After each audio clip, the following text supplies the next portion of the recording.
Okay, so I'm back, and I was just trying to find my microphone piece thing. I don't know why it took me so long, but yeah, I'm playing this. Pity's off to meet the maker, is she? Yeah, she's dead. And right, what Good else to luck to say? ya. So I'm playing this game, Path of Exile. It's it seems decent so far, but then again, the animations are horrible, horrible. And look, but then you know, look at her character model, very detailed and stuff, right, guys? Okay, and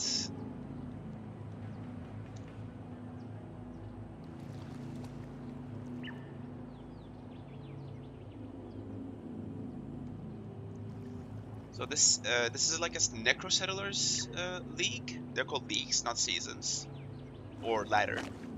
Uh, well, they're called ladder in Diablo 2. They're called season in Diablo 3 and 4, and then in this game they're called leagues. Definitely not complicated. Just fine. But then again, it's fine. So my build is fire based. Using use I just swapped a lot of different skill gems. So in this game, you don't have a skill tree; you have a passive skill tree, and your skills themselves are these gems you can plug in and out as you wish. And there's support gems and stuff. Yeah, so far that's what I understood. And this is Act 3. I did finish Act 3, so I'm just gonna get done with this.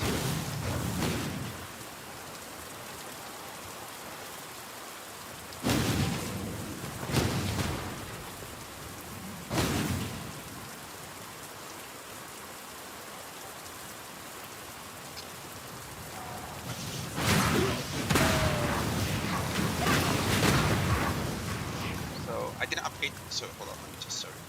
I didn't upgrade the skill gems as much yet. This is my main damage skill, and where is this? Alright, the Wave of Conviction is not my damage skill yet, but it will be soon, I guess. I don't know. And I also have Desecrate and Cremation for single targets, I guess. So I'm just following like a good build guide on Max Roll. Because you do need to follow the build guide. Because, I'll show you, I'll tell you why. Well, I'm not necessarily following it, although I am, kind of. Because you don't really have a lot of past points to refund essentially. Like in Diablo 4 or 3, you can just refund skill points as you wish, and retool your character as you wish. It's okay. In this game, it's a bit harder, so you have to at least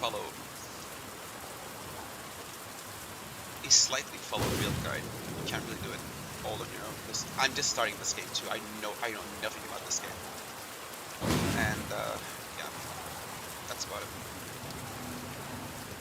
So I'm just looking for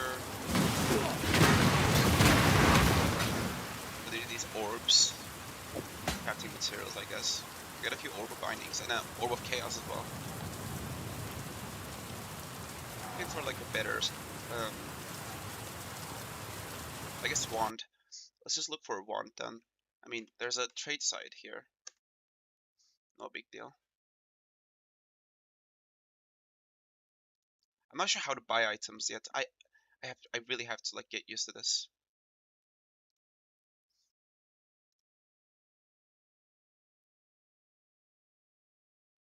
So I'm just gonna search for an item. And yeah, Path of Exile, unique items. Is there a list somewhere?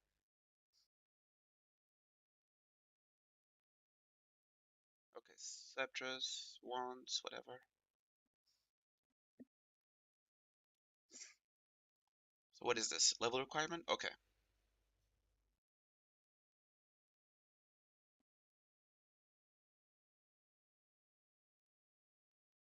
So I stand here for a while looking for these items.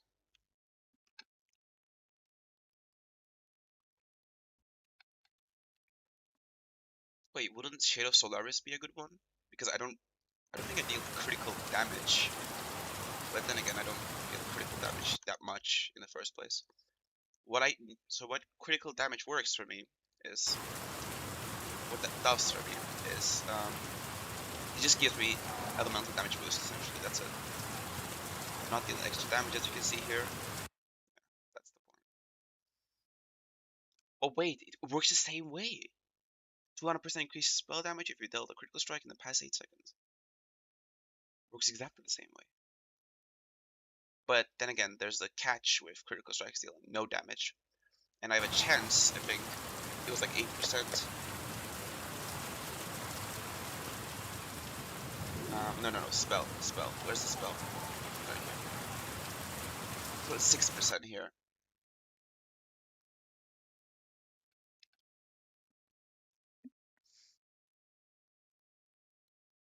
There are some decent uniques here.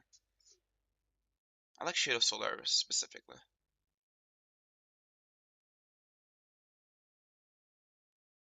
Wouldn't Shade of Solaris work here? Like, the Maxwell build guide doesn't mention it, but I think it could work.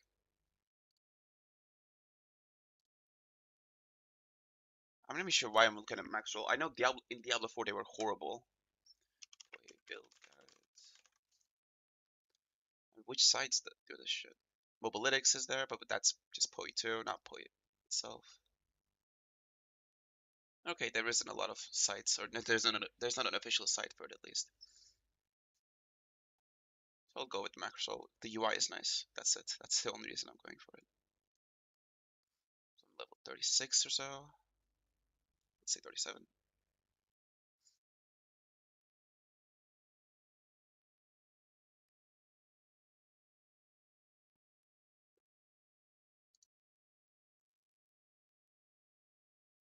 Okay, mid game. Scepter? Really?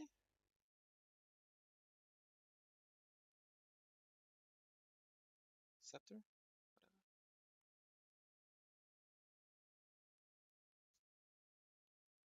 I already have a jewel for my passive tree.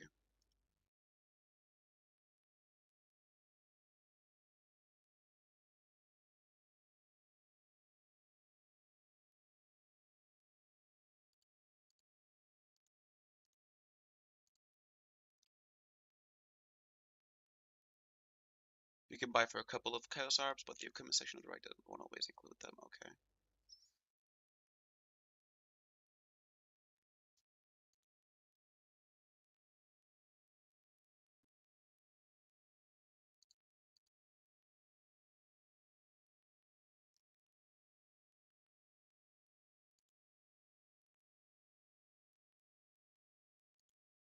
There was a hold on. There was a recommendation somewhere.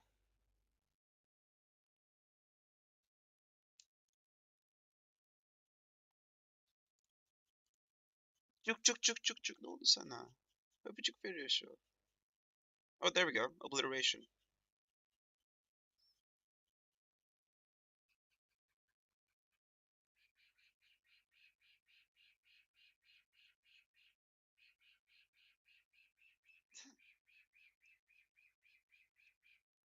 Şakir. Şakir adam. Yerim seni. Tipe bak. Şapşal. Şapşal adam.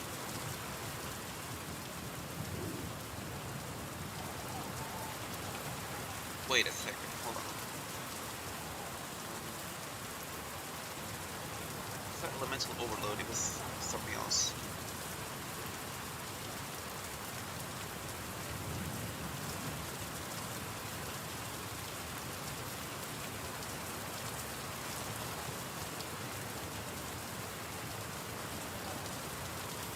What is it? What is that skill? Shaper of Flames. Let's see. Shaper of Flames. Where's that shit?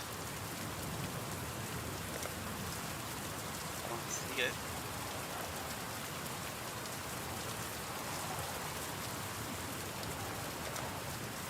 Hold on.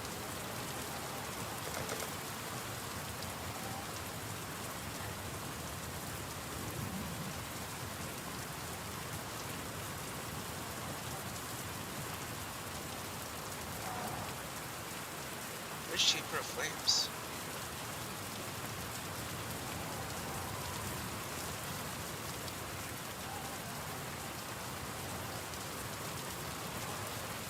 Okay, it's not that far.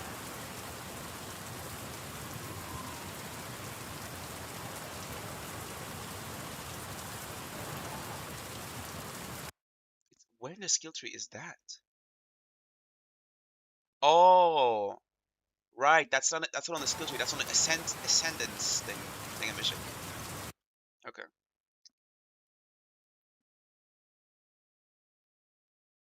Okay, I don't need obliteration in that case. Not right now, at least.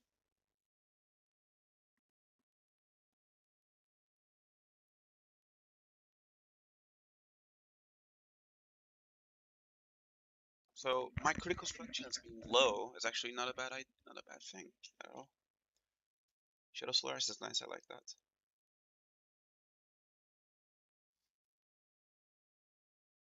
Is it bad? I don't know. I don't think it's bad.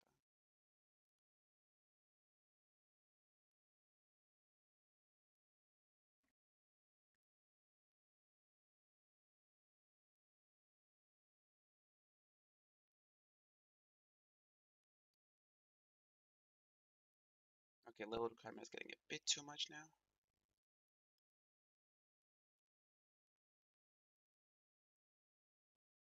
And besides, obliteration probably has a pretty high level requirement too, right? Oh, so that's a scepter though. Let's just look at scepters. Pretty sure that is a scepter, yeah. Is it a scepter? No. It's a wand. Dumbass.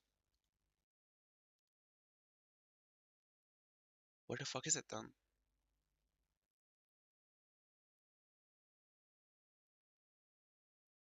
I don't see it here. Oh, right here. Okay, level 59. I can't reach it yet. Not yet.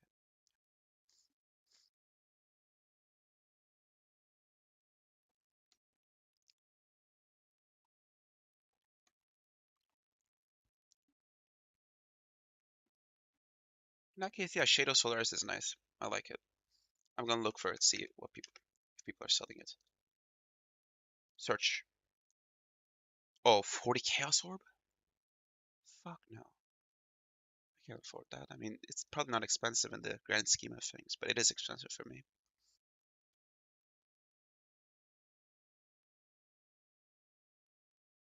that case, yeah, I'll just go with the rare one. Yeah. So be it. Or let's progress with this one. What is this? Someone's giving this for free?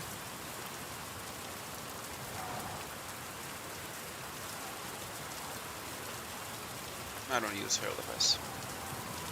Thank you for getting the food for free. Nice.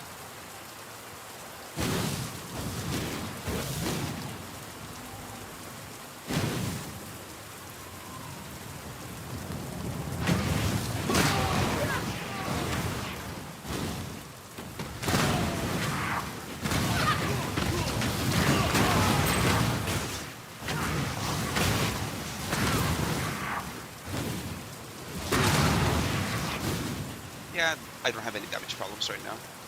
Can I increase it? Is there like a way to increase like player count like in Diablo 2 or something else? I guess not. Like maybe to help me progress faster.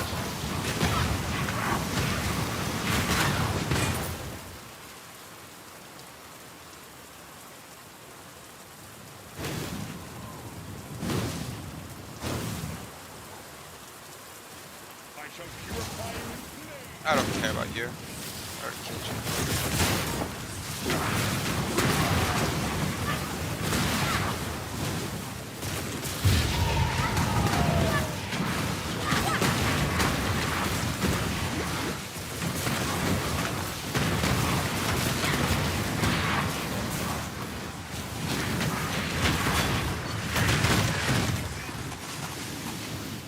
Got a skill point.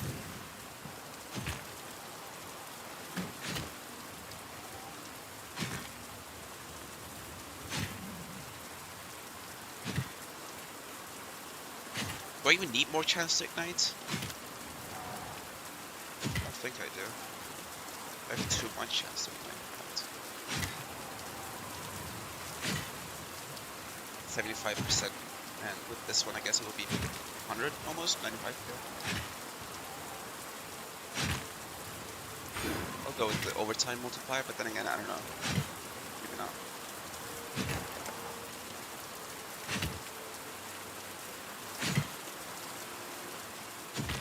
I'm not sure why we've been going with this one. It makes much sense.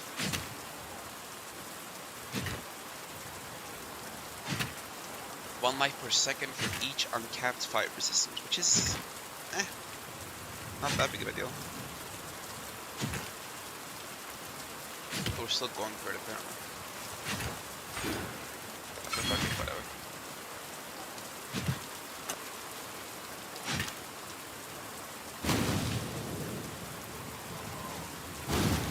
So I'm in the wrong place, I think. Maybe not though. Maybe not.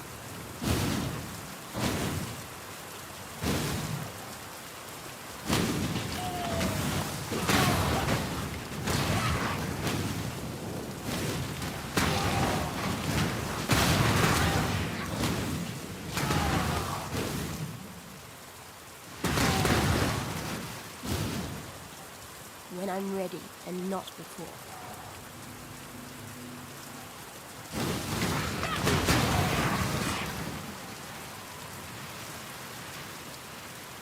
I'll check this shit out.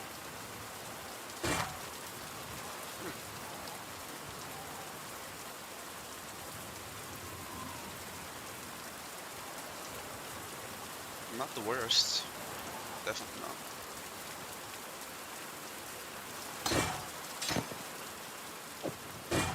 This would make sense.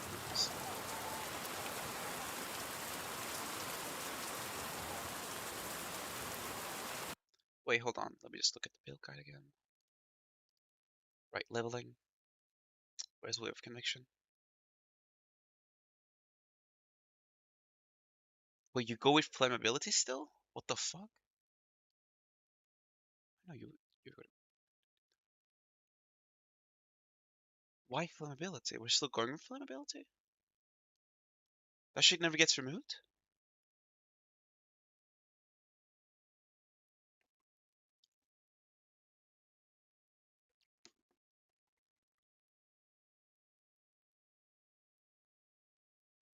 I mean, okay.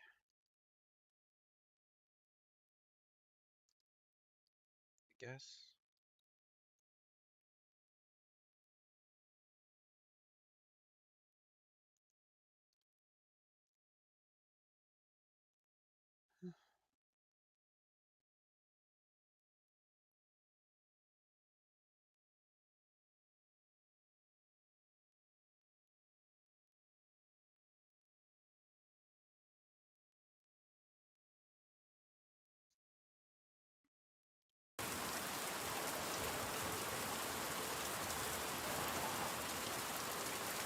I mean, I still use it, but...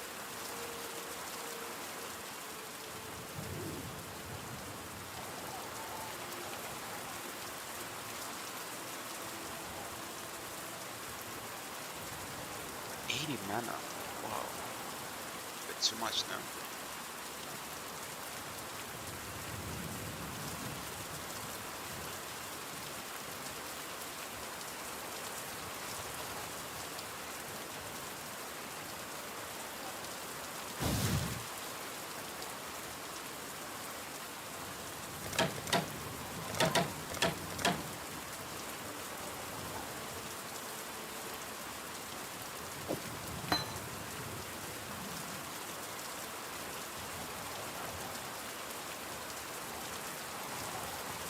Wait, what? I have two of them?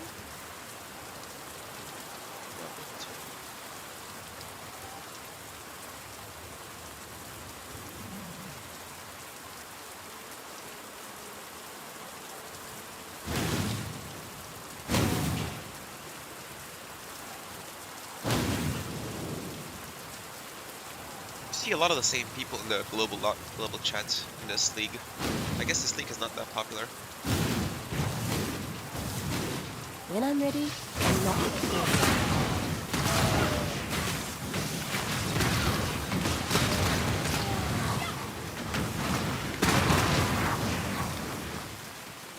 I guess you don't use it as much, but then again, I don't know. And besides, why would you like use it if you can just clear these enemies pretty easily without using it?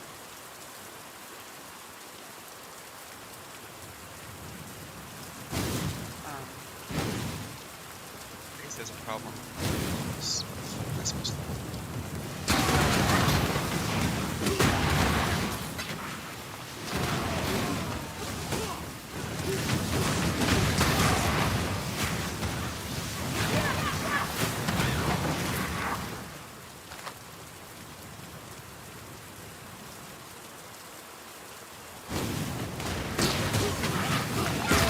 Okay, the gardeners, that's it. That's where we're supposed to go. No? Wait, no. Oh, that is correct, okay.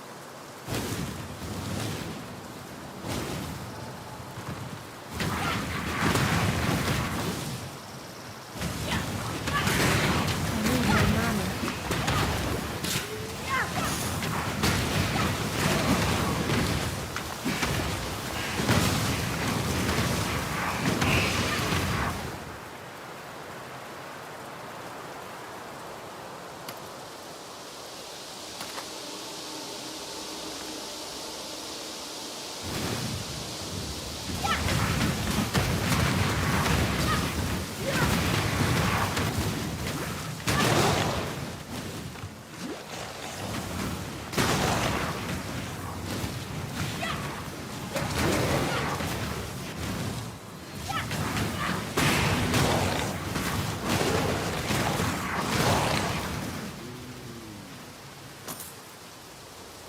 Oh shit, I should probably take a look at my King's Mosh.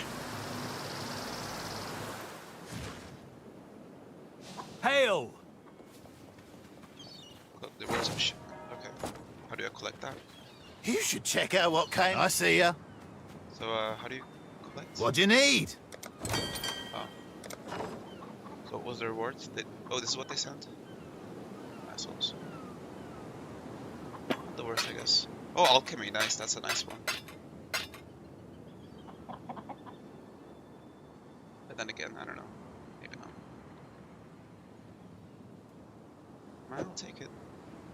Even though it's not really meant for my build. Let's see the port. Local! Let's get more shippings. This is great.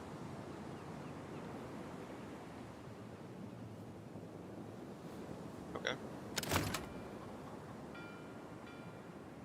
We got plenty of them.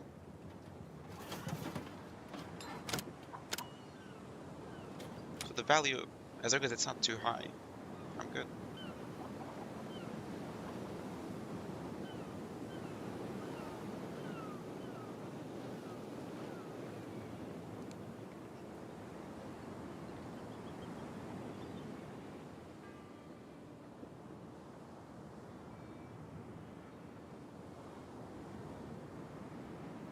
Wait a second, hold on. Before I do that, we should probably get the shipping. We should probably get some shipping upgrades first, so I can do multiple shippings at once. We can now invest in naval protection. Okay, cool.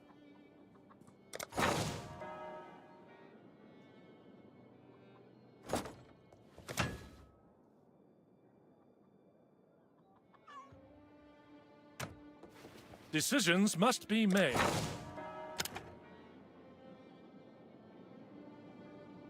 So I can only have one. It's not fair, but like. Hey, aye. It seems like you can get more than one, because there's like a whole empty space here.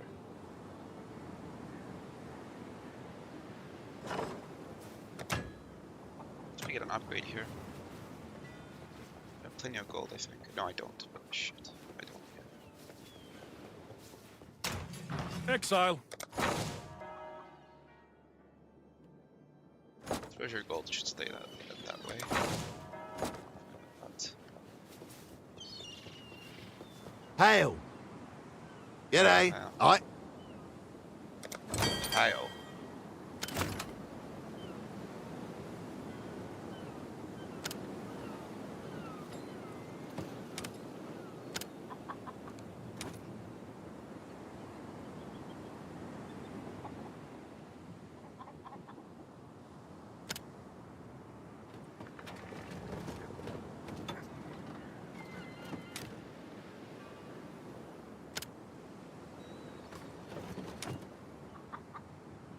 Oh, they. Okay, hold on. Let's just stop this.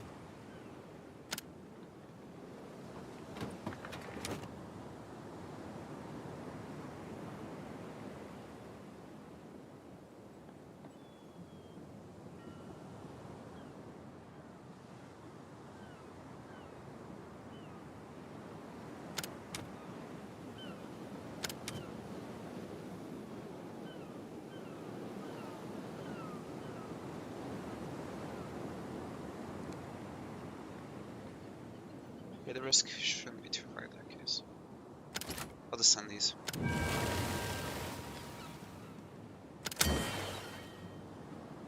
I love this job. Yeah, go ahead and set sail, I guess. Sailor's luck. I hope.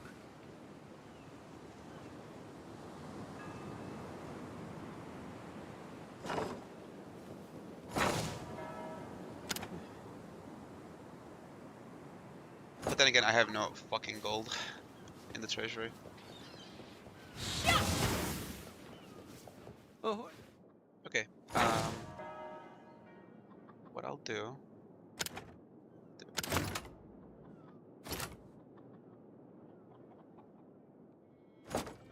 Can Hail. we,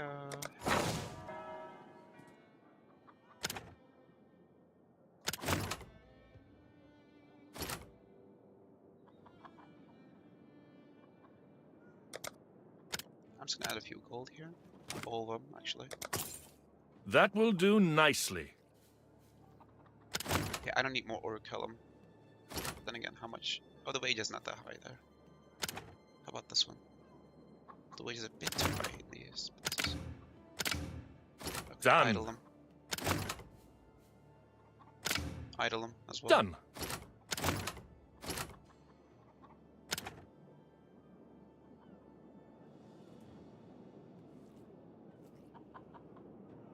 Wage doesn't hide here, and The choice is made. I mean, as long as they're not working.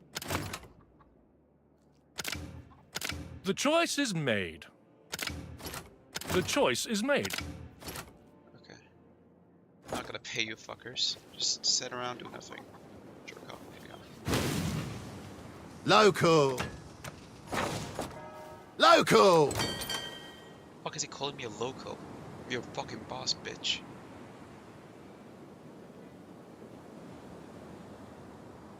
Okay, 68, which is nothing. Which, in that case... Nah. I'm gonna keep my gold.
think I still prefer Diablo 2. Although this is fun too, I guess. Please, do not be alarmed. I am neither monster. In more mundane circumstances, it would be preposterous to ask this of you, an utter stranger. But given that I don't know in which century I might see another pair of flesh and bone hands, let's speak.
When I'm ready, and not before.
must know precisely where he stands.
When I'm ready, and not before.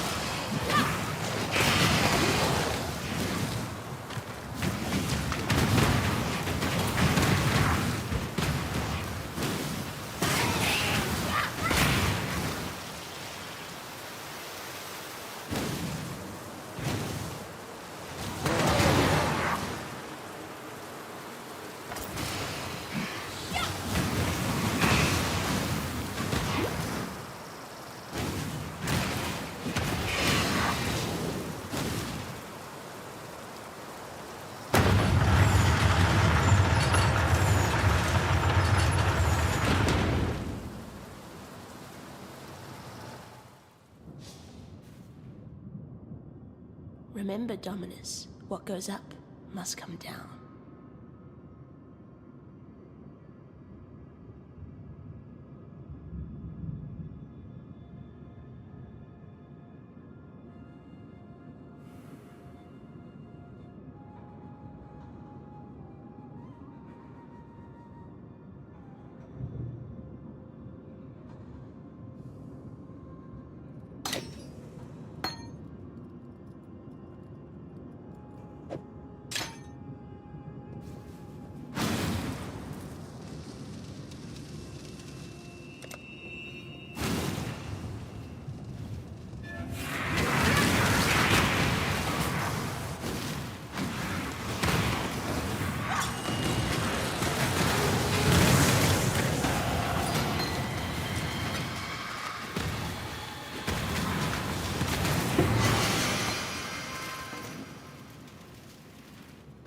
Much clatter.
Talamoana?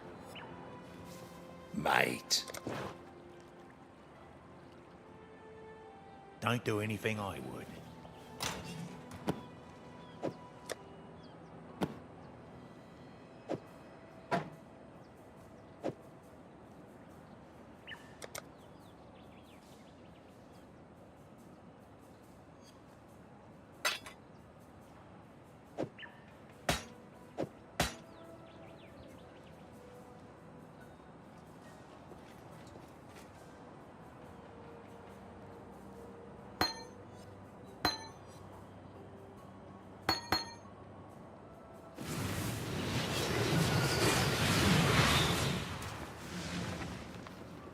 Talamoana? What's going on?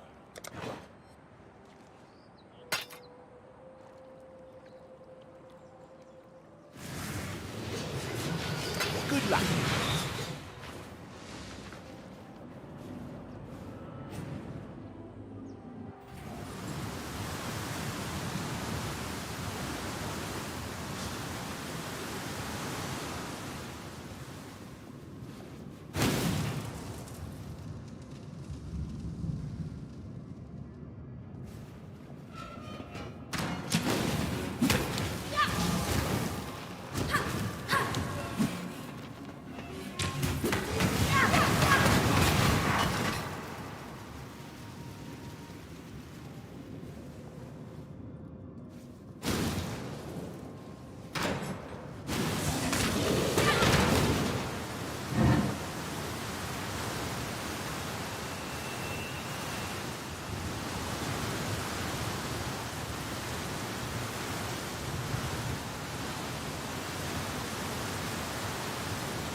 I need more mana.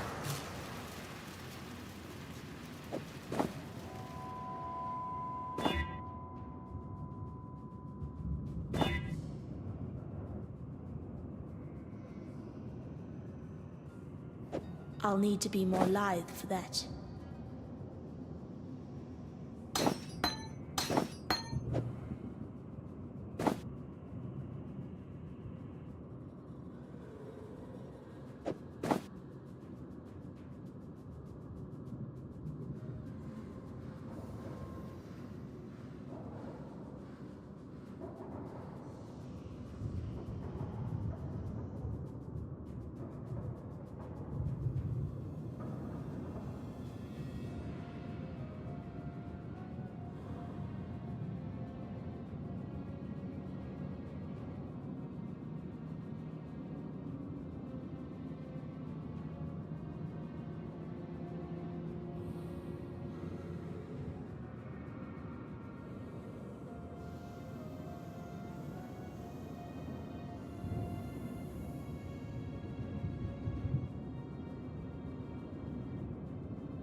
I'll need to be more lithe for that.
Okay, I'll just TP back and see what I can do. I fucked up. Oh shit, what? I did teleport. Oh, back to the portal again. Okay. I'll see what I can do. Oh, also, my mic was off and I was just like talking to myself the whole time. Which is pretty fucking weird.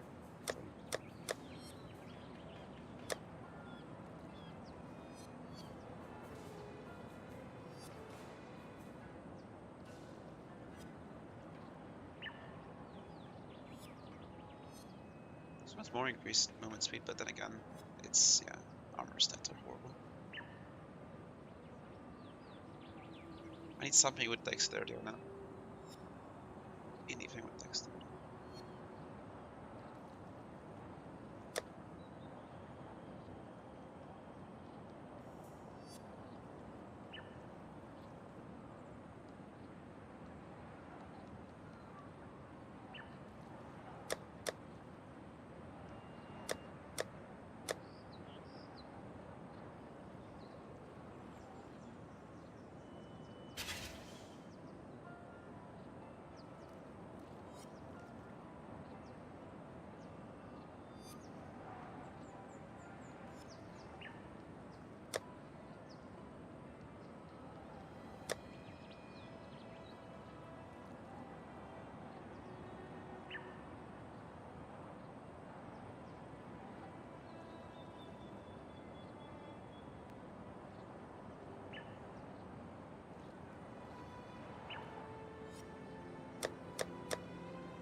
Okay, I don't know. I don't know what I can do.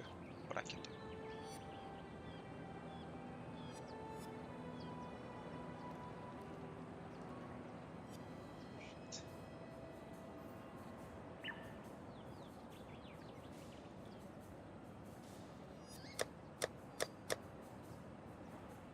What the fuck is this clicking sound? I hate it. That was horrible.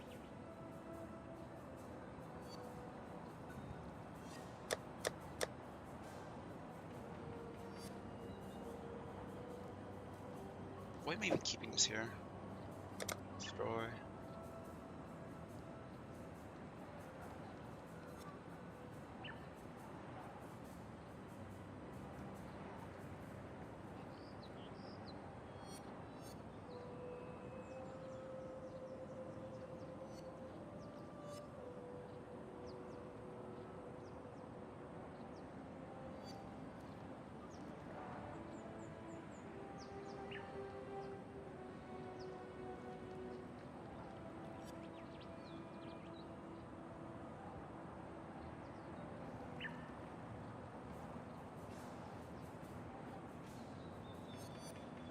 I guess this is my only option then. But no, maybe not. Yeah, that wouldn't be enough. That would not be enough.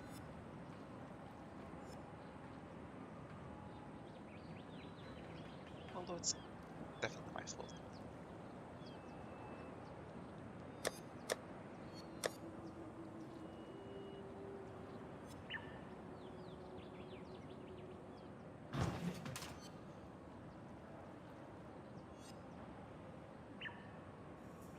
There's 30 dexterity here, which is insane actually.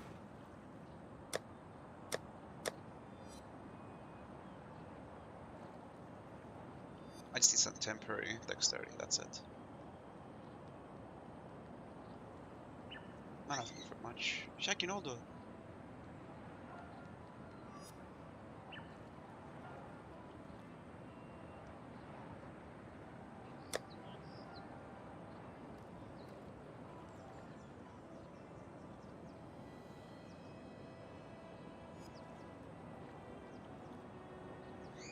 Probably should replace this shield. But then, yeah, let's see what we can. Yes.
that deal, I can get one.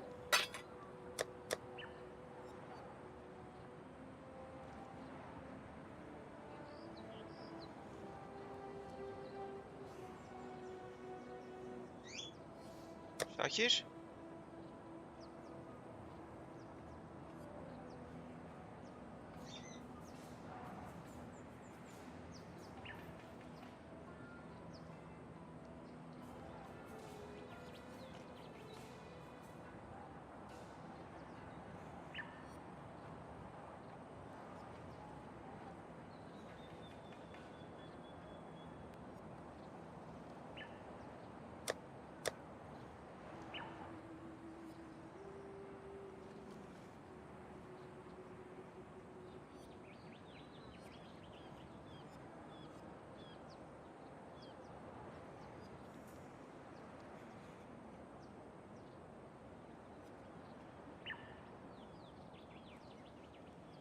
Get one of these.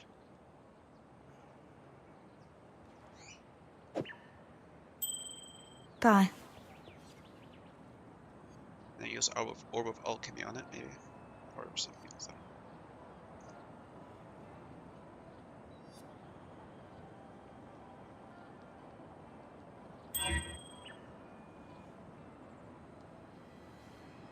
Okay, that was not good.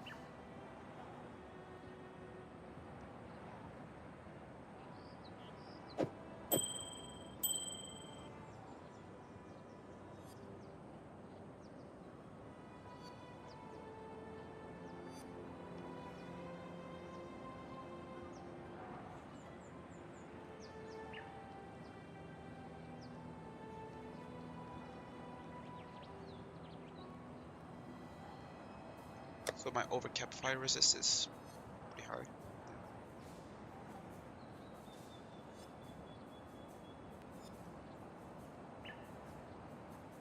But I still need dexterity, so kind of fucked.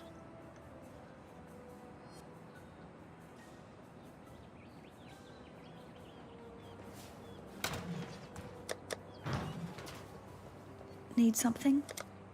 Neat.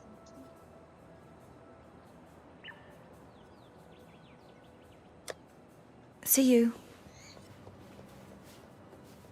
Yeah, we get it. You're Still sad. breathing, eh? What the fuck?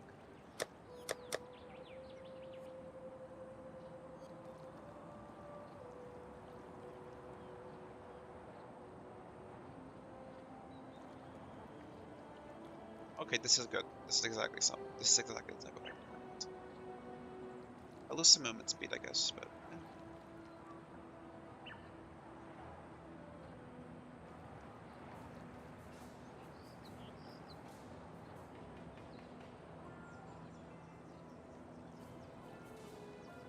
Ah, fuck it, I'll get it. Stay out of the shadows. They bite.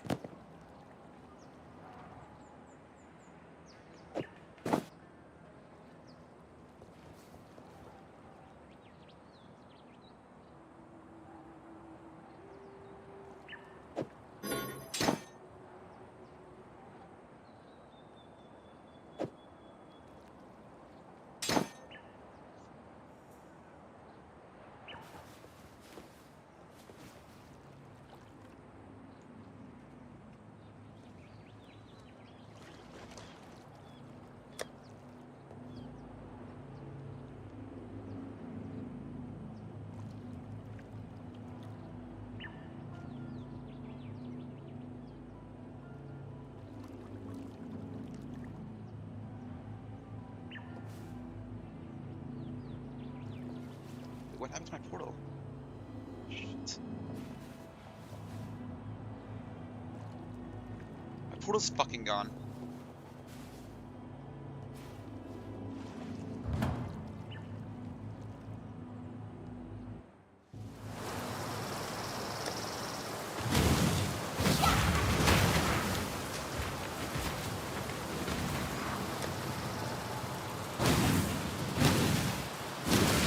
When I'm ready, and not before.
I should probably watch something in the meanwhile. Oh yeah, I was supposed to watch a video. I was planning to, not supposed to.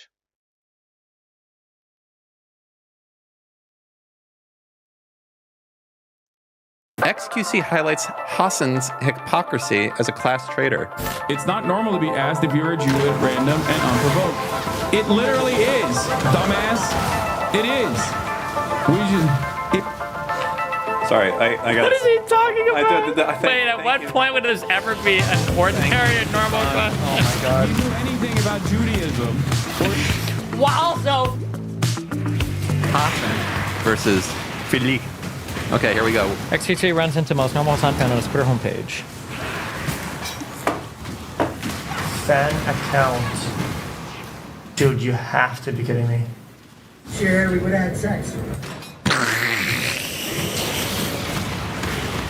Hassan is. What does it say? Hassan, bisexual. Queer. Queer T Cinderella. Austin. Chat, this is just rot, chat. This is brain rot, brain parasite. What is Chat, this? Who the fuck asked for this Hassan is- Piker foreskin Chat, restoration? this is mind infiltration level. True. He's of right. fucking rot. Are you kidding me?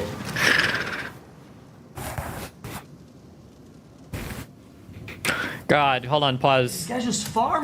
There's one person who's more cringe than this Luigi guy right now, and it's that loser Adams, the mayor in New York, who did the perp walk with him, and he's like, I had to look him right in the eye. Yeah, he's got to do what he's got to do to stay out of jail, though. He's already. God, I hate that guy. Luigi should. You know what his only They hope should put is? him and a Luigi in a cage match, and then whoever emerges. Wait, is Adams? half the sense? Is he still the mayor right now? Isn't he? Okay, you know what he needs to do? You already know the answer. Do you know how he stays in power? Beats up Luigi. No. One-on-one cage match. The answer is so obvious. How does he Turns keep Republican and rapes a woman. close? Turns Republican and gets nominated for cabinet. Turns Republican and becomes Trump's biggest fan in the entire world. Okay, close enough. He's got to do the Dr. Disrespect. That's how you do it. That's how you know.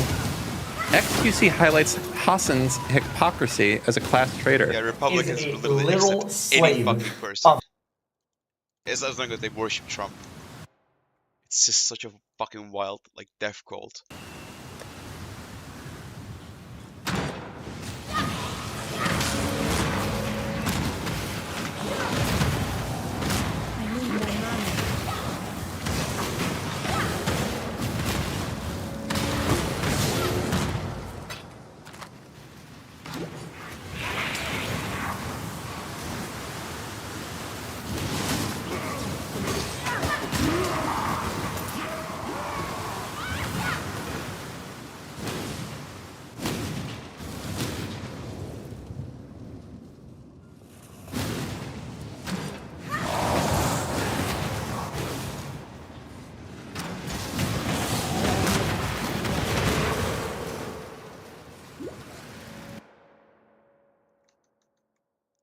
Public opinion and most common take on the internet. He has to abide by what the people say Yep. and what the little guy says. Yep. And he has to copy and paste their opinion to be accepted because that's his currency. It is literally his method of exchange with the world, and he is stuck by that like a puppet. True. He's gonna act like Wait, these why are is my Felix own so views. fucking Let me check on coherent the right internet. now? Okay. Guys, these are my views. True. I stand by this, guys. Guys, I'm on your side. I'm the little guy. Guys. Because I'm not a... My life, but my Although life is closer to yours than it is to Jeff Bezos. Yeah. Oh, guys, but I work at Twitch is Amazon. Twitch subscriber with Amazon Prime. Guys, what? Guys, the picket fence line at the Amazon. Don't please. Don't break a now he's union getting at deep. the Amazon. So evil, Amazon. Amazon, I got you guys. Yo, ads, how many? 5 minutes? Yo, we're doing 5 today. If it isn't, guys, watch some ads from Amazon. Oh, money from Amazon? Amazon Prime? Yeah. What the fuck is this? Okay. Nice. Oh, Somebody needs to make a. Yeah, almost go tired, down. my god. This is a real picture. Exile. No, it's not. I've said this a few times when I did my very much Fine is Hassan, not a class he you can play wears right now. clothing for grandmothers. You know this, right? Like you're really cringe. you're not going to stop seeing it now. Like every time he wears an outfit, it's literally something from Goodwill that like a 95-year-old woman would sport. All of it. All of it. All of it. Unless it's like Except one of they're his like very branded expensive. t-shirts, all of them are grandma clothing. It's really weird. Like even the glasses. I don't understand it. Because it's not like you could look way better. It's like the God, fuck. I went to a high school, like a prep school, and I don't know what it is about prep kids. I think this is like a universal preppy experience. The things that like prepsters love more than anything else are Sorry, you said the thing. Anything else? like old like bookstores that have like cats walking around them, and then like thrifting for like clothes. I used to do the Goodwill stuff. It's kind of fun. Okay, maybe you were a prepster then. There you go.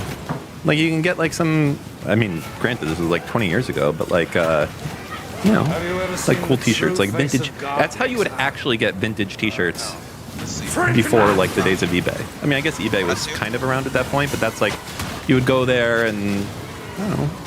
I don't know. These people just loved it. They would come out of like Goodwill with like bags and bags full of shit, and they're just like, "Oh, I thrifted all this cool shit," and blah blah blah. It's just like, I don't know. It's kind of weird. Apparently, like Goodwill is not like a good company or something. Why? It's literally has good right in the name. Are you stupid? I don't know, but it's like when you give them clothing, it's like you're not actually giving them clothing or something, or like. Oh my god! I bet it's tax write-offs for billionaires. No, it's a write-off. Yesterday, I saw a homeless dude, and I gave him $20, and I wrote it off my taxes. I just do it for write-offs. I'm jaded now. The other part is the like the locks for love or something is apparently like not a good company. They also do those for write-offs too. The hair. I don't know why you keep saying write-offs. I'm not saying write-offs. Because you do write-offs. It's like but you have to make money. So? No, you don't. How much money does hair cost? No, the write-offs, they're not very good if you don't have any income to offset. Yeah, well, you don't ever have any income because you write it all off with locks of hair. I have heard something about locks because my high school girlfriend. So this was. Oh, Jesus. Oh, why does it feel weird to say this? 20 years ago, yeah? Yeah, it does feel. On my car, I just got a new car, and the plates say antique on it. I'm like, true. Hold up. And they're like 2007. I'm like, well, wait a second. Okay, I had this car when I was a kid. This is not an antique. That's like a Model T. Chill out. But I feel like when her and a bunch of friends at their school, they shaved their heads but they said that they couldn't do Locks of Love because that was like a bad organization. Yeah, why is that? I don't know. They probably like make money. Trafficked a girl or something. No, it's probably like you give them the hair and like their whole thing is like, hey, give us hair and we're gonna like donate to save cancer patients or something. But then it turns out that like that's like 10% of their revenue goes to cancer patients. 90% goes towards executive compensation. And this is why I think that healthcare companies are so based and moral and ethical because 80% of their premiums are paid out for healthcare coverage and only 20% go to not even 20%. I think 6%. Like 18. 6 was the gross profit. That was profit, but I'm saying to all the administrative costs. Oh, right. It's like 18 to 20%. Just amazing. It's like every day I'm barely surviving. You want to know some mindfucky shit? Tell me. And I'm gonna have to mute the stream. That every time you go in and you read posts about people complaining about healthcare shit, it's like, I hate Americans. I hate this fucking country. It's just like the most entitled people ever that are getting like the best experiences ever, but they're still finding ways to complain about it. There was a thread that I read a couple days ago. I read it on a stream, and this guy was like, America is insane. My wife needs like a cancer treatment, or like I need like a cancer treatment. I have a rare disease and it's going to cost me like $200,000. Yeah. And everybody in the thread is like, oh shit, like can we help or whatever? And he's like, no, I've got really good insurance that'll probably cover all of it, and whatever it doesn't cover, the VA says they'll cover the rest. But I'm just saying, how crazy is this in America? I'm like, and like every thread is like that. Some guy, so people got mad at me because I said, you're calling an ambulance every time you're having a panic attack is, in my opinion, it's ridiculous. But apparently a lot of people disagree. And some guy in my Reddit thread, or some guy in my subreddit, to show me up, he was like, this is how wrong Destiny is. And this motherfucker posts a Reddit image. In 1 year, he called an ambulance 6 times for panic attacks. Really? Like, the only time I think that could be acceptable is if you also have a history of heart attacks. I get, or like the first time you have a panic attack, maybe. First time. But this guy called, like, I think it was 1 year, 6 times this motherfucker calls an ambulance. Like, damn. What, bro? Are you okay? I wonder if he works for like a big company or a small company. Because if you work for like Joe's Muffler Shop that has like 30 employees, like that healthcare costs, it's not like their rates will go up when you do that. 100% they will. Oh, because it's a small enough employment plan, maybe. Yeah, like if there's only 30 people on that, unless they're covered by a larger, like, you know, Acme, It's whatever. like part of a bigger pool, yeah. Yeah, like that shit, like everyone when you do that. It's not free money. It's only when it's so large, like, oh, it's at the University of fucking Texas that, like, oh, okay, like you can go as crazy as you want because there's a million people here and it's never going to make a dent. Can't you have like a small heart attack and be okay? Do you even need an ambulance for every heart attack? I think it's probably a good idea. Can't you you go to, I feel like I've read stories where somebody goes to the doctor and the doctor's like, oh shit, like 2 weeks ago, it looks like you had a heart attack. And the guy's like, oh shit. You're like, fine, you know? Do you really need an ambulance for every heart attack? Well, they do shit, right? Don't they give you, what is it, like statin or something like that? Aspirin, you know, thin it out a little. I think so. If you had a history of heart attacks and then you had a really stressful life, I think it would be you might have to just call them over and over again. That would be acceptable. But if you're just having panic attacks and you've never had a heart attack. How many people with panic attacks do you think die of heart attacks? Like, imagine you're sitting here and you're like, oh, they're panic attack. And you start popping Xannies and you're like, man, this is a really bad panic attack. And then you just die. Keep oh, no, not good. Have you ever had one? A panic attack, like a real one? Yeah, I had a year where I had like probably a dozen of them. I think I've had like 4. And damn, that shit is no fucking joke. It's because it's out of fucking nowhere. Like you're just sitting there and you don't know what the f is going on. To me, it felt like I had like ginger ale or like, I don't know why I'm saying ginger ale, like sparkling water, like all over my head. And all of a sudden I had the feeling like, that's it. I'm cooked. I'm done. Like I can't escape. Like I've jumped out the window and now I'm done. And for my whole body felt like I just jumped out the window and I couldn't get rid of the feeling. And it was like, super that just having that entire physical feeling. Like imagine how you would feel if you just jumped out of a window. You would be feeling super not pleased at that moment, and your whole body feels like that. My heart was palpitating. I was sweating. Felt like I had hyper. Like man, what a fucking not good time. That whole shit. It's not good. Not good. My shoes were on. Yes. Okay. Anyways, real picture of Hassan. All right. Republican death spiral. Oh my God! Elon, yeah, are they death spiraling now? I'm sure now they finally are. This is the one, guys. Elon makes a power grab. Oh, because I think Elon said that they shouldn't pass the spending bill, and for some reason, bro, my mom, I gotta she's still got some brain power. I gotta throw her into these debates because she's just the master debater. But I guess all of them are like that. So I asked her. So I was there this morning with Nathan, and I was like, "Mom, what do you think about this Elon Musk guy?" And she's like, "Well, I think it's probably fine." I'm like, don't you think it's kind of like a conflict of interest? And she's like, well, no, because President Trump is the one that's getting the advice, and it's good to have a guy that give advice. And I'm like, don't you think there's could he could represent his business instead? And she's like, I think President Trump is smart enough to know, there's probably things he wouldn't take his advice on. And I'm like, but don't you think that it could be like a conflict of interest? And she's like, well, everybody has a conflict of interest, Stevie. Like everybody. And I'm like, yeah, your mom. Let me ask you, have Democrats inadvertently, by calling Elon President Elon, have they inadvertently found the way to do whatever change they want in the government by doing something like that? Like that was very quick. I feel like that's a huge. What was quick? Like it's been a very effective strategy to call Elon the shadow president, to be like he matters. Trump is a fucking old demented retard. I mean, it's lasted for a week. We'll see where we're at 2 weeks from now. I feel like it's a really strong strategy. Yeah, they thought the same about calling Republicans weird, and that lasted for all of a few weeks. I think calling Republicans weird. That triggered the out of them. They were hella triggered over it. Who knows why though? But yeah. But he also calls himself that too. So who the knows? We'll see what happens. Yeah. Yeah. I think Trump's not going to like the idea that someone else is claiming credit for all the shit he does. He seems super. Oh, it's right here. I found it. I did this. And if people are like, you didn't do that, Elon didn't do that, I feel like you can intentionally cause a rift there and make Elon cuck himself super hard as a result. Also, Elon wants China to take over Taiwan, right? For why? Because I think he makes his cars in China. Does he? I think so. Like the microprocessors? I think their whole ass. There's a big difference between he imports the frame or something. No, I think he has whole ass in car factories in China. I thought the car factories were here in the U.S. Some of them are. I thought the biggest ones were. I thought that was the whole I thought that was one of the. I think we got that battery factory in No, I thought Nevada. one of the biggest things, one of the biggest accomplishments of Tesla were the mega factories that people give him credit for. Is that he actually legitimately had really cool, huge factories built in the U.S. for assembly for cars or whatever. Somebody said he has the biggest Tesla factories in China. Again, what's that? We need a rule.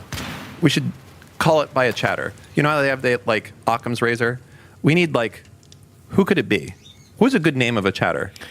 AE Studio. He has a gigafactory in Shanghai funded by the Chinese government on par with the one in Austin. Oh, well, okay, there you go. So why is Trump making jokes about like Mexico and Canada should be the next states? Like, I don't know. He really wants Greenland too. It just doesn't make any sense. Like, you know that like Democrats would like that, right? To have which one state? Somebody just needs to like to have any other state that would be like voting Democrat. Somebody just needs to convince me like Puerto Rico is not like a U.S. state and make that like the 51st state. Like, do you think he could do that accidentally? No, because I think there's enough people around him that'll stop him. Yeah, Kodali is another one. Yeah, there's a few of them.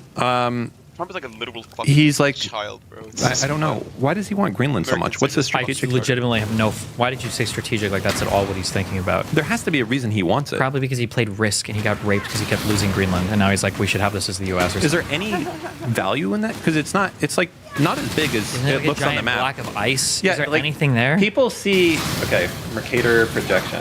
They see this, and they're like, "Yo, let me get that shit." God damn, this is what they see, right? But then when you look at the low projection, the globe, okay. Look how bitch made that is. Okay. You gotta drag it. I'm sorry. No, click the arrows on it to go to the other. No, we go here Yeah, to a site that I don't know. I guarantee you, I can't guarantee you. I think this site will shut down soon. Google is the master of shutting down websites. Good amount. You know that dude apparently is like actually winning. Their new president or whatever. What do you mean winning? Like everyone thought this mother was insane with the crazy shit he was doing, but he actually like he's doing it. He's literally doing it. Like he was the guy who was like, why does that make you winning? Because everyone thought he was gonna like destroy the country. Is the country being destroyed? Well, it was before. Javier Milei. Yeah, look it up. He was when he took office, he was just like, guess what, retards, you're gonna lose everything, but then it'll get better. And everyone's like, okay. And is it getting better? Yeah. By what metric? I don't know. Some metric. Look at him. This is the guy. He has a chainsaw, by the way. Wait, he looks like face blind.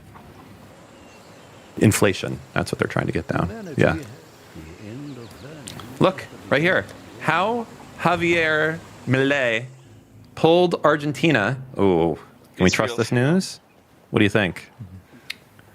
There is a lot of Jews in Argentina. I'm not sure why. They went to look for Hitler. Yeah.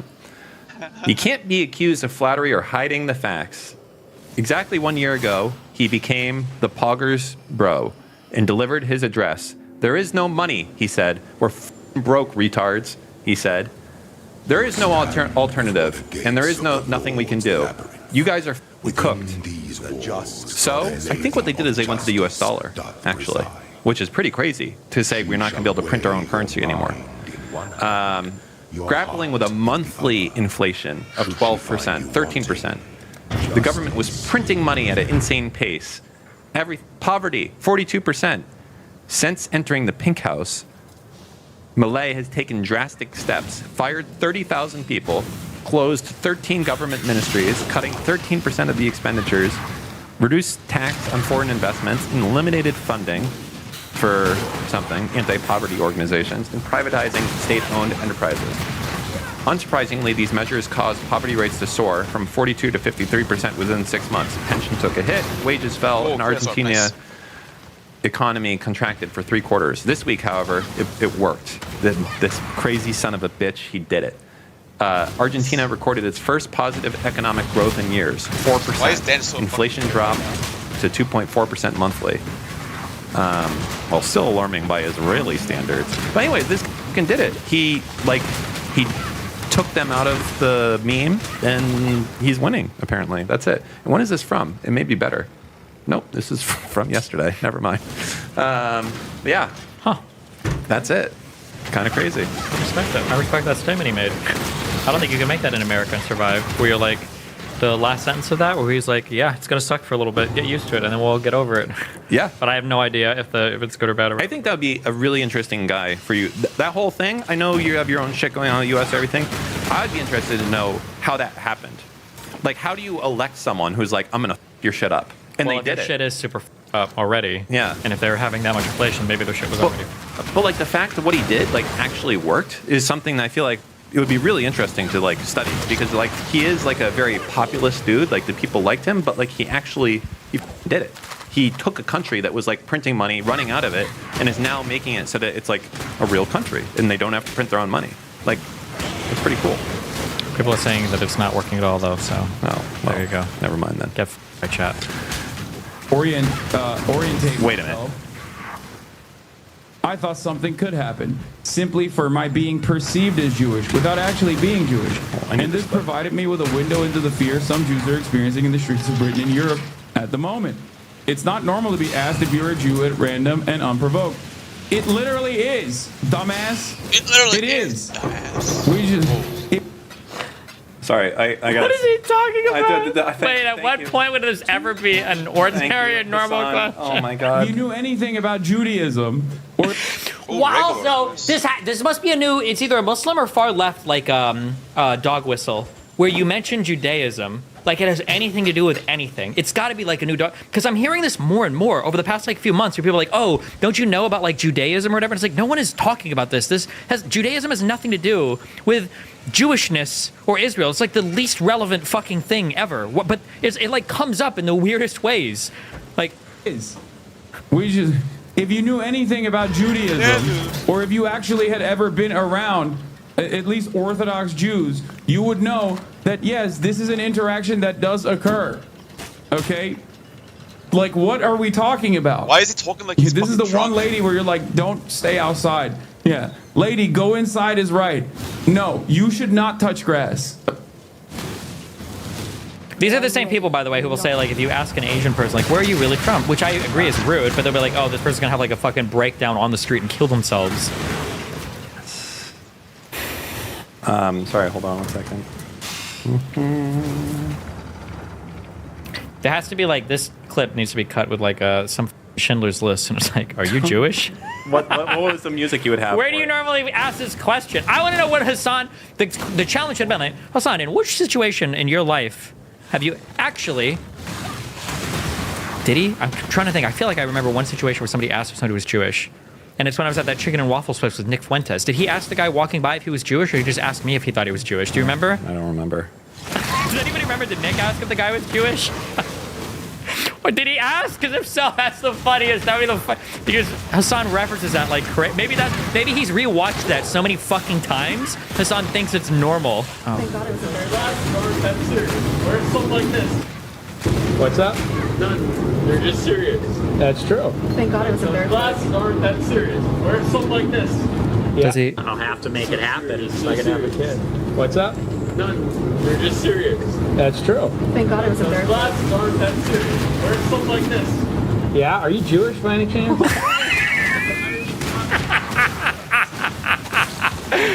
Oh no. He's watched my shit so much. He's like, yeah, isn't that super normal? That's a super normal interaction. It's not normal to be asked if you're a Jew at random and unprovoked. It literally is. It literally dumbass. is, dumbass. It is. We just... I'm sorry. Just as a heads up, despite having a few Jewish friends, I've never in my life heard somebody say this before. Like, ask me, are you Jewish? So that's like a really... should I give him any help? No, because you're gonna say like maybe if there's like some fucking Orthodox dude trying to like convert some like old like other like oh like wait they do I haven't seen you in temple, sir. Are you fucking Jewish? You look like you might. There's the I think they're the Hasidic Jews. What they do is they hang out on the side of the street and they look for people that look super Jewish and go, excuse me, are you Jewish? You Jewish? And then if you have the mistake of saying yes when you are, they're like, come with me. And then they go and they wrap your shit up. They make you do it. You get all tefillined up, box on your head, the whole thing. Casey Tron streams full movies and loops face cam while sleeping. How do you feel about this? That's crazy, chat. Hey, big brother. Remind me of your Christmas plans again. You know how I'm going to Colorado with Martin's family and mom and dad are doing that Mediterranean cruise. I feel like you've lectured me about this already. I don't have any plans. I'm just going to be... How do you feel about this in general? What? copyrighted content streamed like maliciously like this, I guess. Pretty jealous. Must be nice to be on Twitch where they have no content ID and you could just literally blast. You know, the thing is, though, the staff is aware of this particular issue. They're aware of all of it. Yeah. There's even people like, I don't want to like I'm not trying to. No, go ahead. It reminds me of when oh fuck, who's the guy? Mo. When I called out Mo for, I didn't call out Mo to be clear, but after I got banned for inexcusably, although he did deserve it, calling that Graves jungle player to get on League of Legends, and then I said because I was the first person to get banned from Twitch for doing that, and then I think my stream pointed out, well, other people say this all the time, and then Mo made that tweet where he's like, this is actually an important word for me, and then Twitch 30-day banned him. But yeah, there are like other people that I don't have any issues with them, but like Will Neff and Nim, like just watched. Nim was like watching the full Harry Potter movies on Twitch, and I'm like, what the fuck? Yeah. And yeah, I don't think these people are like as malicious as like Caseytron or like Denims, who will just sit there and like AFK stream like full like restream shit. But it is really crazy to me because I don't know if Nim has been. I know Will has been hit with at least I think he's been hit with a couple bans. Has Nim ever been hit with a ban? I don't think so. It's crazy that they'll like get banned for it. And they just like go back to it. I'm like, Jesus, this is like, you guys are brave, fearless, fearless. Okay, so there's a new thing that is not good for Twitch. So Section 230 is what kind of protects all this shit, right? And it's the idea that like, you report it to us, we'll act on it. Until then, what do you want us to do? The issue is that there's been two major events that have happened in California around Section 230. One is it's called the Barnes precedent, and it's it basically says that if a website has rules, okay, and the rules say something like you may not do X, okay, you may not stream copyrighted content on our website. It's against our rules. And then a user, let's say you stream cops, and you get banned from the site. So you would have cause, and this is what the Barnes precedent basically said, is that you can sue Twitch for failing to take action on other people, okay? And this is now a thing that's like completely upending 230, not because of a moderation decision they took or they didn't take, but because you entered into a contract with them. And they did not violate, or sorry, they violated the contract by their actions or inactions. So people have completely sidestepped now Section 230 in the 9th District by instead of saying, hey, I'm not coming after you for your moderation decisions. I'm coming after you for what you say you're going to do about your moderation decisions, and it's working. Wait, what do you? I don't understand. So on Twitch, there's a terms of service say you will not stream copyrighted music or copyrighted content, right? So let's say that someone, or let's say there was a rule, hypothetical rule that said. Let me think of something here. Trying to make this more clear. Or just like say you're restreaming copyrighted content. Okay. Basically, it's a contract that you have with a website saying that. I don't know what you mean when you say contract with a website. Well, you agree to their terms of service. Okay, I don't know if there's a contract, but okay. That is a contract. It's absolutely a contract. Why would you say you don't think that's a contract? You know that's a contract when you agree to the terms of service of a website. Okay. Especially as a Twitch partner. You've definitely clicked I agree on the Twitch partner. Yeah, but your contract is your contract at that point, not by clicking I agree. Well, you also agree to the terms of service. And user license agreement or whatever, but... Okay. But okay, go ahead. So suing over the decisions that they make for moderation of banning you or not banning you, okay, is something that has failed forever when it comes to 9th District. Well, everywhere else was Section 230. But there was two new precedents that happened this year. Barnes, and then there's another one that's like YOLO versus fucking something else. But anyways, both of them are suing not over the action of moderation, but what they say they're going to do about the moderation. Well, I don't know. What are they saying they're going to do? Well, at that point, you're not suing for something that's covered by Section 230. I'm suing you because of a contract violation, which is not protected by Section 230. But if you're not party to the contract, why would you even have standing to sue? For what? Well, in that case, it would be tortious interference, right? You would say that basically you're allowing this person to do illegal activity, but you busted me for doing it. So, you've interfered with my relationship with my customers on Twitch. Wait, who's suing who at this point? That would be someone who got banned for streaming copyrighted content. Oh, you mean the streamer suing? Yeah. Oh. But I don't think... Why would you be able to sue Twitch for banning you? Don't they have, like... You would sue them for banning you because they're not banning other people who are doing the thing, and they're aware of it, and they're not doing it. There's no shot. That's it. This is a real rule now. This is like this is not this is set. What's the name of this thing? It's called the Barnes precedent. I'll send it to you. Barnes versus Yahoo, and then sorry, no, that blows up the Barnes precedent. I'm fucking here. I'm gonna send you the link to this thing. Fucking. What's the name of the case? I'm sending you the thing that's nice, digestible. There you go. Fuck me. No, this, yeah, Bride versus YOLO. Fuck, not the Barnes precedent. I was losing my fucking shit. We can pull this up on stream. This is a law blog. Shit. Control Z, Control C. And there's another one too. AE Studios. Here we go. Click. Visit website. So there's this one right here. All right, so the gengang of Section 230 continues in the Ninth Circuit. This time, the court blows up the Barnes precedent, which created a promissory estoppel bypass to Section 230 and says a claim based on pretty much any site disclosure. For instance, we do not tolerate hate on Twitch or anti-Semitism at any time. So saying something like that, saying pretty much any site disclosure, you can get around Section 230 by lowering what counts as a promise that 230 doesn't apply to. The court has ensured that virtually any plaintiff can easily bypass Section 230. How so? Instead of suing the defendant on content moderation decisions, plaintiffs can sue on what the defendant said about their content moderation decisions.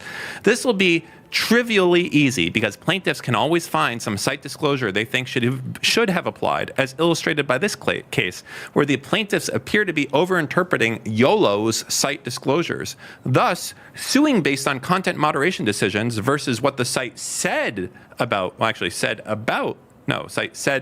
the site said about its content moderation decisions is a distinction without a difference, and that opens up the litigation floodgates. And then there's a meme here with the holding out two pieces of paper. Suing over content moderation decisions, suing over what the defendant says about its content moderation decisions. Corporate needs to have you find the difference between these two photos. And here's Pam saying they're the same picture. Even worse, to reach this conclusion, the court had to mangle the Barnes precedent by overassuming what promises satisfy its standards. Disregard a part of the recent Khalees versus Facebook case where Section 230 preempted a promise-based false advertising claim, and disregard California state courts which have repeatedly held that Section 230 applies to contract breach claims. Other than that, this ruling was completely consistent with the precedent. On the plus side, the court did reject the plaintiff's negligent design claims per Section 230, reiterating that Lemon versus Snap isn't a free pass around Section 230. By the way, Lemon versus Snap is a very interesting case. I think I may have talked to you about that one. Oh, I'm very familiar. That's the one where the poll for the thing. The Lemon family sued Snapchat because their kids fucking died because they were trying to hit 100 miles an hour on the speed filter when they were taking a photo. The Snapchat tried to say this is Section 230. You can't do whatever because of user-generated content. And the court was like, fuck you, we can. And they did. And that was that. So anyways, that's that. And then there was another one, maybe after this one. I have to find it. There was another case too. So there's been two this year that have done it. This is not the only one. There was another one too. You know what else happened? Omegle. The reason Omegle shut down, AM versus Omegle, was because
Damn paperwork. What do you need?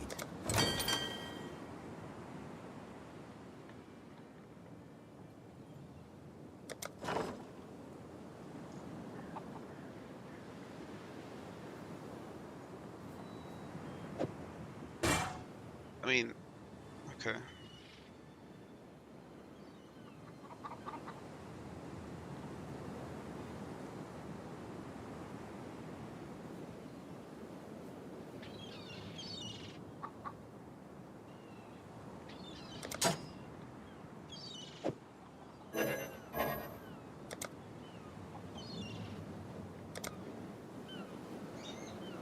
I can't do much with them. Because these guys want corn. These guys want corn. I can give them corn.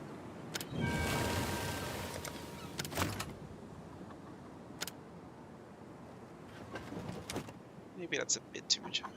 Too risk.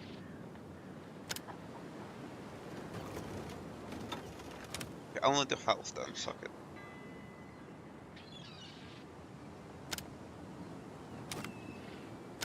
And some wheat maybe.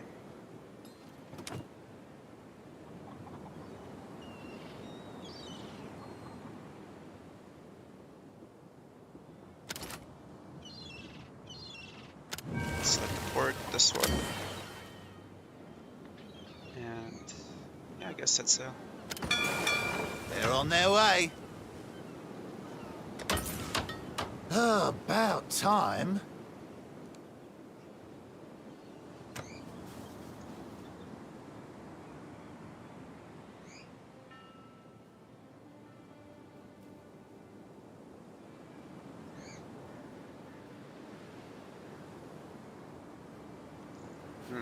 Interesting.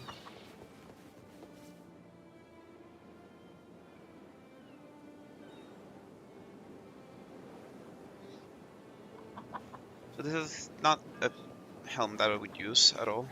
But We are down to half our dinar reserves. And I'll keep this shit too, and this shit too. Yeah, I couldn't get much else, I guess. I could maybe scrap it, I don't know.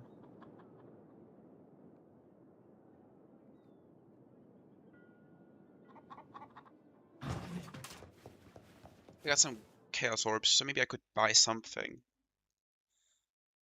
Surely.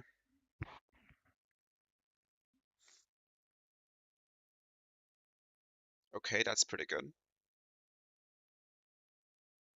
Oh, right.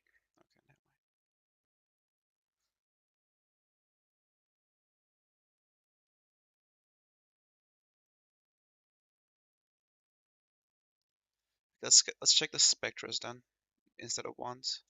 Or staves. How about staves?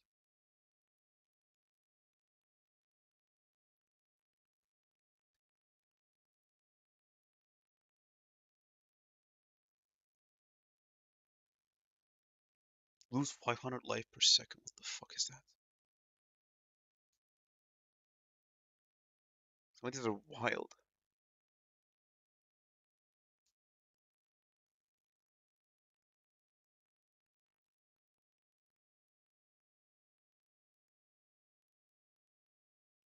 Oh shit, I was doing... You moron.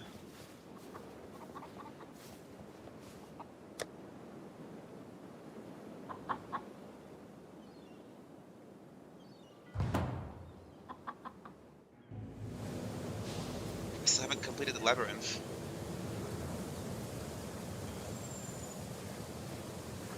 Have I? Oh, you dumb fuck. I gotta start all over? The goddess is watching. I'm a moron. I'm just a fucking moron, that's it.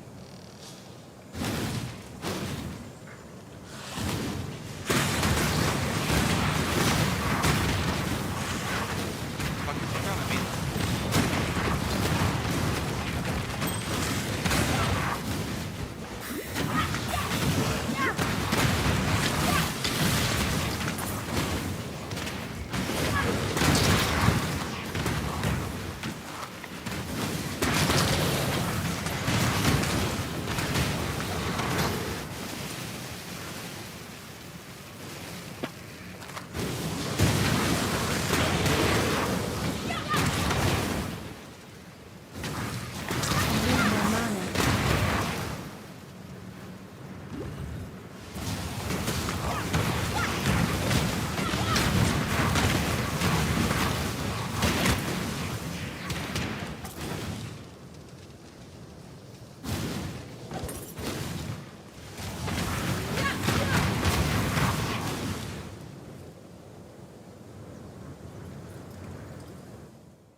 The weary traveler draws close to the end of the path. The Emperor beckons, and the world attends.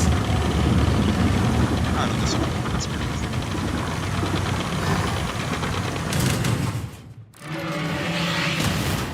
Failure is an illusion.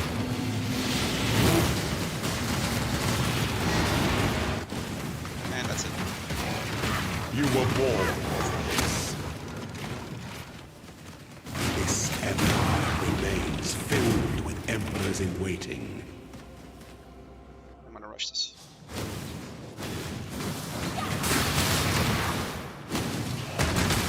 When I'm ready and not. This part was a bit too slow.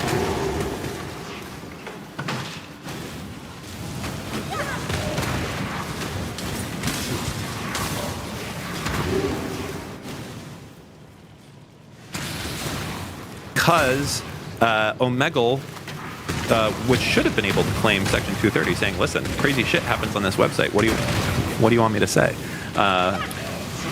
What happened was that the court found that there was a product liability, a product design flaw.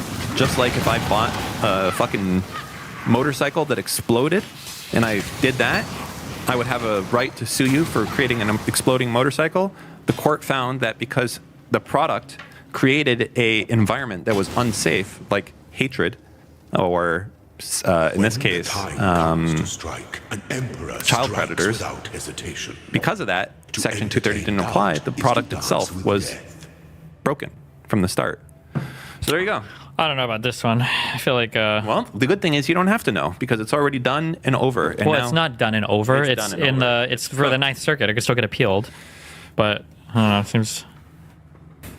I don't know. Maybe it'll go to the Supreme Court and we'll see. I mean, there's a lot of them now. There's Snapchat Lemon. There's AM Omegle. There's Wait, aren't those all suits that are currently under litigation? No, those are done.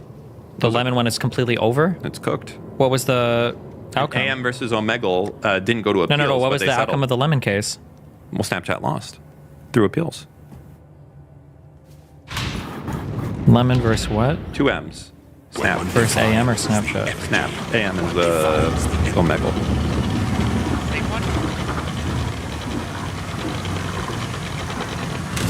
Keep going. What's the next thing? Okay. And this is a very old thing here. How serious is Justin TV about fighting live broadcasting piracy? And the answer is they're not. You remember when this was the homepage of Justin TV? When it looked like this? Maybe a Forget the red thing. Yeah. The ads obviously aren't here on the left. But it was nothing. When you went to Justin TV back in the day, it was nothing but fucking Simpsons and South Park and I guess Frasier for some reason and The Office. That was it. That was the homepage. And they just rely on Section 230. But the thing is, if you fucking know this shit's going on, it's not good. This is crazy. It's crazy shit. Be able to Yeah, without appealing to any weird new decisions, my biggest worry would be that if you ban the same person for an infringement over and over and over and over again, like at some point, I would imagine that the site would be seen as operating in bad faith. Yeah. That like if you have a person who does like for instance, if there was a copyright violation and I banned a user for 30 minutes on the site and they came back and did it again and I could show that I banned this user like 50 times in a month, I feel like you'd be in big trouble. But so that's an interesting case for Twitch because I guarantee you there's probably internal messaging showing that they're aware of Nim doing his weekend movie night things. They're aware of Caseytron doing her streams of movie content, right? So if you know about this type of stuff, you know that it's not authorized. At that point, you know that's how Mega Upload got nuked to a certain extent. Mega Upload. Well, I imagine you can't take preemptive action on it. Somebody would have to file a claim, right? Well, no. That's what Mega Upload to a certain extent because Kim.com and his fucking dipshit founder said he had it there. We're like, oh, dude, sick. The new Dark Knight or whatever the fuck it is got uploaded. Let's keep this well, yeah, one but up. How do you know that Casey doesn't have like a license to restream it or whatever? I think that would be something that would go to the court, and you would be like, would a reasonable person assume that Caseytron has full distribution rights for North America, for worldwide redistribution rights for every? You would just assume that, or not assume that? I feel like for Section 230 stuff, you don't generally take preemptive action because, you don't. But when your staff, when it becomes apparent and obvious, at that point, it does cross into another level of danger, basically. So if you think that Twitch staff members have wrote internal messages about how Casey Tron is broadcasting TV shows and movies 24/7, whatever it is, then they're probably because that crosses the threshold, just the way that Mega Upload crossed the threshold when those internal messages from Kim.com, whatever, being like, oh, this is sick, this new movie just got put out, like that crossed the threshold, and then that made them contributory liable for copyright infringement as a result of it, when you know that something isn't like that. Yeah, maybe, especially if the person's already been reported for it. I feel like you'd have a hard time, but... Yeah, and I'm sure that people have emailed in about Casey Tron streaming that stuff. It's illegal. I'm sure that has absolutely There's got to be some reason why they allow it to... Well, actually, never mind. I don't know. Because it's Twitch. Who knows? Yeah. Because it's weird that, yeah, I don't know. It just seems like an obvious, like, no-brainer. Like, why would you ever invite this? But, I mean, there's a lot of... By the way, I didn't get to put this out from our last movie chat that we had. The last movie chat we had, I said that Colin Farrell is, like, one of the best actors of our time. I want to throw in one other dude. Is the Pedro, the Mandalorian guy. Pedro, what's his face? Ooh, you're throwing that in now because the guy that was here last time said that he's super overrated. Nice. No. Coward. You're a coward. What's his last name? Pedro Pascal. Pedro Pascal. You're a coward. Who else do you think is like a fucking... Who's our legend besides Colin Farrell and that guy? For today. The Daniel Day-Lewis of our time. Fuck. There's actually just a movie I watched with an actor who's really good, and now I forgot him. What's the movie? If I remember the movie, I would remember the guy. What was the movie about? I don't even remember. I watched a lot of movies lately. Wait, have you ever seen the Falling Down movie? With the guy that goes postal? Yes. Yes, I've seen it. I thought that was a bad movie. He goes to the McDonald's or whatever. Yeah. It was a bad movie. I don't remember enough to say it was bad. I've seen the clips of the movie, and I thought the point of the movie was supposed to be like an everyman like loses his goes fucking crazy. shit. Yeah, and I've seen all the clips. And I'm like, oh, that's probably a really funny movie. Is that funny? No, it was like him supposed to like lose his shit. Well, but it's funny in like a satirical way. Yeah, sure. It's funny that I dream about going into places. I don't want to Max Carson myself, but like going into places and like, you know, like give me a fucking whatever, right? Yeah. But by the end of the movie, the guy is he's insane, and his like family is hating him because he's like harassed and stalked them for years. And he's just like an evil person. I was like, wait a second. I thought I was supposed to identify with this guy. Yeah. I just like, not good. No, not good. Not good. Anyway. All right, special teaser. Happy Gilmore 2. How do you feel about this before you even press play? Not good. I have no idea how you make a Happy Gilmore 2. How did the last one end?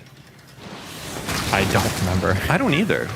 I feel like he win the golf tournament and retire or some bullshit? Or does he still play? I don't remember. Happy Gilmore ending. On the 18th and hole, so... Okay. So he lost at the end. Did he? Oh, shit. Gilmore. Big David. Okay. Well. There's more. No, there isn't more? Oh, no, it's a Netflix movie. Oh God, I read a whole ass thing on this. On what?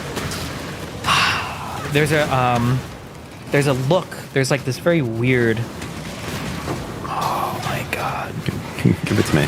There's this horrible thing of like, you know how like today when you design for mobile, back in the day you would make things to work on like 2 or 3 browsers and like Windows, and that's it. And fuck Mac kids, and who cares about anything else? Sure. And now you have to make sure that you're compatible with like 400 resolutions and all the different. But I mean, they're like frameworks that you work in that hopefully do it for you or whatever. But yeah. For Netflix, the reason why Netflix movies and series, they have like a look about them. It's very strange. I don't know what you're talking about, but I'm ready to learn. Oh, they look. There's like a look to them where you're like, oh, that's a Netflix. It looks a certain way. I don't know this. Netflix has like a whole thing that's posted about like, here are the cameras you're allowed to use and like the settings or whatever, so that you have like this consistent user experience so that people can watch on their phones and it's like enough contrast or whatever. And it's why like all the Netflix shows have like a certain appearance to them. Oh. That's like kind of, I don't want to say cheap, but like it I feel limits. like if I learn this, it's going to ruin movies for me. There's that type of thing like when you, like, you know, I regret. Well, it's not like so horrible and like, oh God, it's never. I know, but I wish I never knew about the Wilhelm screen. Oh, that's just cringe and lame and stupid. Yeah, I understand, but I wish that nobody ever told me about it in the first place. Because now I hear it, and I'm not pleased. And it takes me out of the moment. I wish I just never new in the first place? Well, because it's not even good. Like, there's no point in it. It's fine. It's a fine scream. It's fine. Well, yeah, but I mean, like, when people put it in, it's like, oh, let me, like, suck. Well, like, if it was just in, like, comedy movies, I'd be okay. But in, like, in serious movies, I'll stick it in. It's like, what's the point? Because it's just a stock scream. Yeah, I know. No. It's not just a stock scream. It's a joke that, like, the sound people, they, like, put in as a joke. You think? Yes, I know, 100%. It's a joke. But it's, like, fucking stupid because you're watching, like, serious movies, and they have it in as a, but it's like a joke, so why the fuck is this in here? You think that they should just retire the Wilhelm scream? I just don't think it should be in, like, serious movies. It's just weird. Comedies only. Yeah, or, yeah. Because it's too public of what it is now. Yeah, because you know that it's just stupid. God, the Dune 2 movie is pretty good. It's a pretty good movie. Yeah, it fucking was. Dune is so bad. No, Dune was okay. Dune is so bad. Dune 2 was good. Oh, but I will say... What? Oh, I'm sorry, because I'm on the clip machine, okay? Yeah. I'm going to ban this shit from my fucking phone. Oh, that must be nice. What? Banning people. No, banning, like, shorts and clips and stuff. Oh, yeah, that would be nice I shouldn't also. watch. Yeah, you can do that on your phone. That guy in Dune 2 should never... I'm so sorry, but Paul Atreides? No. The other guy can never be allowed to act in anything, because I can't unsee him as, like, the joke actor that he is. Which one? How do I even do his voice? You gotta know. No, I can't even do it. Do you know what I'm talking about? I have. You should know exactly what I'm talking about. The fucking Christopher Walken. I cannot unsee. Like, look him up in Dune 2. Yeah. He's like, it's I like, understand. oh, it's that guy.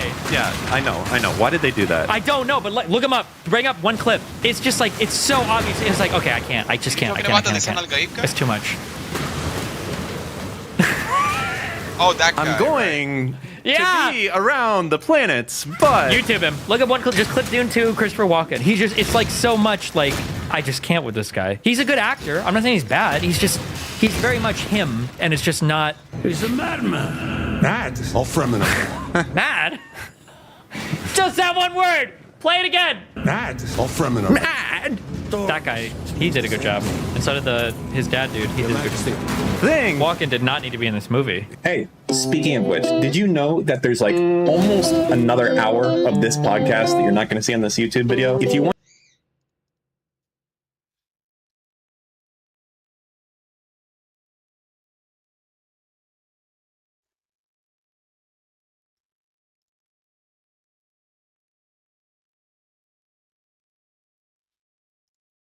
Hitting journal. His investigative.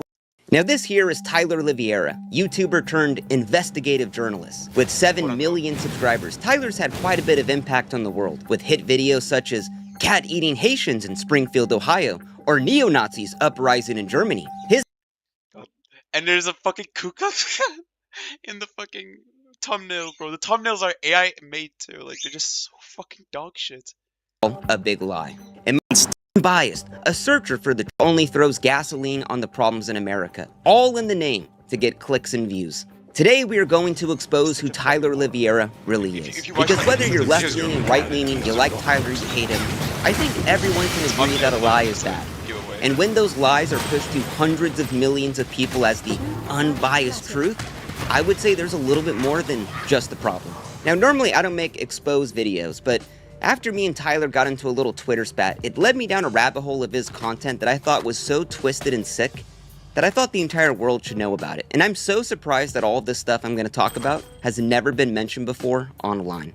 Now, Whoa. I'm not going to talk. This is great for me. This ring is perfect.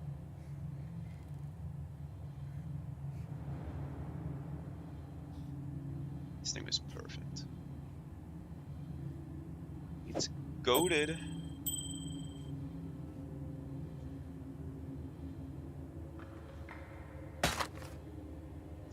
Mediocre.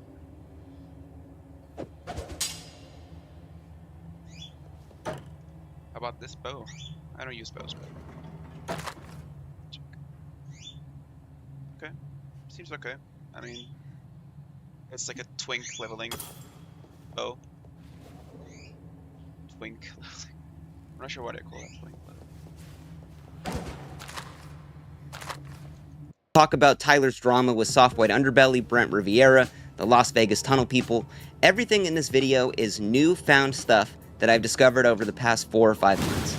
So, before we get going, Tyler, I am not trying to cancel you. I dream of people cancel. Come to the cancellation. Bring it. Please, cancel. Going into hot-button political situations, talking to both sides, and always coming to the conclusion that whatever city he's in, it's ending all of a sudden. That it's the worst place he's ever seen. Now, these videos are seen by hundreds of millions of people. People actually take these in for journalism.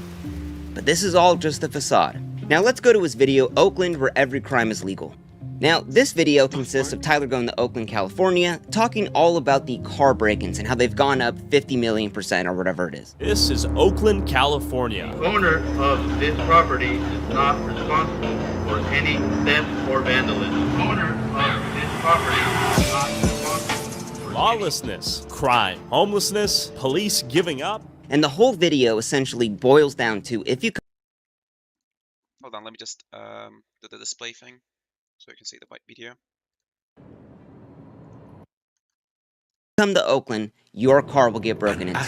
So just keep that in mind. Now, in the beginning of the video, we see Tyler at a gas station, and we can hear overhead this audio playing. The owner of this property is not responsible for any theft or vandalism. Now, if you're at a gas station and they're playing that overhead, it's got to be pretty bad with the car break-ins. So we see Tyler vlogging around, and then we see the next shot of this Kia. And if we look on the dash, you can see a PS5 with the PS5 controller. Why would someone leave a PS5 on their dash at the gas station where they're overhead playing? Your car is going to get broken into. But let's continue on. Now, in the next shot, we see the same Kia. And if we look on the dash, we can see that same PS5 in the controller. Now, why would Tyler be filming this from far away? Maybe Tyler was trying to bait someone into breaking into this car. Stay the course. That seems like a crazy theory. How could we know that that's Tyler's car? Well, later on in this video, Tyler gets a parking ticket. While the police may not do anything if you break into someone's car, commit Grand Theft Auto, steal an ATM, or beat and rob an old lady on the street, if you park on the side of the street and don't pay the meter, you will be fined and punished. We got a $61 parking ticket. And he complains that, wow, people could break into cars and do drugs, but I get a parking ticket. Well, if you look at that parking ticket a little closer, oh, we can see it's the same license plate that is on the car at the gas station. So Tyler went to the store, bought a PS5, put it on the dash, left his car out, and hid out in a little bush trying to capture someone breaking into his car. Tyler is baiting someone into breaking into his car to try to capture it on footage. Because what would make the ultimate footage for Tyler? Oh my god, I went to Oakland, California, and the break-ins are so bad that my car got broken into. And clearly, no one broke into it, because who would be dumb enough? Clearly looks like some like cop sting operation shit. This is like levels of like faking a prank video times 10. But when you're trying to pass this off as actual news footage, on the ground journalism, I would say that's not something a truthful journalist would do. And after catching this right here, it really made me think, could I seriously trust anything in Tyler's videos? Is this something that a investigative journalist would do, leave a PS5 in one of the highest car break-in areas in the fucking country? I don't think so. Like, what the fuck? Like, and Tyler still used this footage. That's what blows my mind.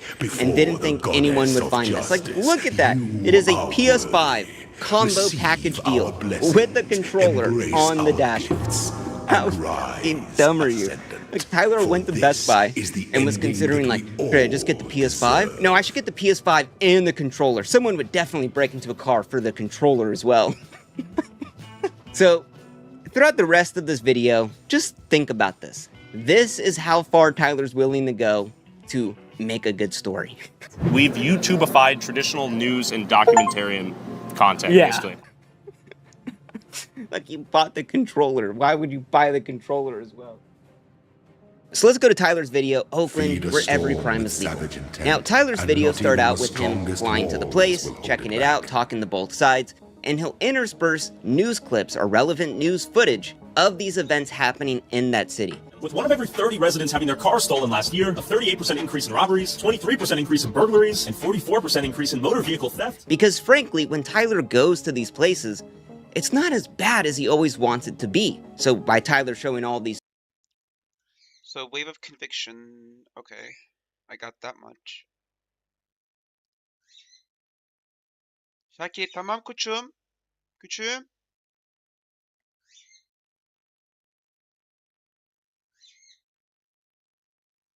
increases. Okay, that makes sense. Şakir! Küçük adam! Küçükmüş. Küçük eşek. Ne?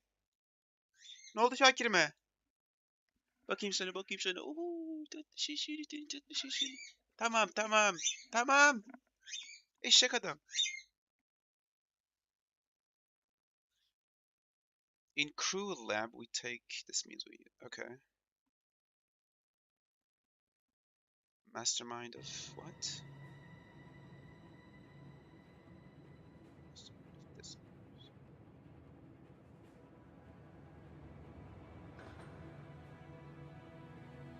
Oh, this right here. Discord. Okay.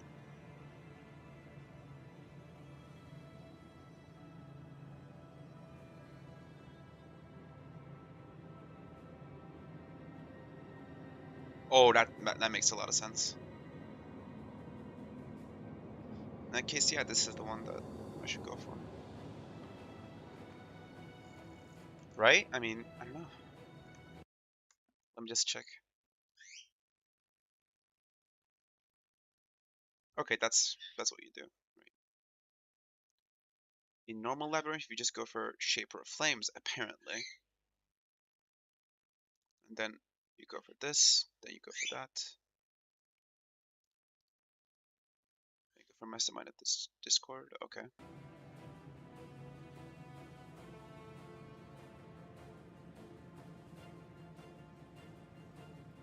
It's always Ignite. Why are we so focused on Ignite? Why shouldn't I go for Mastermind at Discord here? I don't know, maybe. There must be a reason, surely. So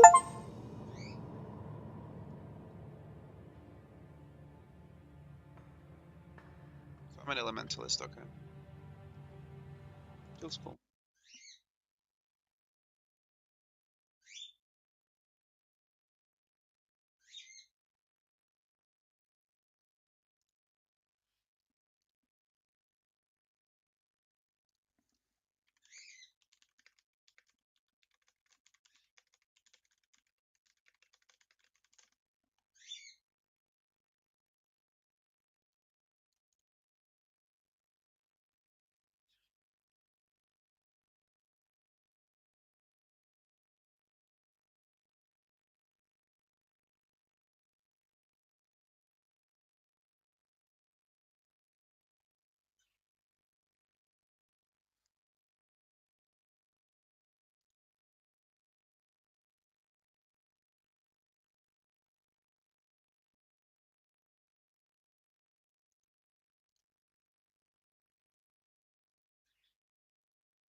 So how does this work? Half of building? It's a setup thing. It's a program of its own. God damn, they made a whole ass program for this shit.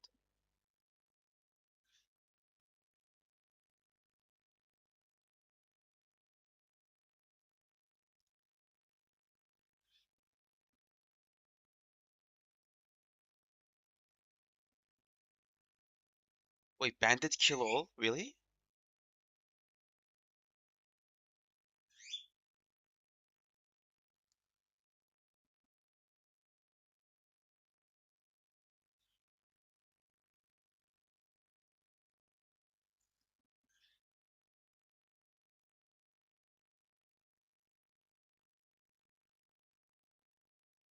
God damn, some of these are pretty good. Replica Dragon Fang's Flight. Okay, that one seems very good.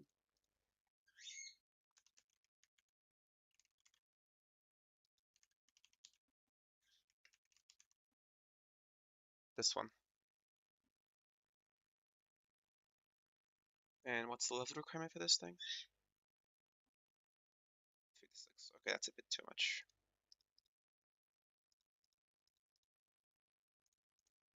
Early League.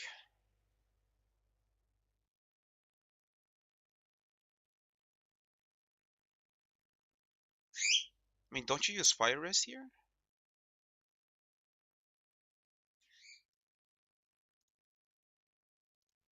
Say level 40. Okay, this is exactly the same. Almost the same now. Except, wait a second. It goes. Can it go over here? There? Is that even possible? I don't know. Right. Okay, that makes sense.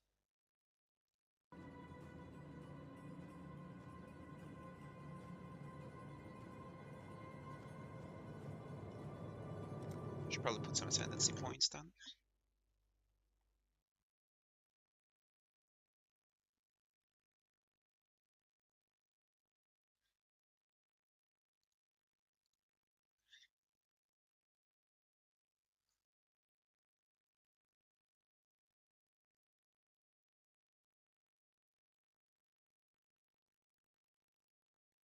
Okay, some of these are different than the other one. Way different.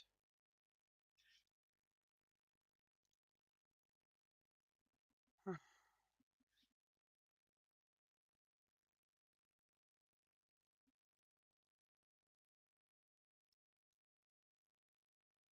Why doesn't it pick up the fire mastery too? I mean,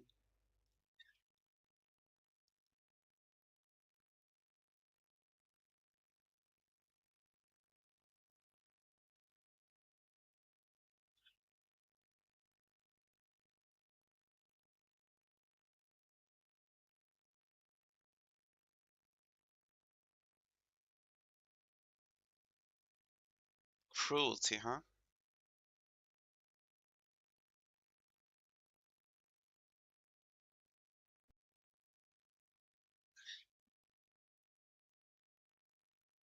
Okay. Act 3, Siosa. I guess, yeah, I'm done here. I opened all the chests that I could open.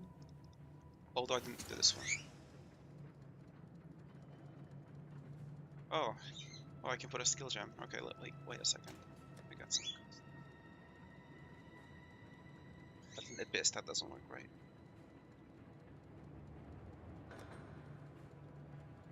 Yeah, in that case, I don't have one.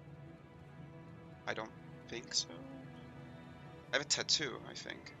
Yeah, this one.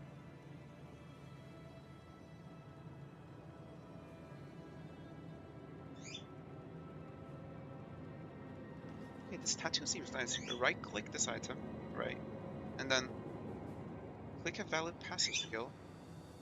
Okay, like this? No. I don't know. Oh, that's supposed to function. Oh, right, like this. Okay. What's a valid small strength passive skill?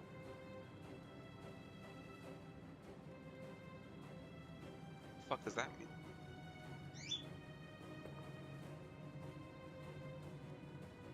Wait a second. Small strength. Like one of these, I guess. Okay.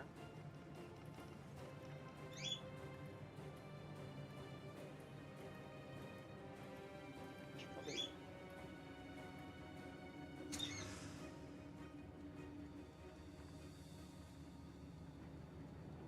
Buy a gem. A skill gem, huh? Okay. Bay of Conviction, that would be appreciated.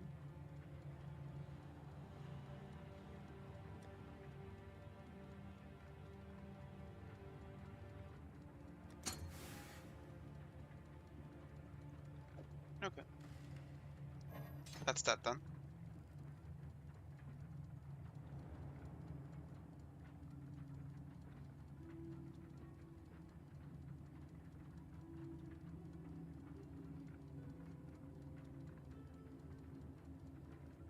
Yeah, definitely have lots of room for improvement here. Yeah, and I got plenty of Chaos Orbs. Chaos Orbs. Whatever the fuck. It's trash, but I'll keep it still. I don't know why. I like keeping trash.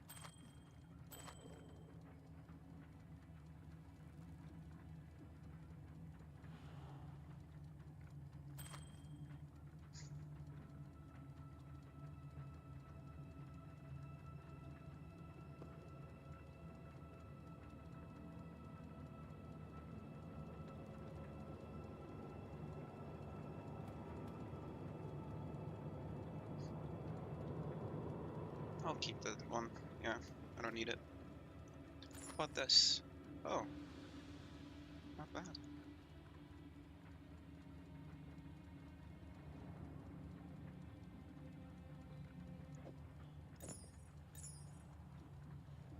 Boost some strength and dexterity, which, you know, knows this item, so I'll keep that one.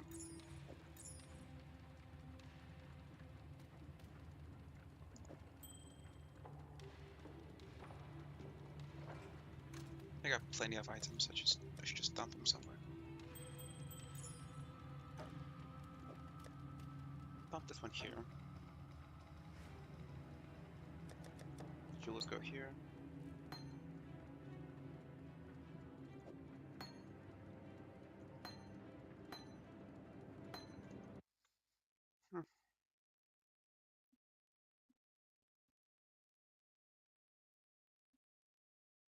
Wait, I don't get this one.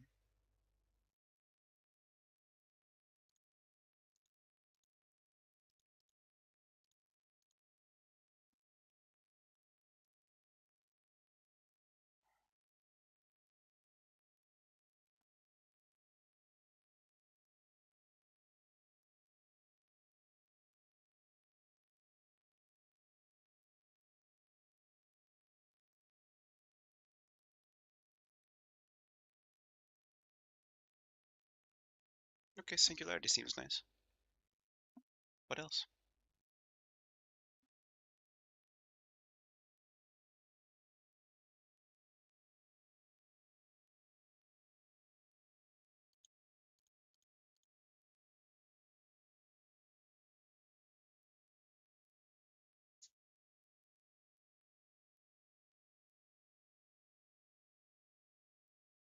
Right, veil.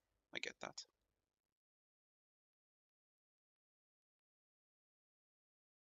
I'll look for singularity. Singularity. And what's the level requirement for it? A lot. Oh, that's a huge level requirement. I can't do that. That's not early league, you assholes. What the fuck?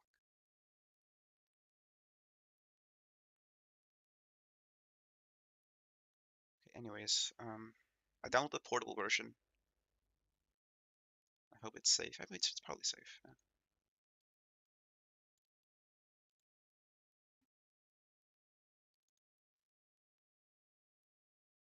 Let's scan it still. Doesn't hurt to do that. Oh, okay.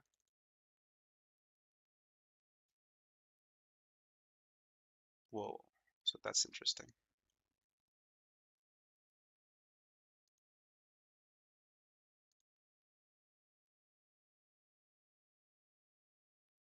Oh, okay, I can do that.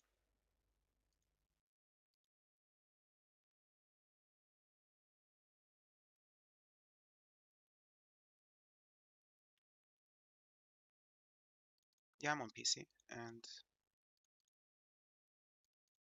what is that? Okay. Account name. Would that? Which one would that be? Oh, let me go to the primary settings. Sure.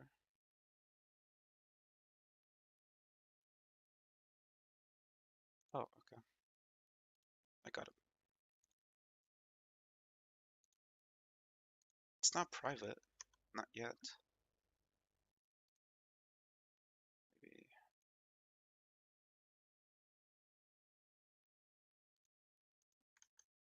Okay. Which one would be my account name?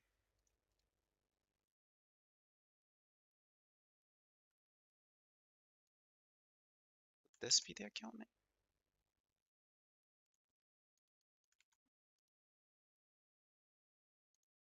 Okay, I'll try this one. All right. I'm trying to figure this out.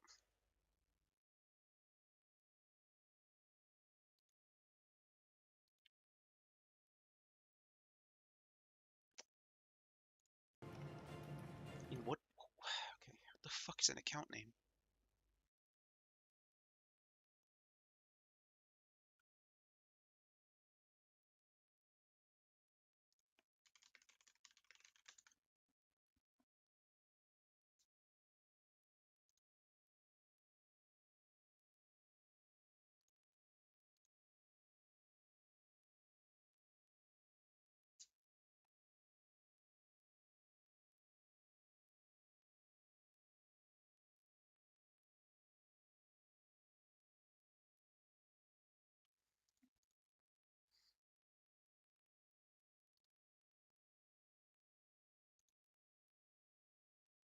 Okay. Right, that's my account name, but like there's I mean it's no longer private, I think.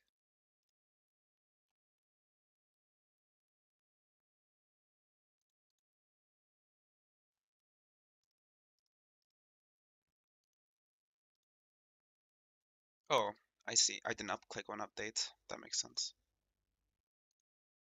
There we go. It worked.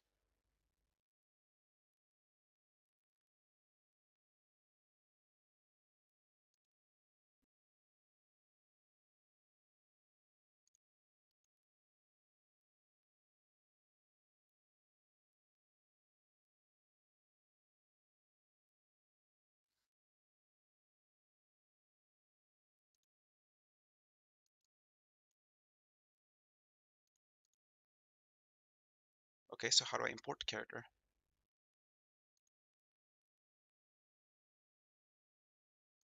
Yeah, that's the one.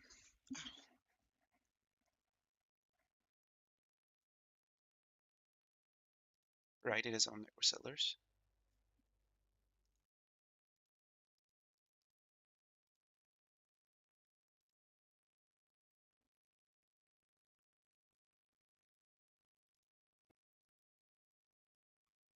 Okay, that's a lot of life regen.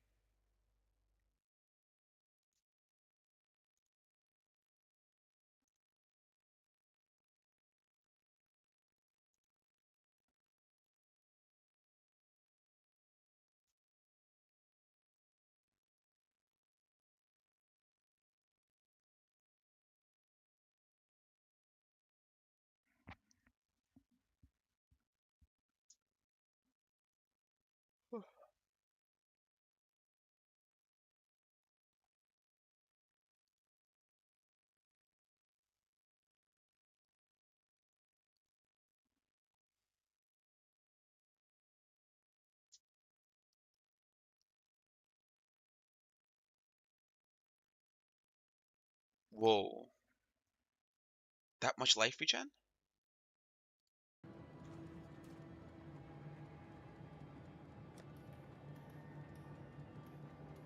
Oh, it includes the entire fucking... Okay. In that case, that's a great node. Why wouldn't I pick that?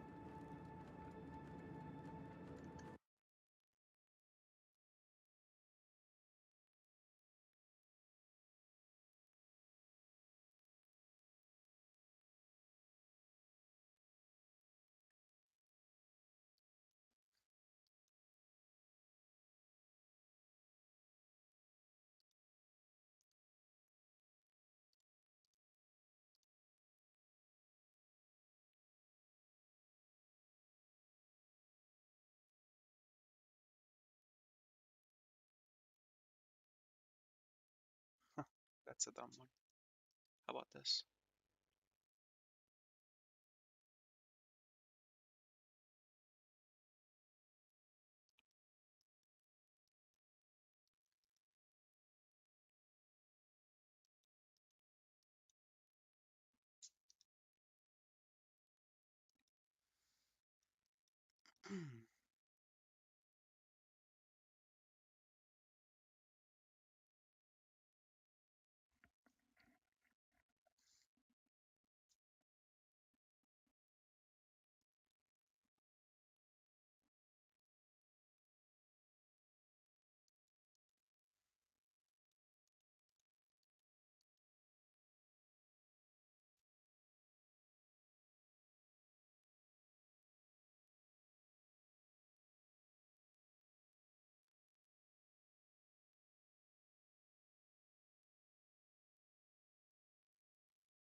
That's a decent DPS increase right there.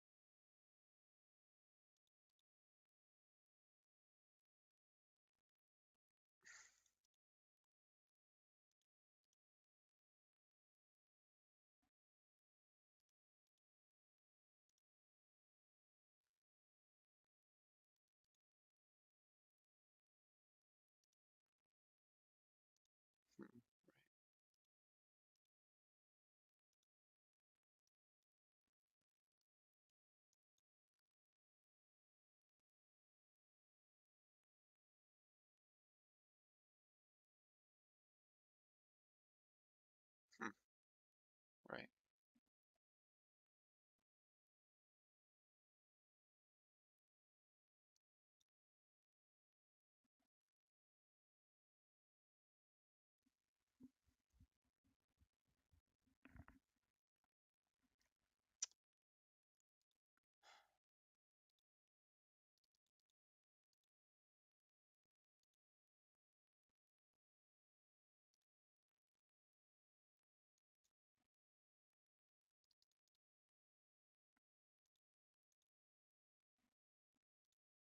Enter URL code here. Okay, sure.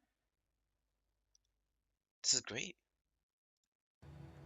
I like this thing, this program. And that's it. Huh.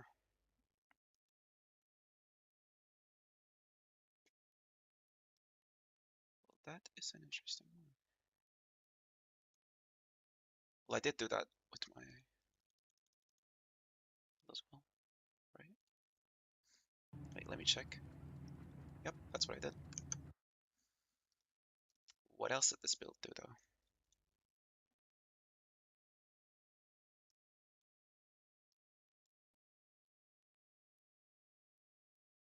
Went for Firewall, which is exactly what I did.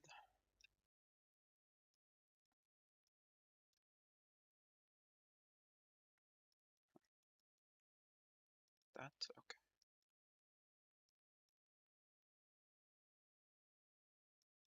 I guess this is, how about level of, let's just say, I reduce it? Okay, cool. To, let's say, 41. Did this change anything? No? Oh, it did change something. No, it didn't change shit. Doesn't change anything, yeah.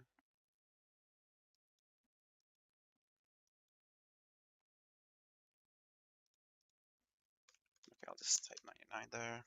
Doesn't matter.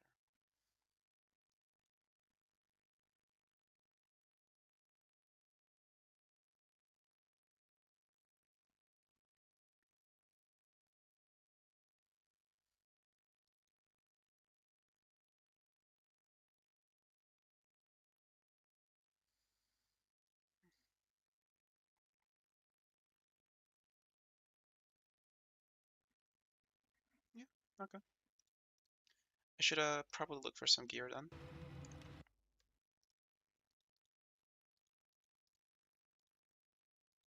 Not sure what gear would be the best for me.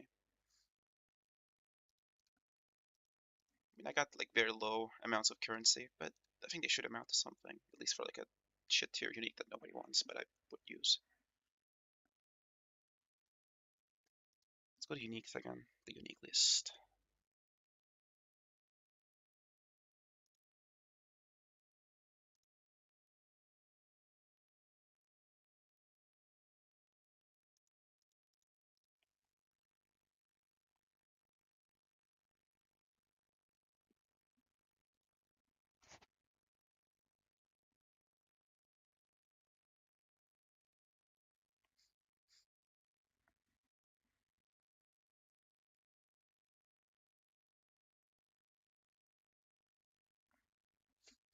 Aye.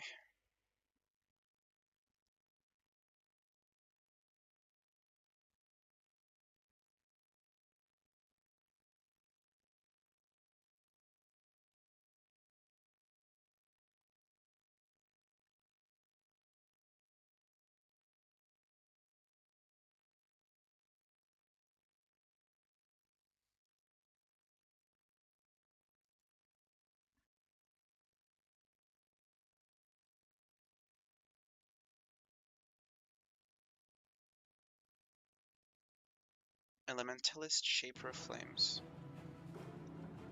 Right, this one.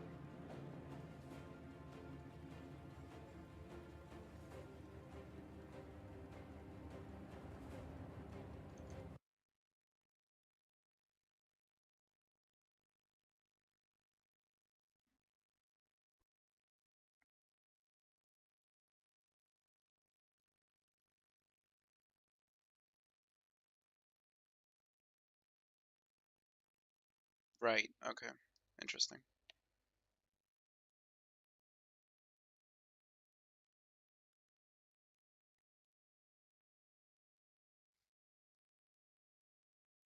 Yeah, I like this build.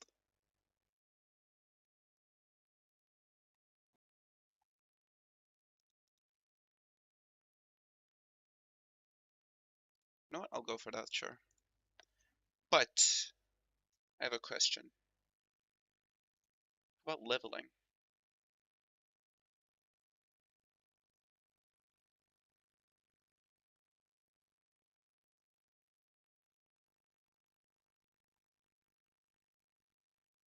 Right, so this is another starter build, for sure.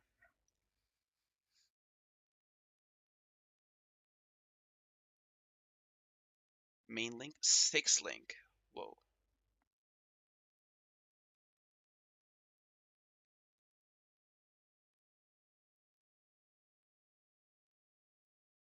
Ignite proliferation support. Okay. Okay, I'm done. I mean, I got nothing else to do. Oh wait, I forgot these down. Let's see what this is. Meh. Not back. Right, time to leave then. Time to dip.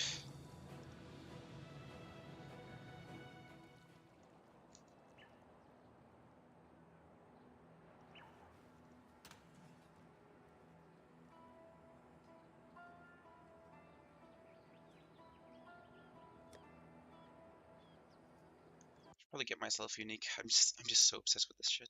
Okay, I need the unique.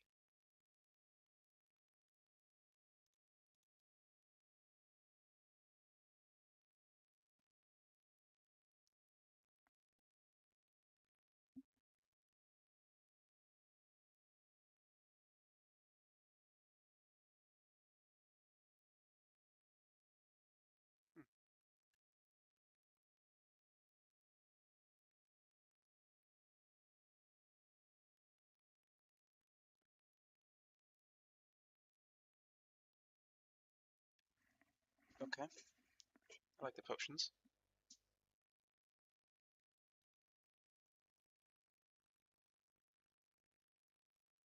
So you don't need any mana potions?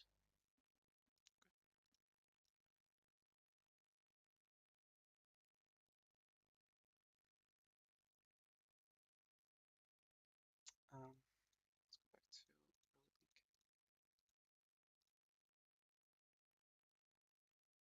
I mean, what are some unique items that I can use anyways?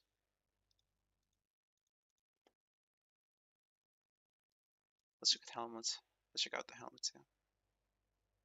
I already got the Baron. It wasn't that good. At least it wasn't meant for my build. Onslaught. Okay. I already have that one.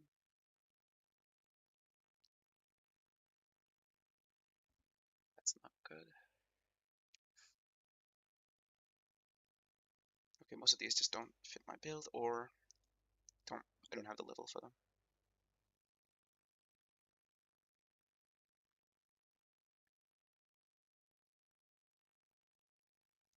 Okay, none of these make sense for me. Wild amulets. There's plenty of them, yeah.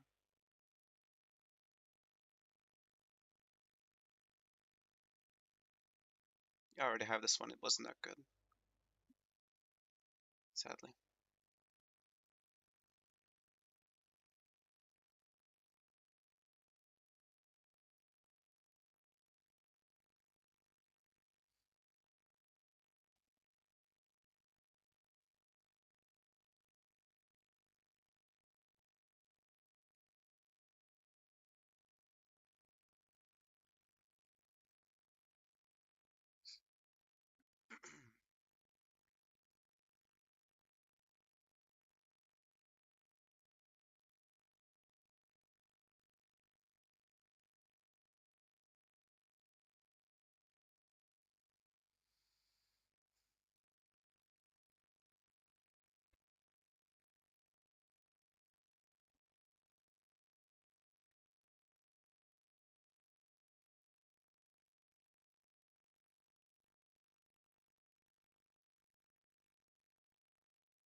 Okay, how about boots?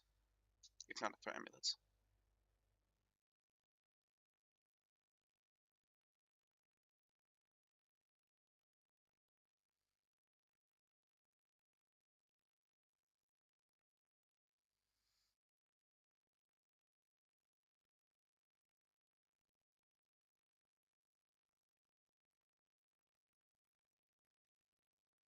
Okay.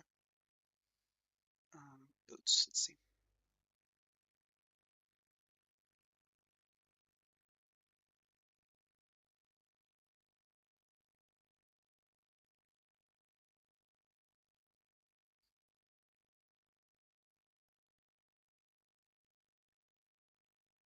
Oh, the level requirements are too high for them too.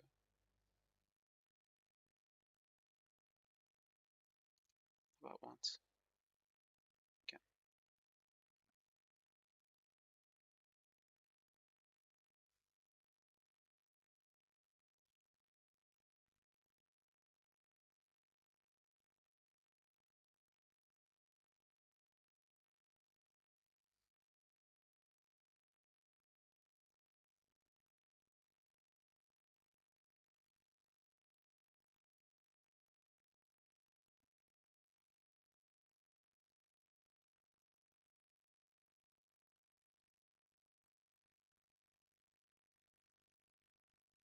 Yeah, okay.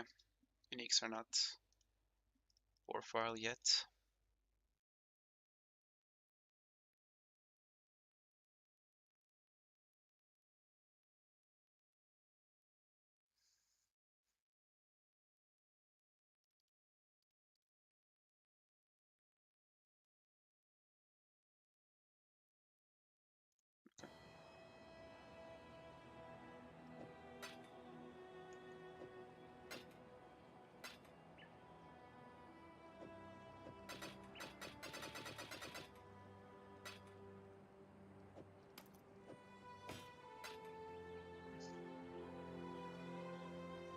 I should probably put this quest item here, but I can't.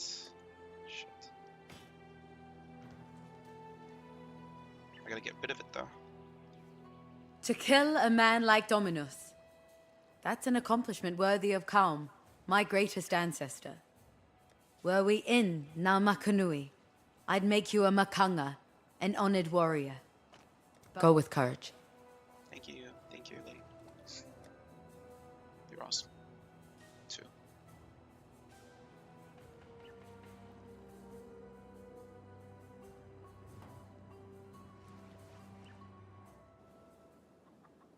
Need something smithed?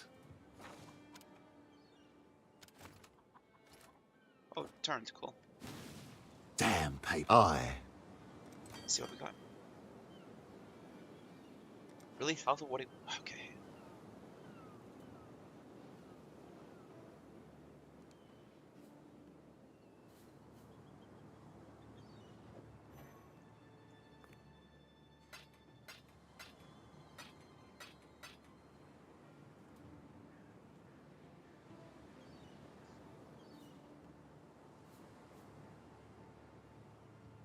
Do you even have it?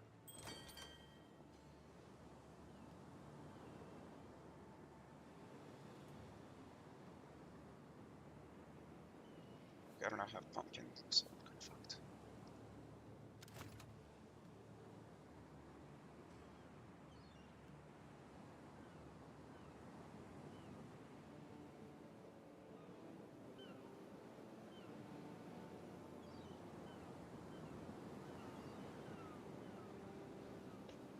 I'll upgrade this place too. So the more you trade with one of these ports, I guess the higher the bonuses you get. I should diversify though, so I'll do this one.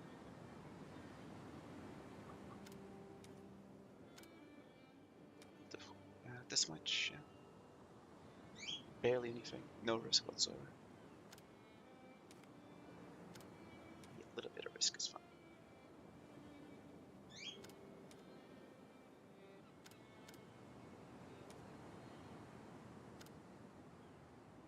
There's like a breakpoint here or something. Okay.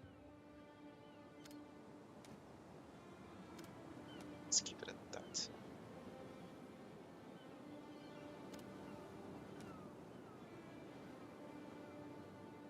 Okay, there is like a diminishing returns. Slightly decreasing this. This is good. I'm fine with this. Or this one. Set sail. I'll give him the word.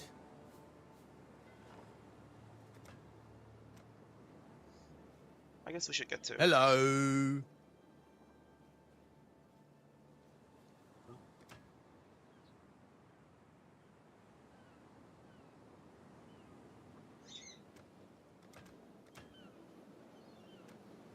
Okay, I don't need more shipping places. I'm gonna keep that at that level still. Yeah. Shakira. Every journey begins with a humble first step. Welcome.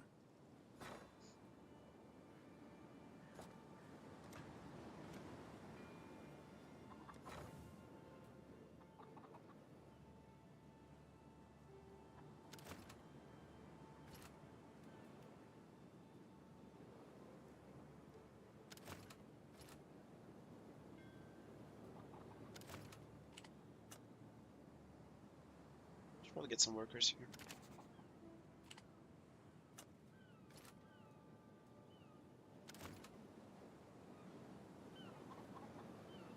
I get another one? Oh, that's it. Okay, that's it.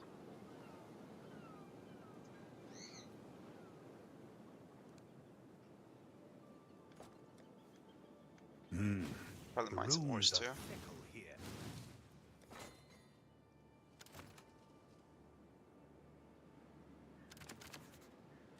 Okay, let's get to farming again. Is there even petrified amber ore to farm?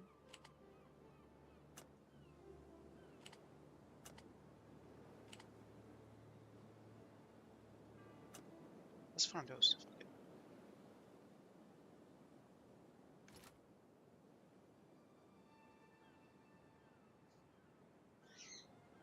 Oh, there's barely any to farm anyways. Still be idle again after a while.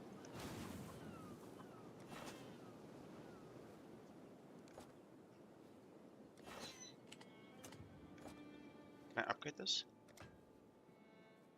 Oh, I can get pumpkins if I... Pumpkins aren't my favourite, but the people love them. Right. I guess we're done with wheat for a while. I'll switch to pumpkins. This mini game. All right, you're the boss.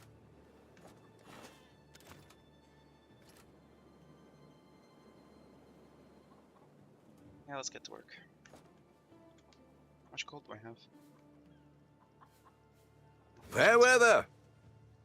Decisions must be made.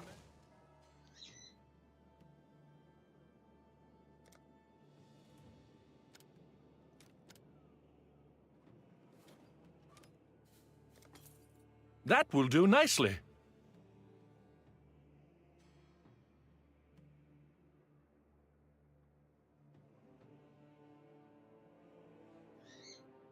Will they automatically stop working once their job is done, I guess? Oh shit.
Alright, I'm back. And, news clips, it could seem way worse than what it really is. Now, Tyler is passing this along as actual information, that this is actually how the city is. Now, these news clips are always from the city that Tyler's in. Or are they? In this Oakland video, Tyler brings along this prestigious reporter, Darren Stallcup. I met up with Bay Area native and investigative journalist Darren Stallcup to hit the streets and see what's really going on in Oakland. Tyler shows clips of him going on Fox News, that he's been all around town investigating the homeless crisis within Oakland, California. Now, this guy isn't a journalist. He's actually a used car salesman who pulled a $7,000 GoFundMe scam a couple months earlier. I talk a lot about right-wing grifters in my videos, but this week Fox hosted one that was so lazy. I'm honestly kind of impressed. This guy, Darren Mark Stallcup, is trying to raise $10,000 to move from the Tenderloin neighborhood of San Francisco to another neighborhood in San Francisco. I'm currently looking at the Chinatown neighborhood, but I'm open to other districts as well. And it's actually working. I looked into this guy a little more, and he has another GoFundMe, also for $10,000, but this one is trying to achieve world peace. So either world peace is like a lot cheaper than I thought, or, and far more likely, he just wants $10,000. But let's continue on. So the used car salesman's riding around with Tyler, and all of a sudden he brings up how he's seen kids as young as 7 years old walking around with guns in Oakland. Now that sounds pretty wild. Tyler then shows this news clip on screen. I don't know why we're being followed when there's no doubt criminal activity left, right, and center. A lot of the kids have guns now, so when I'm walking around, I'm not looking for some 25-year-old guy with a gun. Watch out, 13-year-olds out here? I'm looking for 7-year-olds with guns. So when the reporter brings up kids with guns in Oakland, Tyler intersplices a news clip of a teen in trouble that we're led to believe is from Oakland. Because frankly, Tyler doesn't see the kids with guns, so he's got to show news clips to prove that this is actually happening. But what if I was to tell you that this news clip he shows as evidence isn't from Oakland, but from Miami, Florida, 2 years ago? But Tyler passes it off as this is what's happening in Oakland. Even though we can't see the kids with guns, we'll just take his word for it. Teen in trouble, sounds really bad. But let's continue on. Maybe this is just a little mistake. So Tyler and Darren are talking to a business owner, and they bring up all of the machine guns that are in Oakland, and that's why crime is up. It is so horrible up there. Oakland is so bad that people have machine guns and they're walking around. Mind you, it's California. Like, the gun laws are insane here. And then Tyler shows this.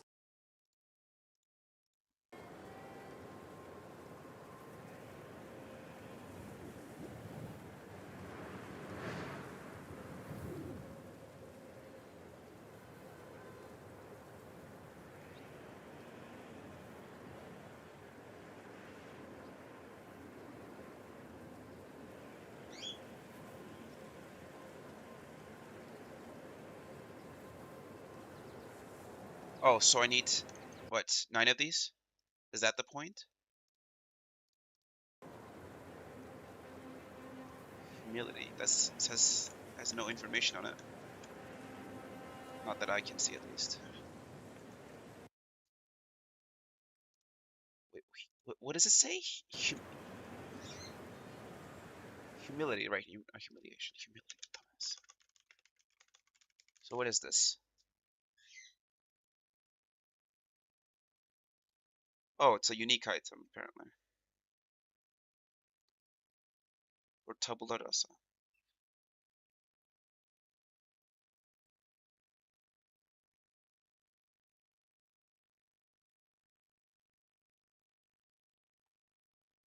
Right, so what's the point of this item?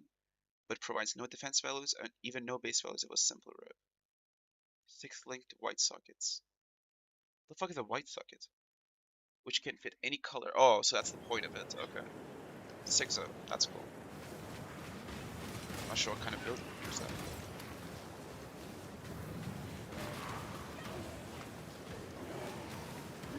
When I'm ready, and not before. Okay, maybe the sound effects are too low.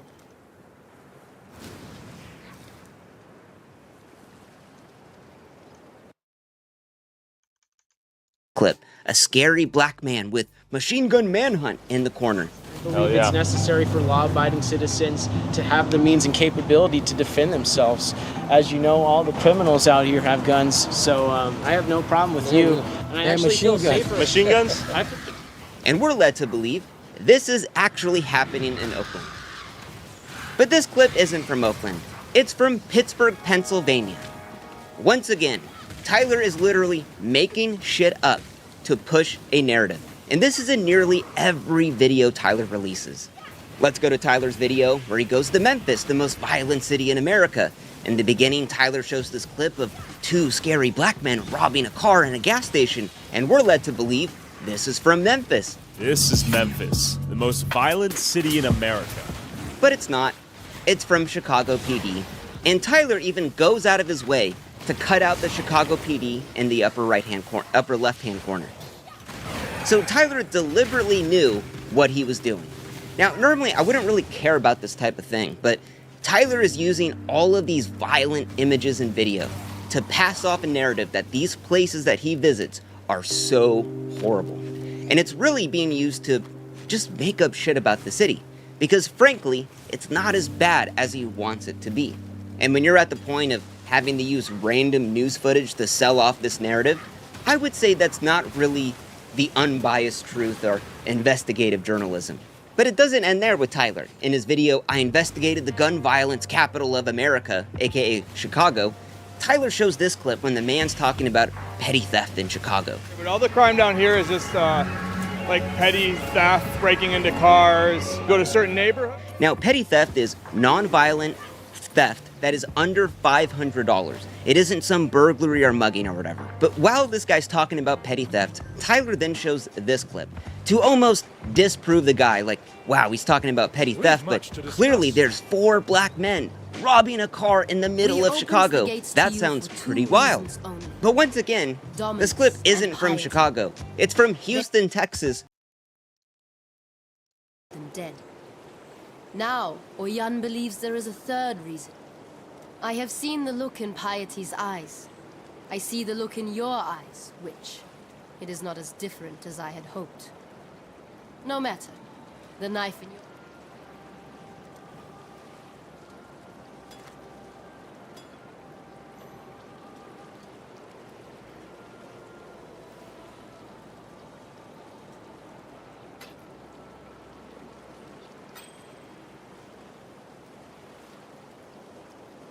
I have plenty of alteration stuff.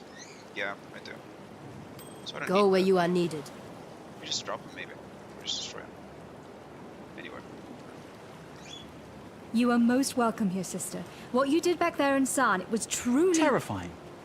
Don't get me wrong. Piety, the rest, they had it coming. But there's no one like that here. These Marraketh, they're good people. She knows that. Please, sister, ignore Pataris. Good luck. Seems like the rain's brought out a few worms. Don't think I'm an easy mark, Exile. I've spent more than enough time around exiles to know which way the daggers point. Ah, this is the stuff. Good nose, Exile. You find more and I'll come right over. Ah, this is the... Wait, what?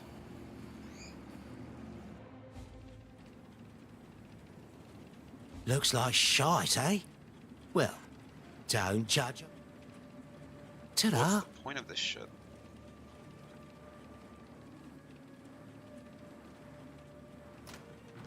What's this content? Exactly. This is Crawler, capable of scouting out a few of the valuables hidden down here.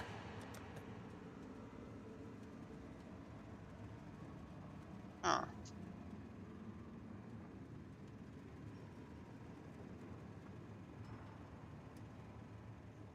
Right.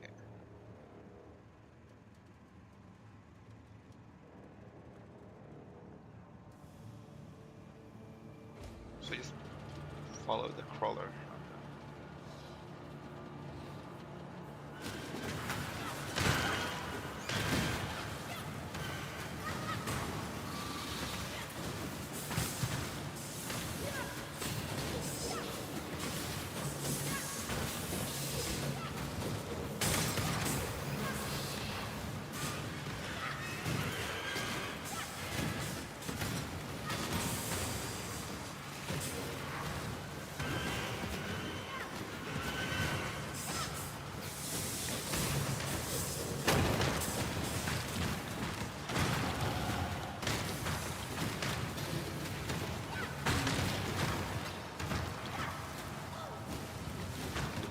when I'm ready and not before.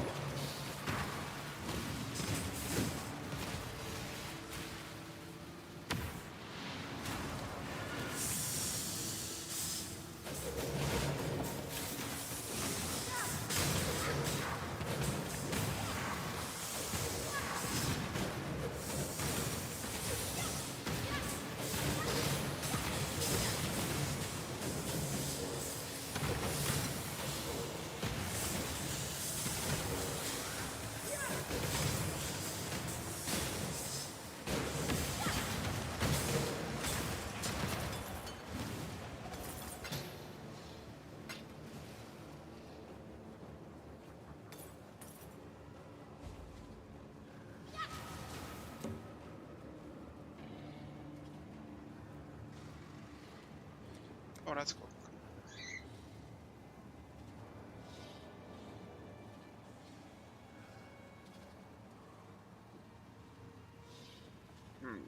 Okay.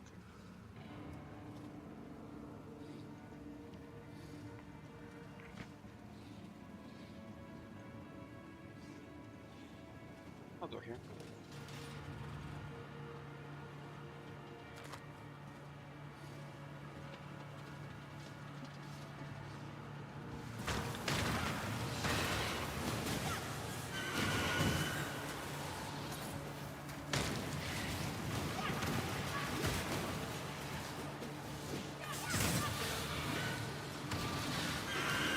Wait, did I even... Hold on. I probably forgot that, yeah. As I always do. Wait a second, you assholes. Wait a fucking second.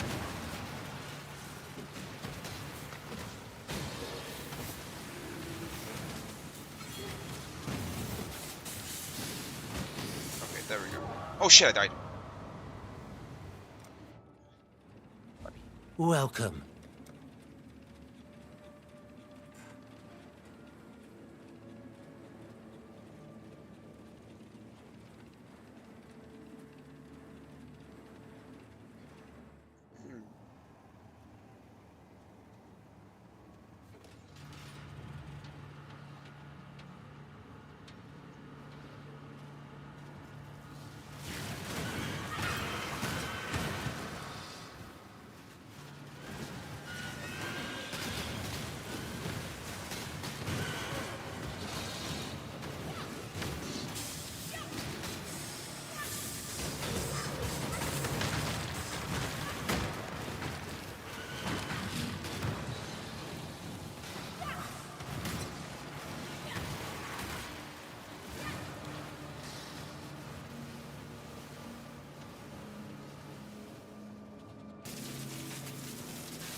Let's see what we got.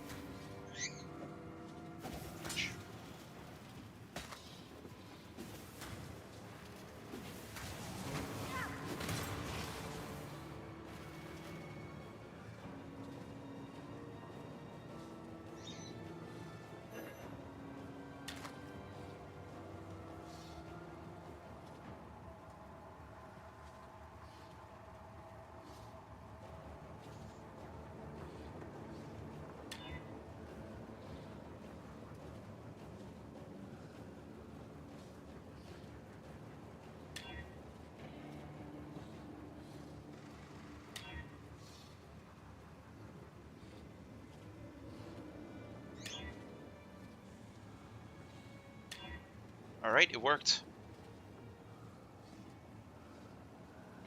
I got something quite good. I think it is good, yeah.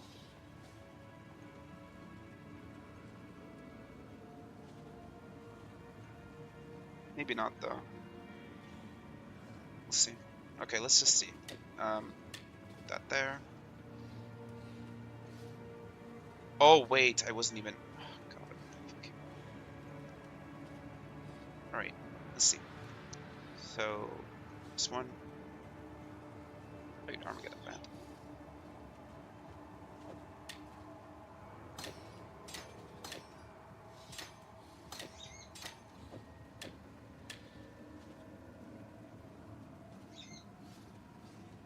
Okay, not a huge increase, but it's still, I think, fine.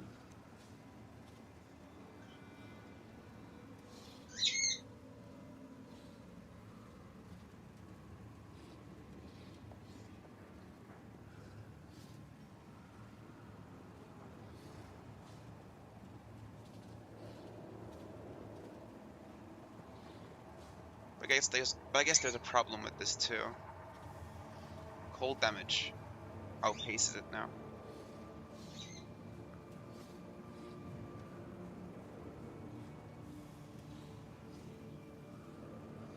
Not sure how big of an impact that would make.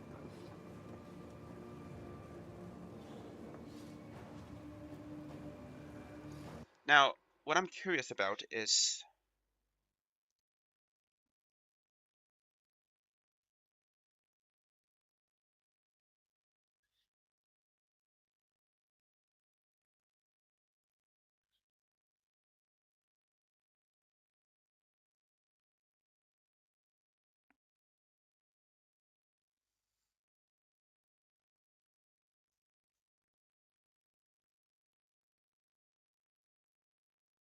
right, Mastermind of Discord, so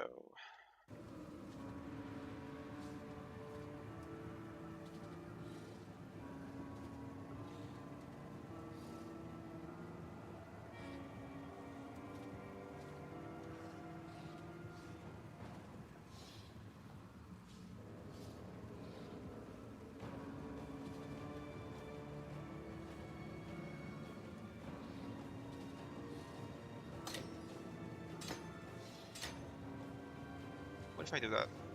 What if damage doesn't tank that much, and Wave of Conviction gets significantly better?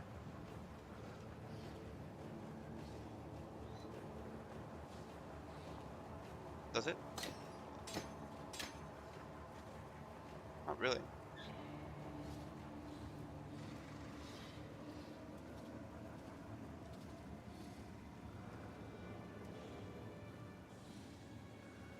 Honestly, yeah, elemental proliferation support isn't that significant.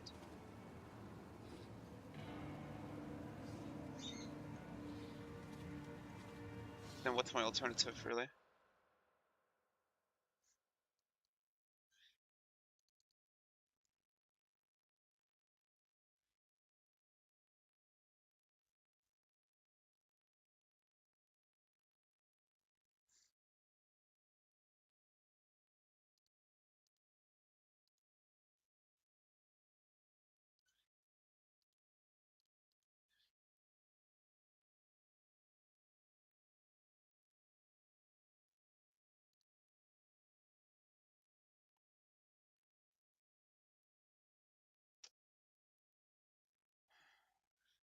Right, skills.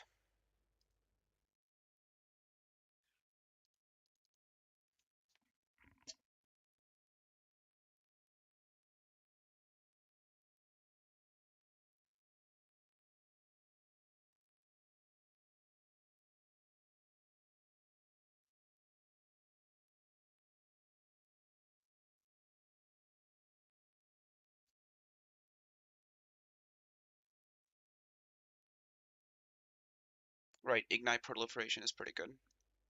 So I should probably retool my gems entirely.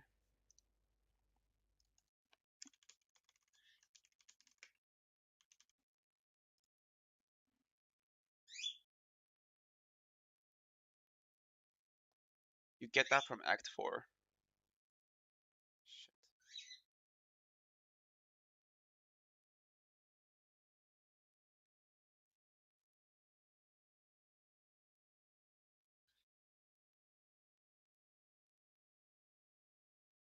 Which quest is this?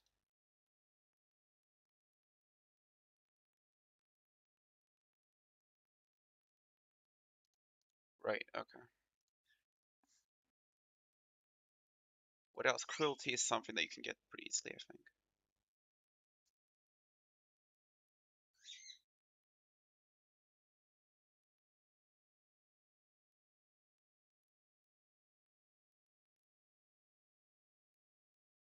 So you're completely focused on ailments?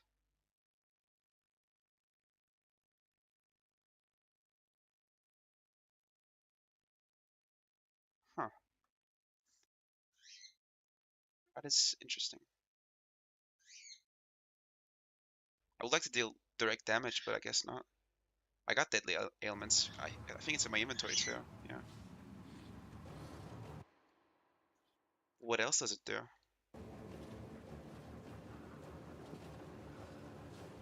Oh, from quality. I see.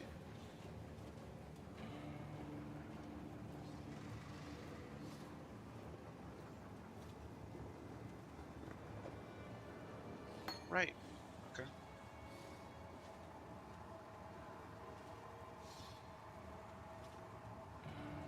Which I guess in that case this can stay as is.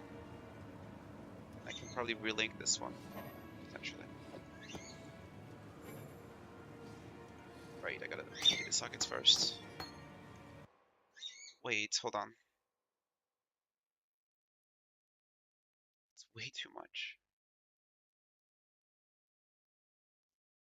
I'm gonna need. Okay. So deadly ailment is the only one here. It has.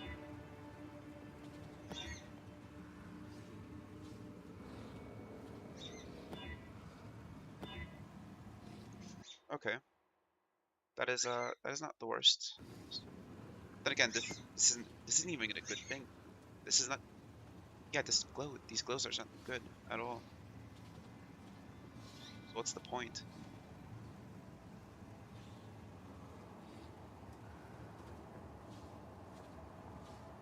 I mean, really, what is the point with that? That's not something that I would use at all. But then again, none of these are. So, yeah.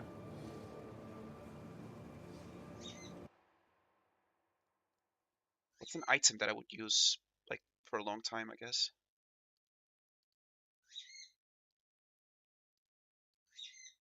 Shakir! Shakir adam! Let's go back to items here.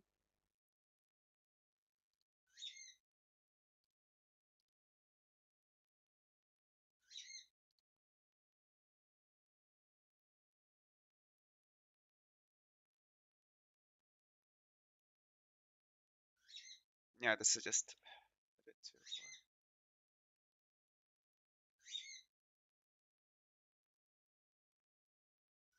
far. Right, singularity is a good one.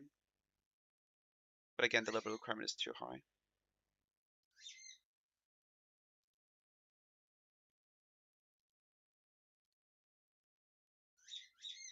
Ne var koçum?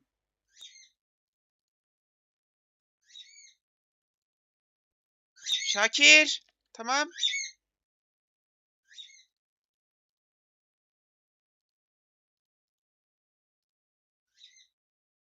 How about body armor?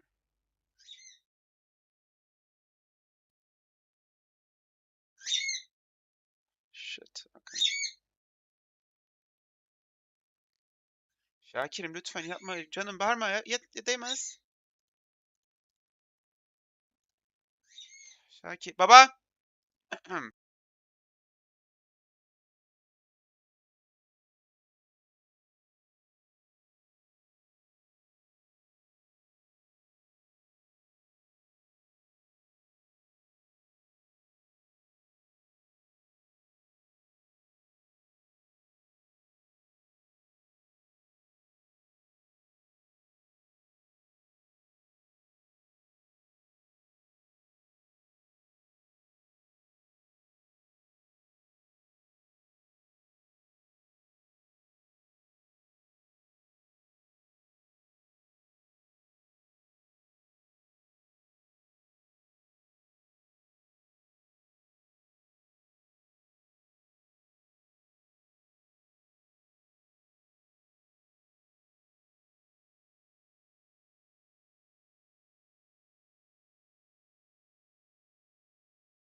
think.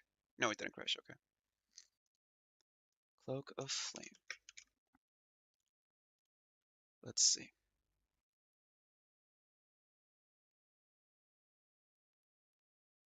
Some of these prices are wild. Can't afford them.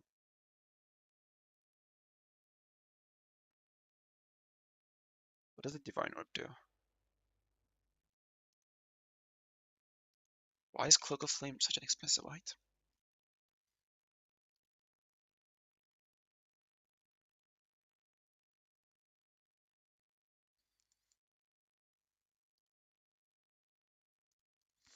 Hey.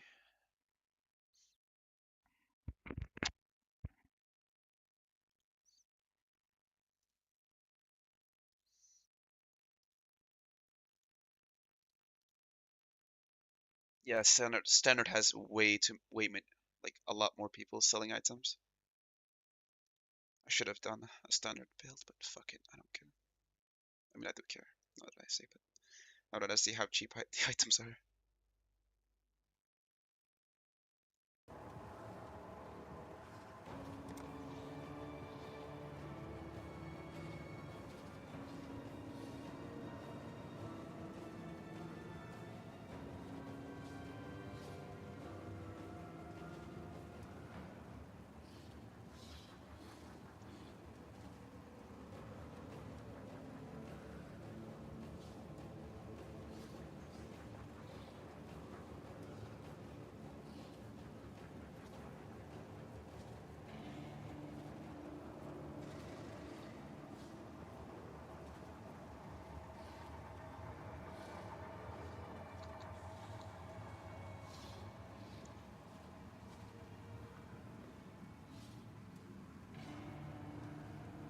Seems cool.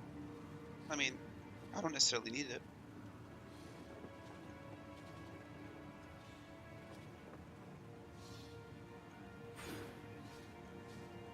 Yeah, it's gonna take a while for me to get there. Should be worth it though, hopefully.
Okay, so... Oh.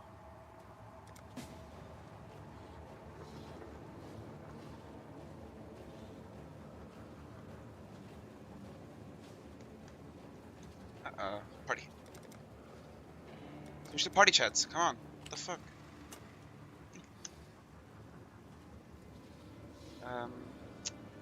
Do I teleport to?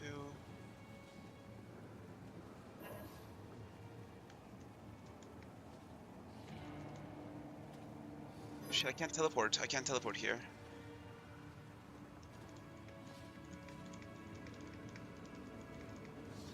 Very good idea.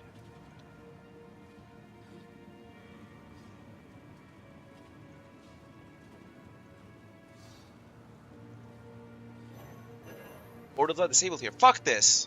Get me out of here. Blue button party icon. Oh, sure. Oh. What was I doing again?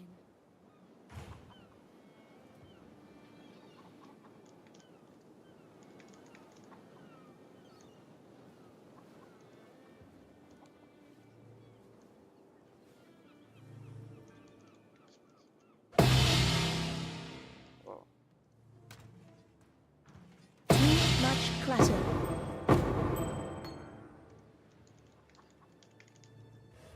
But what is this?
Wait, how do I leave parties?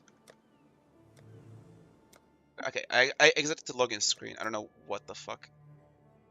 I was just too fucking what do you call it? Oh shit, I couldn't leave the fucking party. I don't know how to. Wait a second.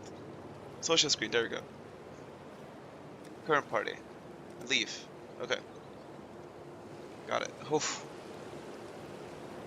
What the fuck? Where the fuck am I? Oh, Highgate. Okay. Right. I know what this place is. So this is a cool new piece of gear for me. Oh, this is the same dude.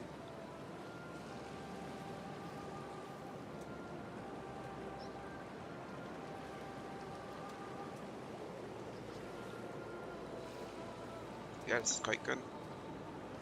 Oh wait, he even gave me with the fucking gems pre-installed. Oh wait, no, dumbass. That's not what happened. Why would he do that anyways? This is my older. Fucking idiot. I'm a moron, bro. Swear to God, I am.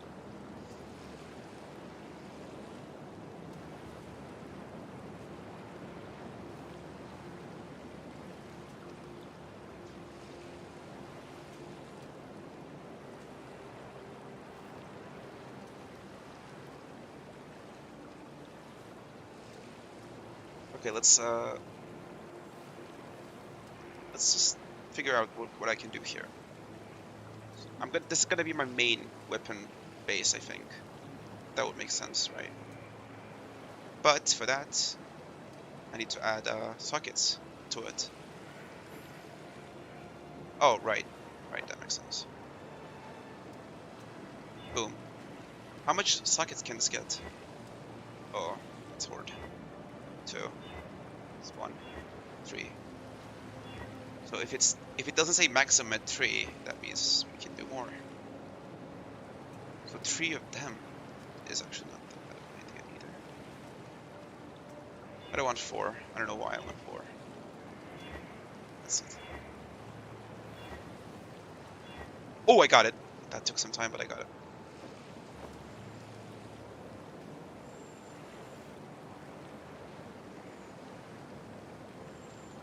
Okay, now we gotta link them.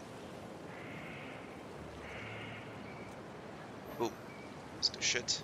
Oh shit, right. Boom. Okay, kind of close to what I want, but not there yet. It's not there yet. Okay. This is kind of there. But now I'm slow, like, ooh, very slow. But that's okay.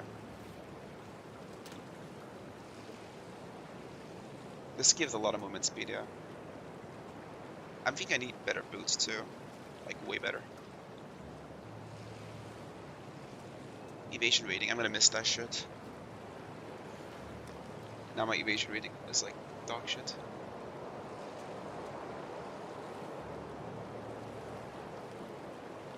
I guess I can put more emphasis on energy shield, but that's all I can think of, really.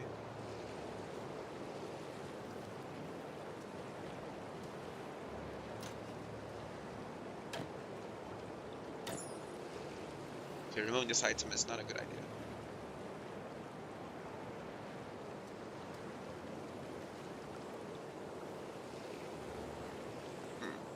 How do I increase movement speed, I wonder?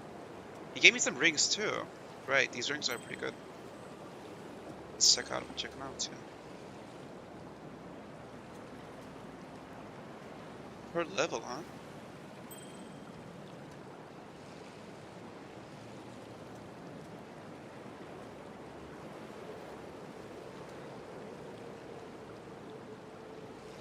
They're the same ring, but yeah.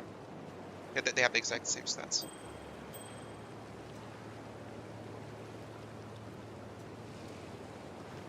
This is quite fun. Thank you, bro. These rings are great. Better than this for sure. Actually, it's not, but it's close. 205% on cat fireballs. God damn. So how's my energy shield? Pretty good. Dare I say? Oh right, this gives me a ton of fucking fire res, which in turn gives me health, right?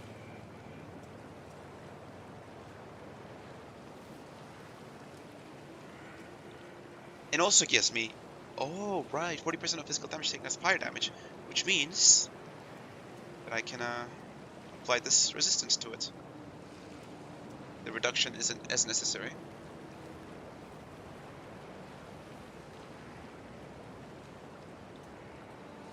Okay, let's see.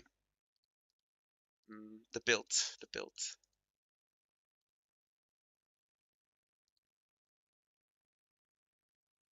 So wave of conviction, obviously. Ignite proliferation, sure.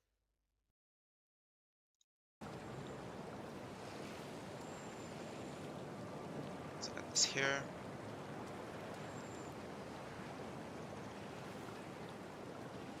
And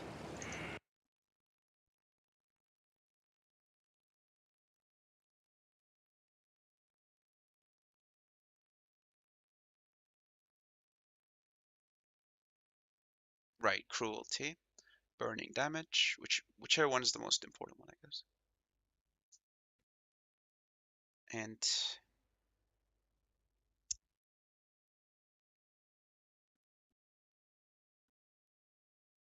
inflicted with supported skills. Oh, I see. Deadly ailments in that case.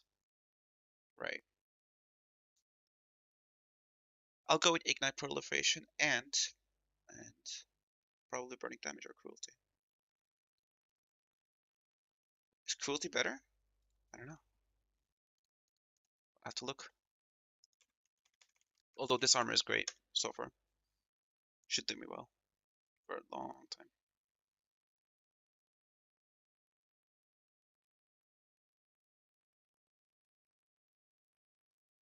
Cruelty grants more damage over time. Provides 15 more damage over time. Skills supported by cruelty.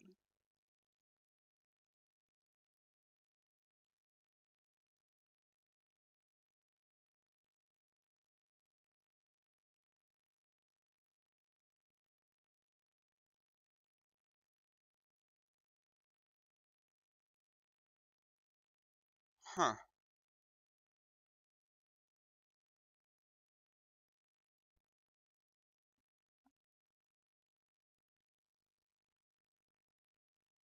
More damage over time to supported skills. Okay.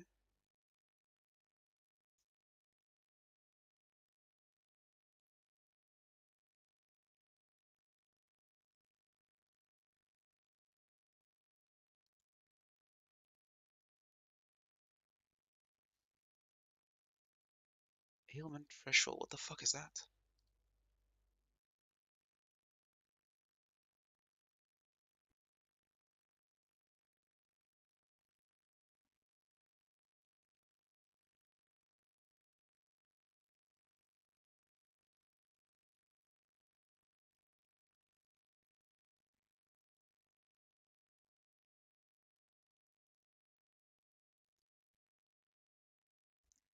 What is ailment threshold?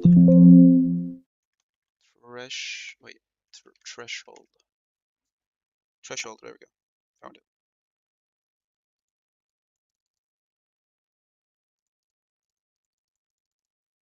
Oh, there we go.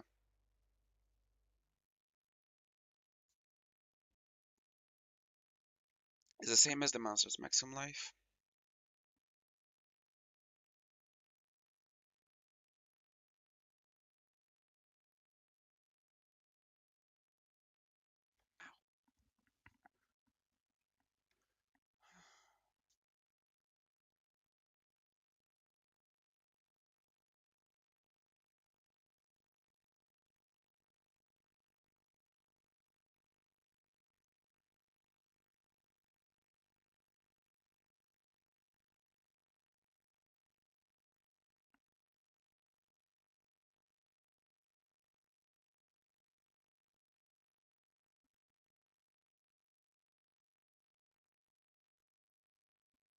Okay. I understand, so I have an idea.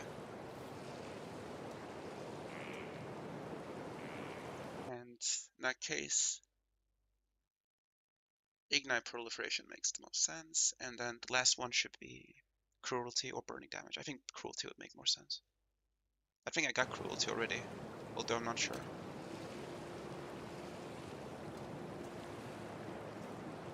Right. That's stun support, no. Nope, not that one.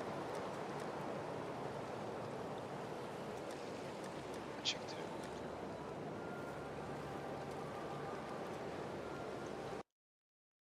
Okay, where do I get cruelty? That's what I'm curious about.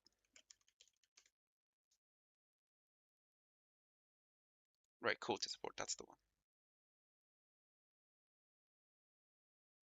Oh, it's very cheap.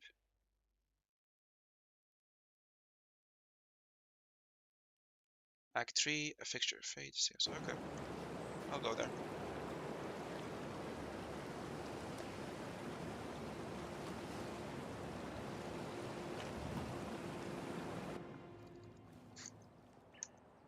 My character is so slow. Watch yourself.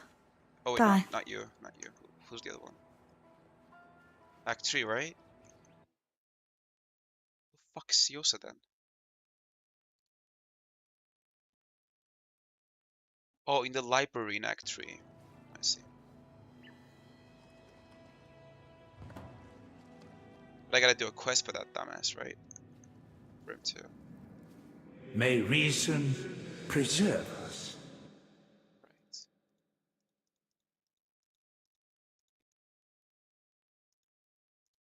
Right, okay. Let's go back.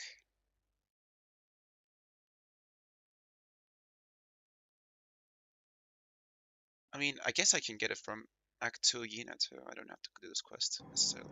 Remember, life is precious.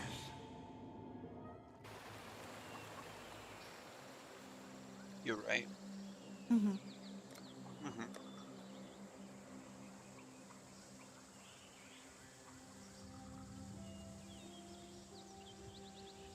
Wait, wasn't it? Okay. Right.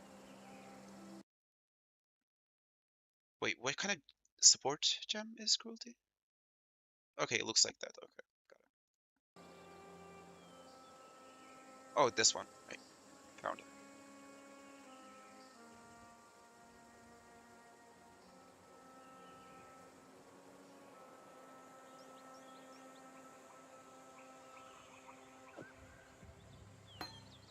Wait, got it. Remember to live. Pretty cheap.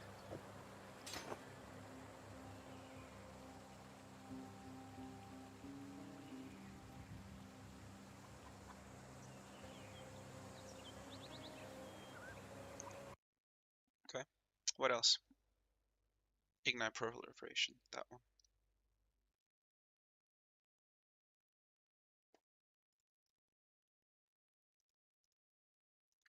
Let's find it.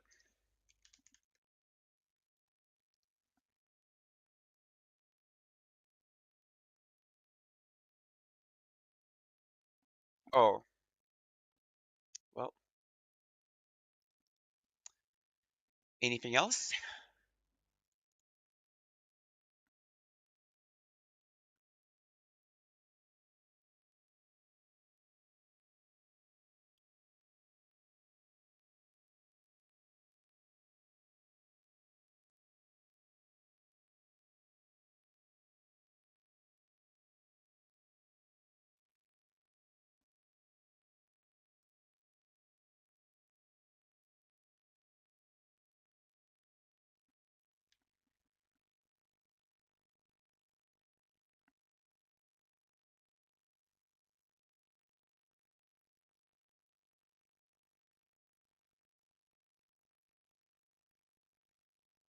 In that case, yeah, Unbound Ailments is the only one left. Which you can get. How exactly?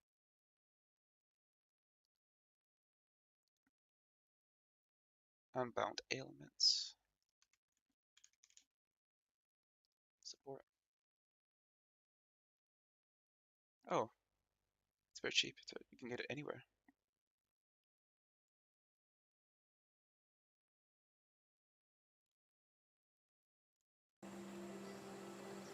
Almost anywhere.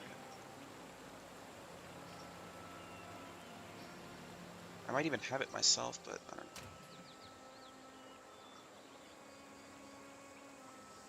Maybe not.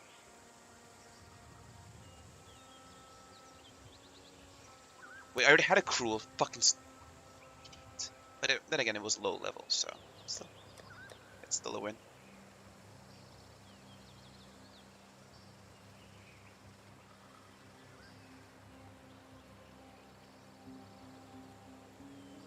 Alright, I'll just go to Act 1 then.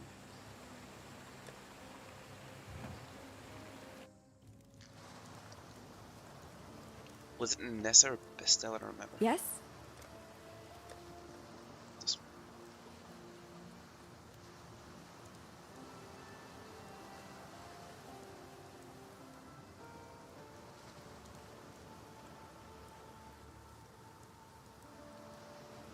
any of these.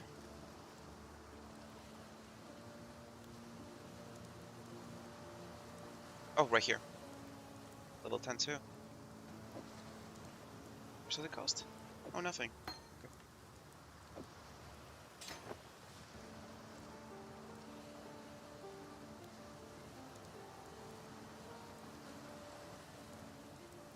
Yeah, so far this is pretty good.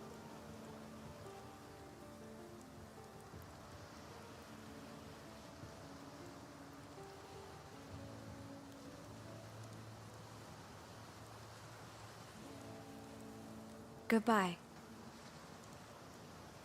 Okay.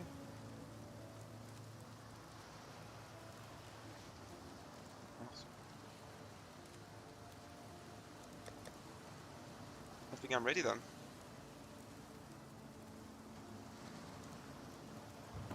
Let's go. Thanks to a kind person. Oh shit, hold on.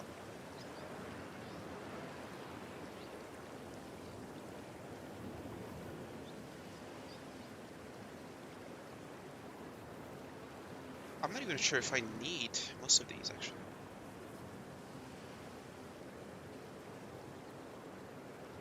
Also, wait, I missed. Hold on, I must fucking wanna. I'll be back. There.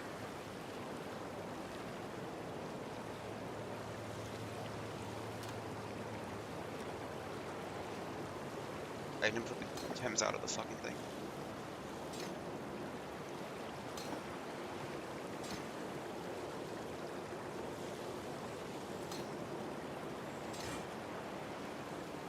Okay, is there a way I can improve this rate? Or should I even improve it? I think there was the guide on Maxwell should help me with that. Arcane search support could work.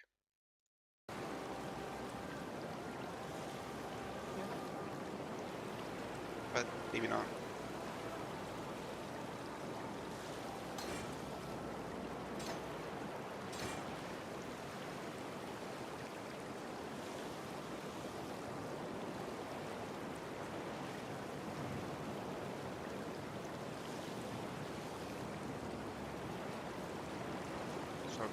My character is super slow. That's what it is. That would just make life complicated. Would it?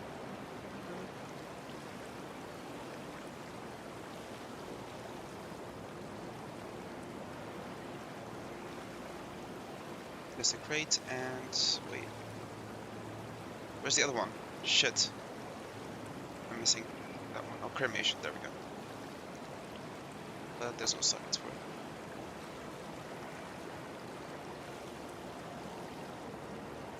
Which means I gotta make one.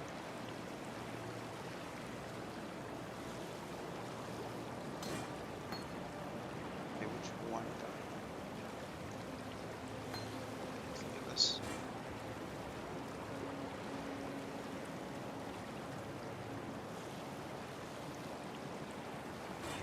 Okay, that's it.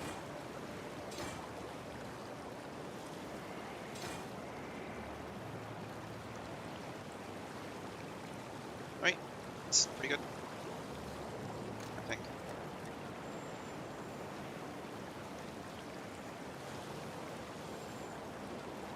Okay, so I'm missing some other stuff. A lot of other stuff, actually. Okay, so what I'm missing.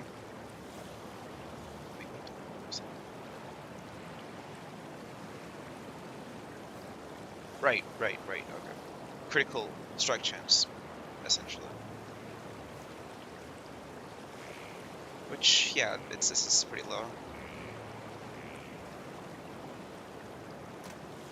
But there's not a lot of ways I can increase it.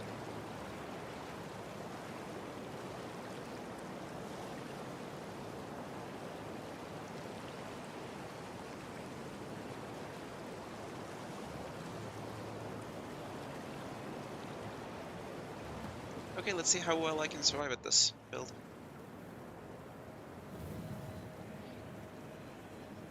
Also, I can probably upgrade the armor too.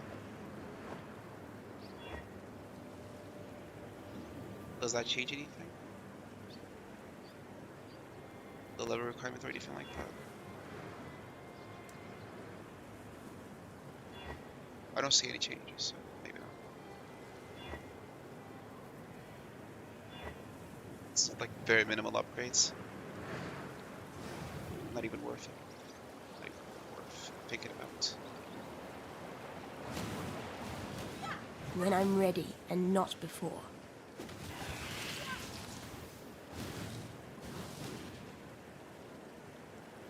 Oh shit, I forgot something.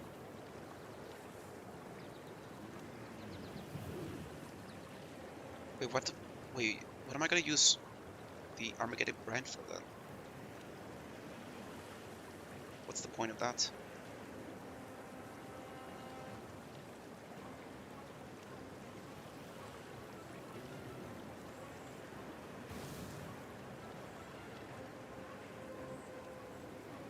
Wait, seriously, what the fuck is the point of that?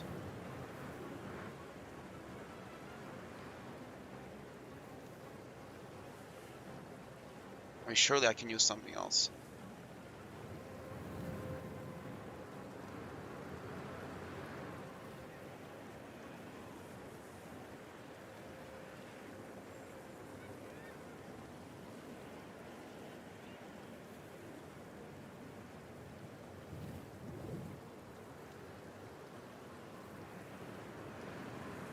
Okay, I'm just running out of fucking ideas.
Oh shit, that maybe this is not a good idea because I don't even have.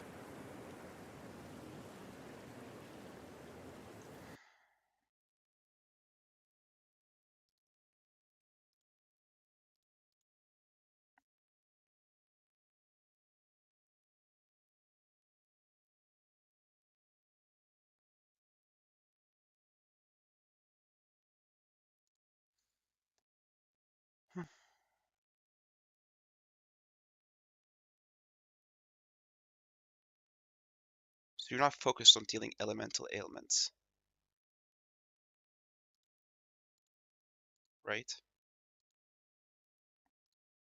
And then you transition to ailments.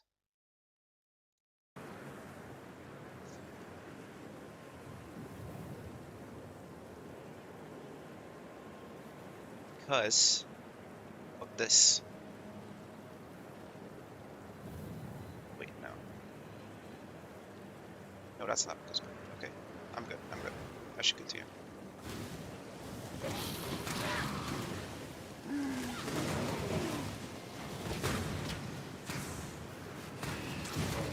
When I'm ready, and not before.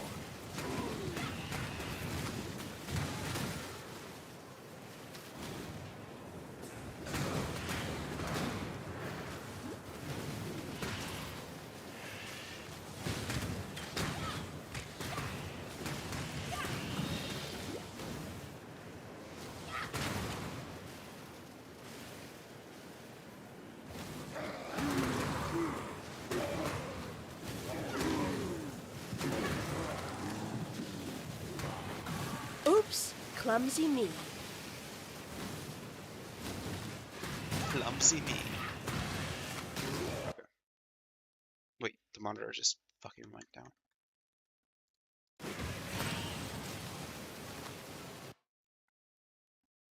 Okay, the monitor is just not responding. The second monitor, I mean. The one I'm watching the video on. Okay, it's working now. 4 years ago. I can do this all day long. Tyler makes up shit to fit his narrative. And when that narrative is being used as the unbiased truth or journalism, I would say that's pretty bad, in my opinion. But let's just continue on. Or let's go to Tyler's video. I investigated the murder capital of America, New Orleans. Now, Tyler's talking about living a life of crime, and he shows this clip on screen. A lot of people die due to gun violence. With murders happening every day, countless kids are left without strong parental figures, get raised by the streets, live a life of crime, have a few... Wow, a black man just shooting someone in the middle of the day? Oh my God, New Orleans is absolutely horrible. But that clip literally says it's from New York. That is how lazy Tyler is with this content. He is just taking random violent imagery, putting it in his videos, and trying to sell it off as this is the truth. Goal is simply to educate, inform, and entertain, and hopefully do all three at once, or boots on the ground, as they say, balls deep, trenches thick. Is this really what a journalist would do? Let's go to Tyler's Sweden video.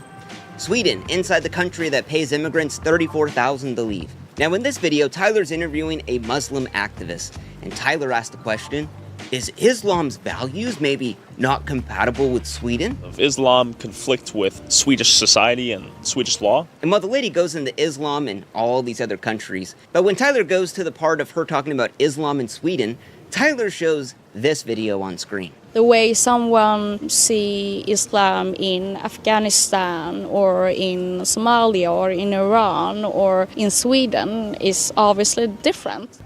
And we're led to believe, wow, while this lady is talking about Islam being peaceful, they are protesting. Oh my God, and there's an ISIS flag. Clearly that isn't just a peaceful protest, they have ISIS flags in Sweden. But once again, this clip isn't from Sweden. It's from motherfucking Malaysia. And I could do this all goddamn day long, Tyler. It's nearly in all of your videos, you are passing this off as the truth. Because frankly, when Tyler goes to these places, it's not as bad as he wants it to be. Just trying to get like some views on social media. So do you have some idea, or do you want to get detained for obstruction? I mean, you can detain me, but am I under arrest? And if so, for what charges? Harassment. You're gonna harass me right now? Said you're being detained, sir. Whoa. That's, you can't do that. You can't do that. Are you going to identify yourself or not? Okay, I'm on public property. Are you going to identify You can't strong arm me. Yes or no? We're going to court over this if you want. And once again, let me be clear. Is this what a really thorough investigative journalist would do? Be so lazy with the content that they make that they're just throwing in random news clips of, as we've seen right now, only black guys committing crimes, all to amplify the video and make it seem as horrible as possible. Is that what a journalist would do? I don't think so. Now, I know Tyler is intentionally doing this because I've back-checked a lot of his videos, and a lot of the news clips are from the city that Tyler's in. And these are just a few of the examples that I found. But trust me, it takes a hell of a lot of time trying to back-source like where these news clips are from, especially when Tyler doesn't show the title or link any sources in his videos. So this is just a few that I found. I can't even imagine how many more there are. Now, beyond using random news clips as actual evidence of all of these cities falling apart, what about the other lies Tyler has in his videos? Now let's go to his one video. Tyler investigates the murder capital of the world, Jamaica. Now, Tyler makes it a point that it is so dangerous here. It's the murder capital of the world. This is Jamaica, the murder capital of the world. That's a big old knife. So he has to hire a local guide to protect him and show him around. Now, walking around the town, Tyler says this. Go over the farm. The farm? The farm. That is our farm. Right over there. Yeah, we can go over there. Come. While my guide was nowhere in sight, I first thought I was setting myself up to get robbed. But it turns out, this guy was giving me a full tour of the community with unexpected hospitality. All right, we're visiting the garden right now. A little baby young mango. Is this where you make the juice? So I'm thinking, oh my God, Tyler's gonna get murdered. Tyler's in the murder capital of the world without his guide. Oh my God, he's gonna die, he's gonna get robbed. Seems pretty bad. But let's watch this interaction from a different angle. Is this where you make the juice? Yes. Thank you. Oh, so this is what we just tried. Oh, okay. That's Tyler's cameraman. That's clearly the same thing going on. Where's this camera angle from? Oh, it's almost like his guide was right there and took this footage but Tyler had to sell it off is that his guide was nowhere to be seen and that Tyler was gonna get murdered. While my guide was nowhere in sight, I first thought I was setting myself up to get robbed. Tyler's guide posted a 2-hour-long vlog of their entire day, and the guide was there the entire time. Tyler wasn't walking on his own about to get murdered. That was all just made up. While my guide was nowhere in sight, I first thought I was setting myself up to get robbed. And this is just something where it's so small.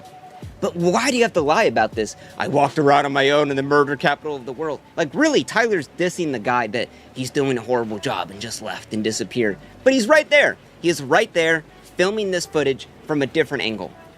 You were literally just making shit up to just sell a narrative. That this place is absolutely the most despicable thing you've ever seen.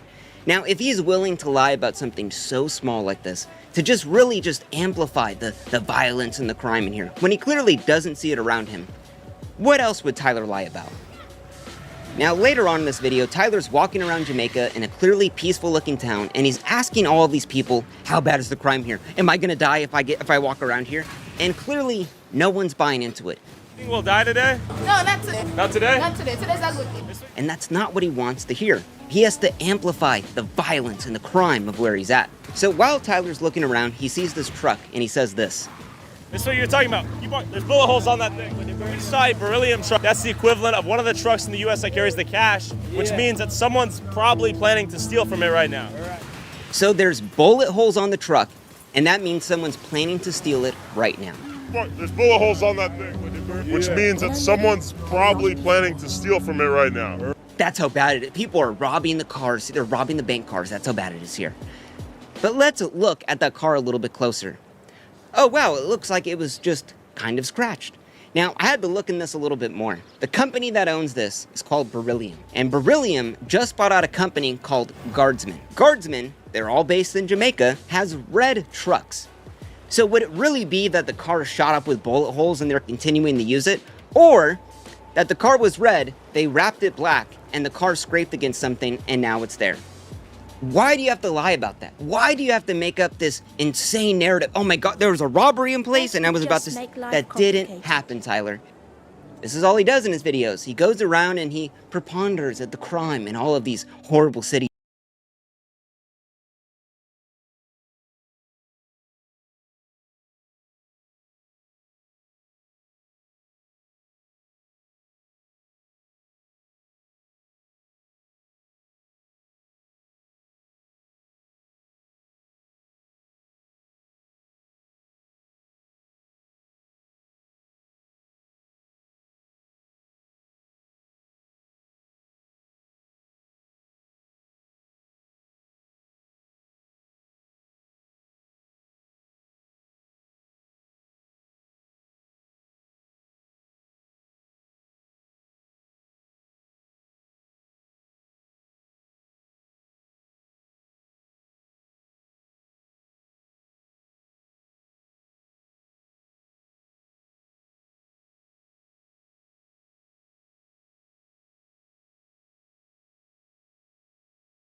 That would just make life complicated.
That would just make life complicated.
What is it, exile? May fear guide you. Anything you need, just ask.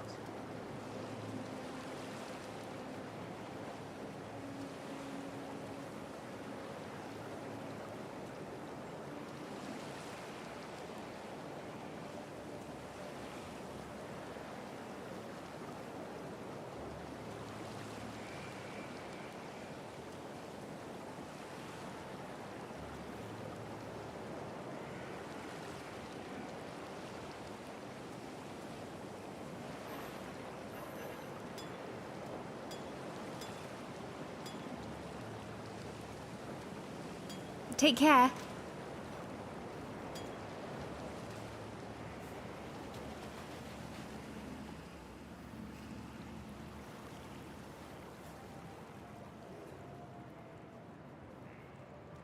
The time has come, not a cockroach, to crawl up into the bowels of this nightmare, traverse its innards, and rip out the speed. Sekema Deshret sealed the mines, trapped the nightmare within its black den. The beast, our hopes are with you.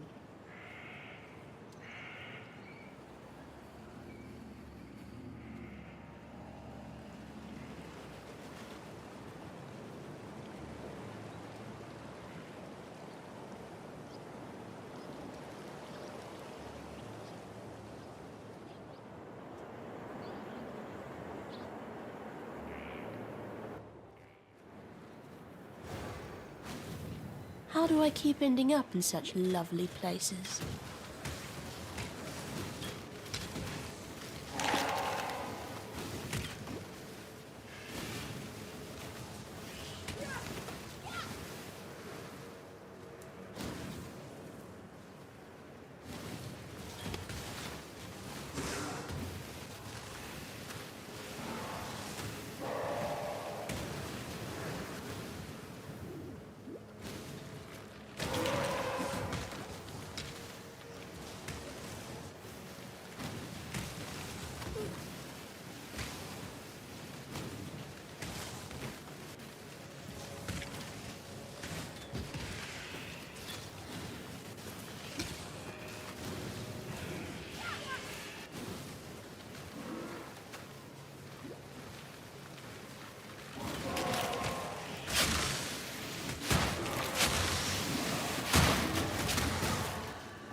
need more mana.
That he visits.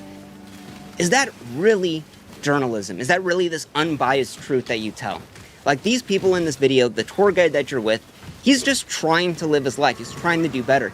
But you come into his country and just absolutely shit on it for like 40 minutes. It's disgusting. I don't know how you could do that. In this guide, if you go on his YouTube channel, all of the comments from underneath his video where he hung out with you, Tyler, for 2 hours are like, I don't trust this guy. This guy's a snake. This guy made our place look so bad. And the guide is like trying to defend. He's like, no, Tyler's actually a good guy. He helped me get views and subscribers and stuff. And it's like, that's so disgusting that you're making this guy subtly, you know, you're not asking him to defend you, but essentially he's wanting to defend you because you did give him a little bit of clout when you come into his country and just shit on it for 40 minutes. Like, what the fuck, dude? But it doesn't end there.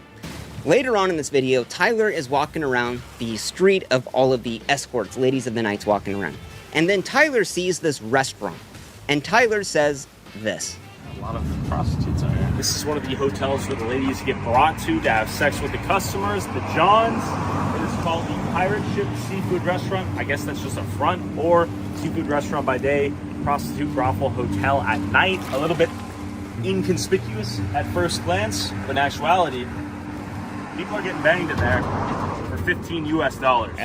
So Tyler just walking around, sees this restaurant and sees that the lights are on and assumes that, oh my God, that's where all the people are getting fucked in there, man. It's just fucking grimy. It's a brothel. It's the dirtiest place you've ever seen. Yeah, that's where it's happening at.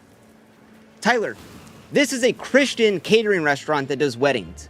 Why the fuck would you just make up a lie about this? For what? Like, what is the story that you're trying to tell? Oh, how shitty it is? I don't think you have to disparage a Christian catering restaurant for weddings and say it's a brothel. And the dumbest part about this is, like, you know, Tyler makes like two things. He's like, one, it's a brothel. Two, it's an actual restaurant. And then it's a brothel at night. Like, you can't just say like, oh, maybe it's true, maybe it's not. Which, we're gonna go into that later. That's a whole other can of worms. Either way, in that situation, it's a brothel. But you don't know that, Tyler.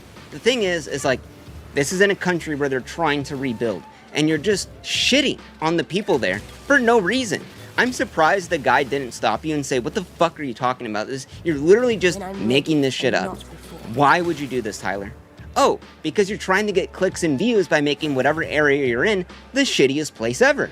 You're informing people about current events, topics that the broader public needs to be aware of, and I don't even think we necessarily stand for something besides the search for truth and putting things out there on both sides, even if one of the sides is controversial or pisses someone off.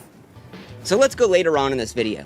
Now, Tyler's talking to some transsexual prostitutes and asking them all about the business, and you can see his guide right there. And then all of a sudden, two black guys come up to rob him. Out of nowhere, two armed muggers came over to rob me and my cameraman and barely spared us only after recognizing Jamaica walk by as he yelled, "Bumbleclat" in the distance. They told us to turn the cameras off, and instead of robbing us, they agreed to be interviewed if we brought them some cash. Seems pretty scary. So these thugs let Tyler... Wait, is this for fucking kids? Like, what is this? Is this a joke? yelled bump. Okay, what is this for? Like, he yelled bumbleclad? That's what you're running with? What the fuck is this channel? Also, wait, I also realized my mic was turned off for a while. The trade was that trade. Like, I traded for this boot, and yeah, that went quite well, in fact, which is pretty nice. But like, who is this channel for? Go withdraw cash from the ATM. They literally let them get in their car and go withdraw cash, and then come back to the spot. We're basically being extorted right now in real time to where we have to go get some cash, or we run the risk of Fabian getting murdered and killed on the streets one day for counting them. Let's go get robbed. So 2 guys that robbed you at knife point let you get in your car to go drive to the ATM while they stayed there, and then you come back with about $150 and then convince them to do an interview on camera when you're holding a $3,000 camera that you're filming all of this with. Who's gonna believe this, bro? Who would believe this? That really, you convinced the robbers to give you an interview. Retards. Yeah, Tyler, I'm convinced that some guy with a beer gut and a dulled off kitchen knife is, oh my god, they're gonna kill you. Tyler, if you really thought they were gonna kill you, wouldn't you just drive away? Why would you go to the ATM and then come back to try to get an interview? Like, what the fuck are you thinking, dude? Tyler even makes it a point to say, we didn't set this up, we didn't plan this. So we have to get some cash right now because we spent all of our money interviewing prostitutes, not because we prearranged this, but because they were going to mug us. Why would you say that? If you really were getting robbed at knife point, I don't know if you would go like this. Whoa, so that's a big old knife. I'm getting robbed in 4K, bro. Oh, look at your gun, look at your knife, how big it is, bro. There's no way that actually happened. Now for this one, I don't have any hard evidence of this being fake, but considering that Tyler's willing to fabricate footage and just make up shit in his videos, I wouldn't put it past them to maybe fabricate this entire situation. But what about what Tyler doesn't tell you in his videos? That could be a little bit important too. Now Tyler put out this video, I investigated if George Bush did 9/11. Fucking insane topic, but let's get into it. Now Tyler says he meets up with a first responder on 9/11. What if I talk to a first responder on 9/11 who was the New York Fire Commissioner? Let me introduce Chris Joya. And we're led to believe, wow, this guy fought the fires on 9/11, but now he believes it was actually bombed, that it wasn't the planes. That guy sounds like he has a lot of credibility. So it's impossible for a building to collapse near free fall speed and increase without a controlled demolition. But Tyler leaves out a couple little details. This guy isn't a firefighter. He's a construction worker who volunteered on 9/11. He's a volunteer firefighter. Tyler says he was there on 9/11. But what if I talk to a first responder on 9/11? The guy literally says he wasn't there until 4 days after.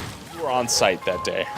I was working across the river doing my construction job, and then the fire department got called to duty to assist. Within a couple of days, we wound up down at ground zero. But this is just small potatoes. Now, during this video, the man talks about the bombing, how they did it, but he doesn't reveal who did it, which would be a little bit important. Now, the man brings up these people did it. These people that did it don't even care about it. Who would these people be? While Tyler doesn't say in the video, nor does Chris Goya, we could go online to this man's organization, the Architects and Engineers for 9/11 Truth. They currently have a federal lawsuit for believing that 5 dancing Israelis blew up the World Trade Center. But Tyler just leaves this information out, because clearly if we knew this guy believed Israel blew up the World Trade Center, we probably wouldn't take him seriously. But I mean, it's all good. It's all in the name of just a little bit of clicks and views, a fun little conspiracy video. And Tyler is so insidious in this video because he's literally leading you 99% of the conspiracy theory, but that 1% of who did it, Tyler doesn't say. So for someone that gets invested in this, you're gonna go all the way through, and then if you just go online, you could find out yourself. 5 dancing Israelis, the lawsuit is still happening. But what other details does Tyler leave out? Let's go to his video. I investigated the city where you legally must own a gun. That's me turning myself into the police in Kennesaw, Georgia, where every head of household by law must own a gun. But does everyone here actually own a gun? Now Tyler drives down to the town and says, I want to visit the antique store that has the law in writing. After hearing from the people, I drove downtown to an antique store to see if I could find the law in writing. So Tyler goes to the antique store, he sees the law in writing, he's talking with the shop owner, they go outside and smoke a cigarette, and then Tyler purchases a bag of assault rocks and a bunch of other items. So much stuff that Tyler needed a bag from this so-called antique store. But Tyler fails to mention some other items this antique store sells. Niglet repellent, a Niglet scalp, minstrel show outfits, and a rack of KKK uniforms worn by ex-members. These are actual photos from inside the store. This isn't a antique store. This is a KKK memorabilia shop that Tyler passed off as a antique shop. Now, do you think supporting a store like this might come off as maybe a little bit racist? A store that literally sells Niglet repellent? I would say a little bit so. But Tyler specifically leaves this detail out because he knows it's bad. I mean, hell, he bought so much stuff from this place that he needed a bag to take out everything he bought. I mean, it's just a grand old time at the KKK store, right? He even shows a little freedom flag playing over the shop owner. So the lady running the KKK store is now all of a sudden a freedom fighter with some shitty green screen American flag. Tyler, good job. Good job, buddy. Now, am I saying this is racist? No. Yeah, just say it's racist. But you can think for yourself. But the saga of the store doesn't end there. Now, in Tyler's next video, he interviewed the most racist man in America. This is Harrison, Arkansas, and this is the headquarters of the KKK, Let causing the widespread rumor that Harrison is the most racist town in America. What would happen if me, a white guy, came down asking the same questions? Could I infiltrate the KKK? And will closet racists be more open to sharing their beliefs with me? Now, Tyler drives down to the town, and he tries to find this guy who's been in 20 other videos who has, like, KKK connections or whatever. Now, Tyler finds the man, sits down with them, and they're talking all about how much he hates black people and so on and so forth. And in the middle of the video, Tyler pulls out a little gift for the man. Now, Tyler said this man just appeared out of nowhere, that he wasn't planning on meeting him. In all honesty, we were headed to the KKK. I had no intention to meet you. But he just had this gift ready to go. And that gift was the bag of assault rocks that he bought from the KKK store and gifted it to the most racist man in America. An automatic assault rocks. That's kind of funny, right? Oh, yes. Do you really think supporting a KKK store and then gifting it to the most racist man in America is a great idea, Tyler? Like, what the f are you thinking? And Tyler was so proud of this moment that he took a picture with him and he posted it on Instagram and Twitter and even used 2 separate pictures when he made those posts. And Tyler left this little fact out because he knew it would come across as bad. That he went into a KKK store, bought this rocks, and then gave it to the most racist man in America. Now, am I saying this is racist? But you gotta ask, where does Tyler get some of these jokes from? Let's go to his one video, Inside the Country That Pays Immigrants $34,000 to Leave. Now, this whole video is about Muslims invading Sweden, and Tyler at the end of the video says this. We should be asking ourselves, what is a society and culture willing to sacrifice of itself to accommodate those it welcomes? And is a kebab stand in every street corner worth sacrificing a country's entire culture? And alongside in the thumbnail, Tyler has the word kebab right in the background.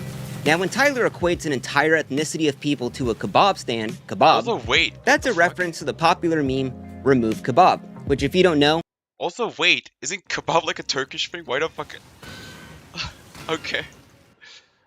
Is about the Bosnian military when they genocided 7,500 Muslims and made a song called Remove Kebab. And this song was played as the New Zealand church Christ shooter shot up 51 Muslims in 2 different mosques, and even called himself the Kebab Remover. So I don't know if equating an entire ethnicity of people to a kebab stand. Is a kebab stand in every street corner worth sacrificing a country's entire culture? Maybe comes off as a little bit racist. This is like saying, is a 7-Eleven stand in every street corner worth sacrificing an entire country's culture when I'm talking about Indian people? Tyler, that is a straight up dog whistle. Calling people, is it worth the kebab stand? Like, what the f? Or what about in Tyler's other videos? In this one, Tyler investigates the Venezuelan gangs invading Colorado. Now, inside, Tyler is in this apartment building, and clearly it's like falling apart. And he hears a smoke alarm chirp in the background, and Tyler says this. It's been broken multiple times. You can hear the fire alarm that hasn't been changed. That's a meme. Well, Tyler, where is that meme from? Yeah, where's that meme from? Oh, it's from 4chan, right here. New dog whistle just dropped. It also is a reference to memes like this. Wow, that is some racist ass shit. Now, the meme is basically that black people don't change their smoke alarms and that they're scared of them. Would a real journalist bring up a insanely racist meme and that when Tyler heard the smoke alarm chirp, that clearly meant that black people live inside of the building? It's all a big meme, bro. Now to Tyler, this apparently is hilarious, but let's see what else makes Tyler laugh. These people that we're talking to have never had a random YouTuber in a blue jacket show up to them with a microphone and ask them their feelings or thoughts on anything. No one cares about these people's opinions, except when we come out of nowhere and give them an opportunity to speak and share thoughts, ideas, beliefs that they've been waiting their whole lives to share. What? Yeah? Black people apparently love to shoot other black people. You own a business out here? Yeah, chicken and watermelon. And where did the name come from? Because it's kind of funny. Be like, going down the road, you fucking sand monkey. That's what I say to him. I got an automatic assault rifle. Yeah. From fury and desire.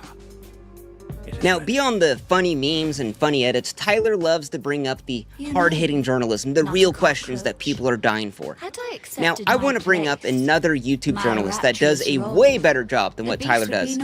His name is Tommy G, and Tommy G is interviewing some pimps and prostitutes on the street. Now, just to get an idea, pimping is human trafficking. If you don't believe so, Yet I have had much time to think on my lonesome. Much time to wonder. Wonder if the rapture really needs to eat a gembling queen. Maybe something else will get its catastrophic juices slavering. Ta-ta, not a cockroach. so go read Iceberg Slim's book and you'll find out that it is the most horrible shit out there. And while Tommy G is talking to them, he brings up this. Where do you see yourself on the balance of good and evil? Straight good. Ain't no evil in me, you feel me? Everything I'm doing is out the kindness of my heart. I'm trying to make sure. Of an offering left to us by Tukohama. An offering that will save the Karui. I needed only to take it. Everybody that is part of me, I play my part and we smooth. You're pimping out of the kindness of your heart? For surely. Does that sound like an absurd statement to make? Absolutely not. Wow, so Tommy's actually pushing back on what people are saying. It's almost like Tommy G actually has a spine. Maybe he has some conviction in what he believes. But now I want to show you the hard-hitting questions that Tyler asks when he's talking to a pimp, a literal human trafficker. Do you pull out? Well, you know one thing about it, man. Hey, man, rubbers is not for suckers. Do you pull out? That's it, ladies and gentlemen. That's the hard-hitting journalism that's needed in the world. Do pimps pull out? Literally, you are talking to a human trafficker, and the first thing you think of is, do you pull out? And to Tyler, it's really just a big joke. He plays the funny pimp music in the background, and oh, look at the pimp, he's got the funny glasses, and oh, do you pull out, bro? Like, Tyler isn't taking this shit seriously. Tommy G is. Actually hitting them with hard questions, pushing back on what they say. Because Tommy actually cares about the content he puts out, really looking for that journalistic truth. But in Tyler's eyes, that question is, do you pull out? Like, what the f?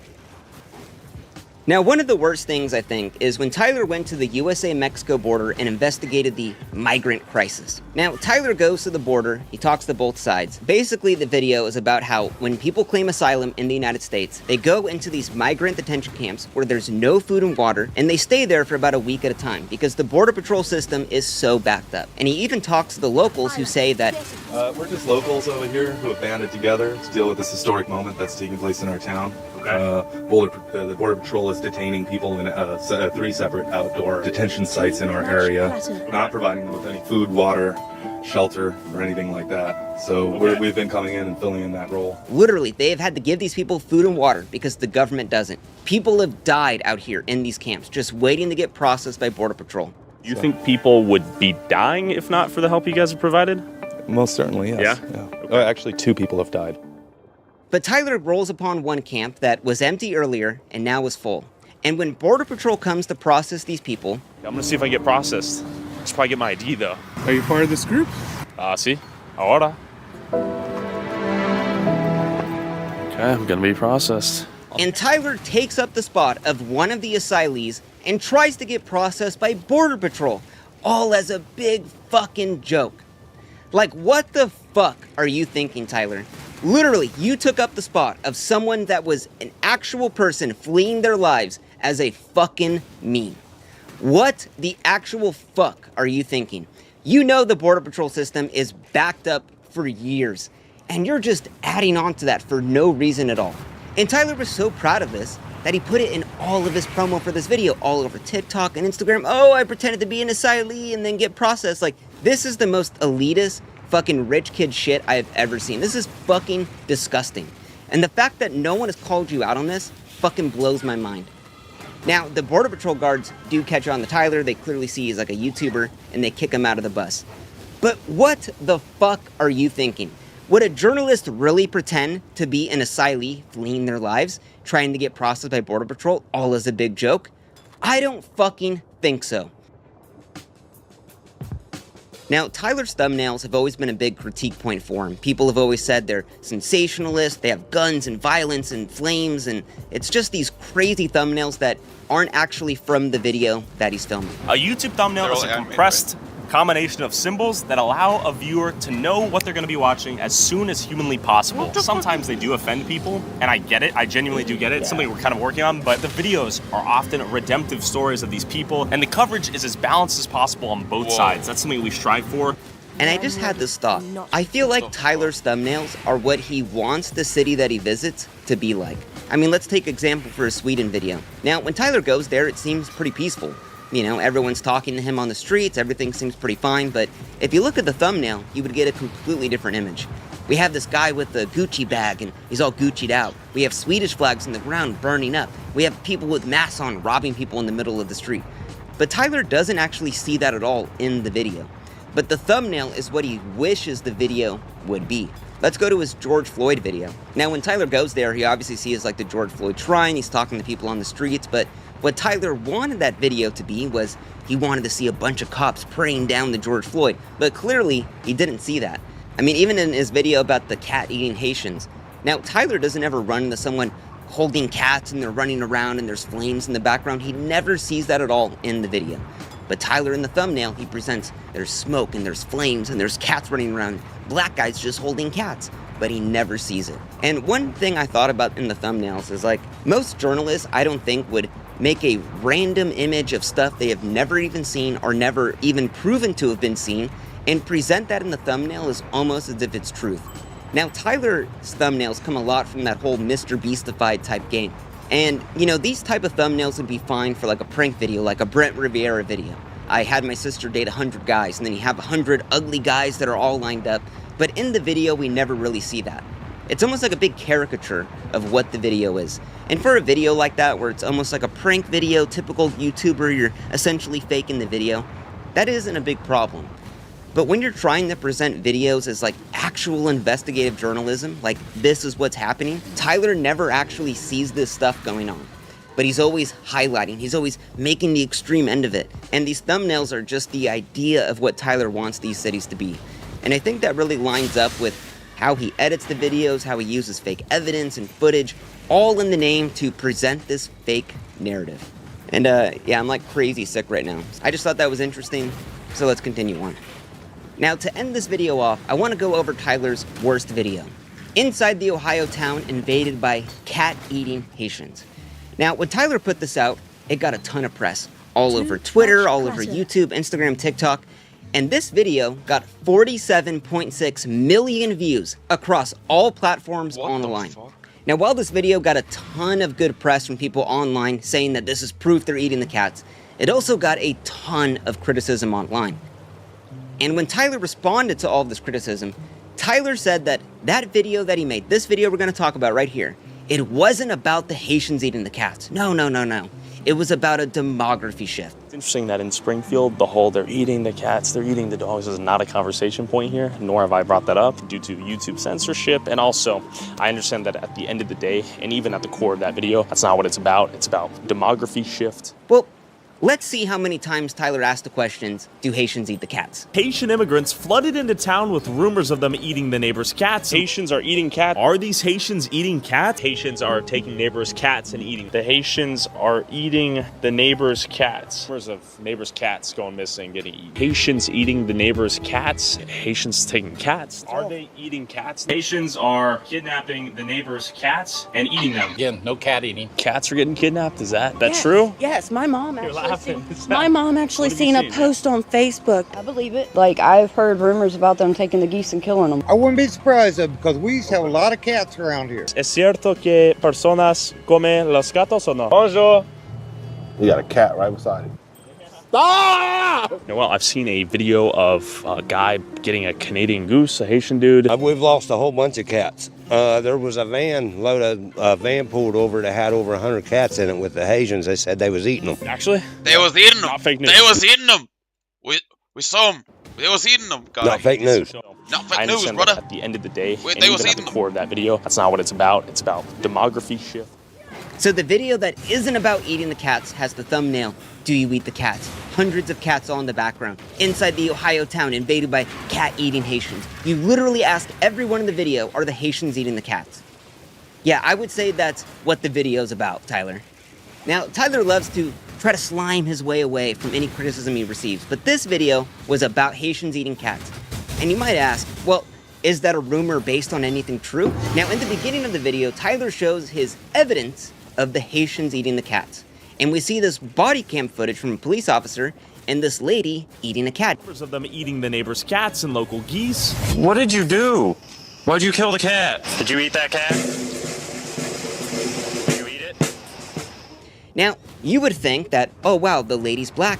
Seems like, okay, she must be Haitian. Oh, okay, so the Haitians are eating the cats. But this clip is of an American citizen that was literally on a psychotic breakdown that ate a cat. But Tyler is passing this off as the Haitians are eating the cats, and this is the evidence. But then Tyler shows another clip. Now, the rumor then turned into, are the Haitians also eating the gooses? Whoa! So Tyler then shows this picture of a black man that we see walking with two geese. Well, I've seen a video of a guy getting a Canadian goose, a Haitian dude. And we're thinking, wow, okay, so because the man's black, okay, he's Haitian, and then he has two geese, okay, so it has to be Haitians eating the geese now, too. But this image was also debunked.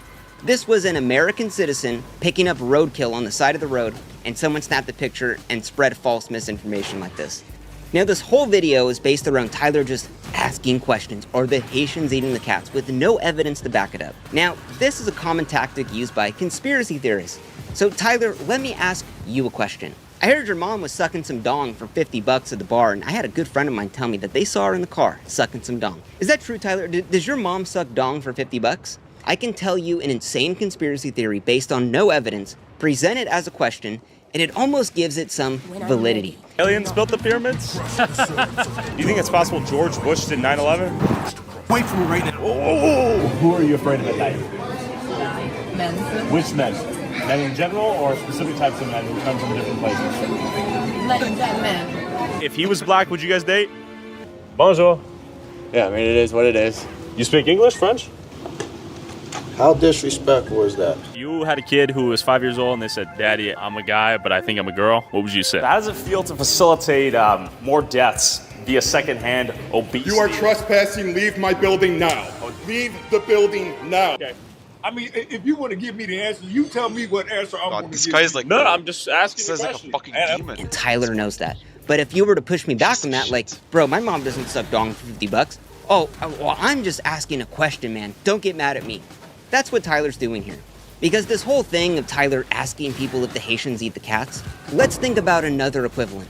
This is like going up to Asian people, point blank, and saying, I heard on Twitter that Asian people are eating dogs. Is that true? Tyler doesn't have any social brain to maybe think, maybe that might not be an appropriate question to ask.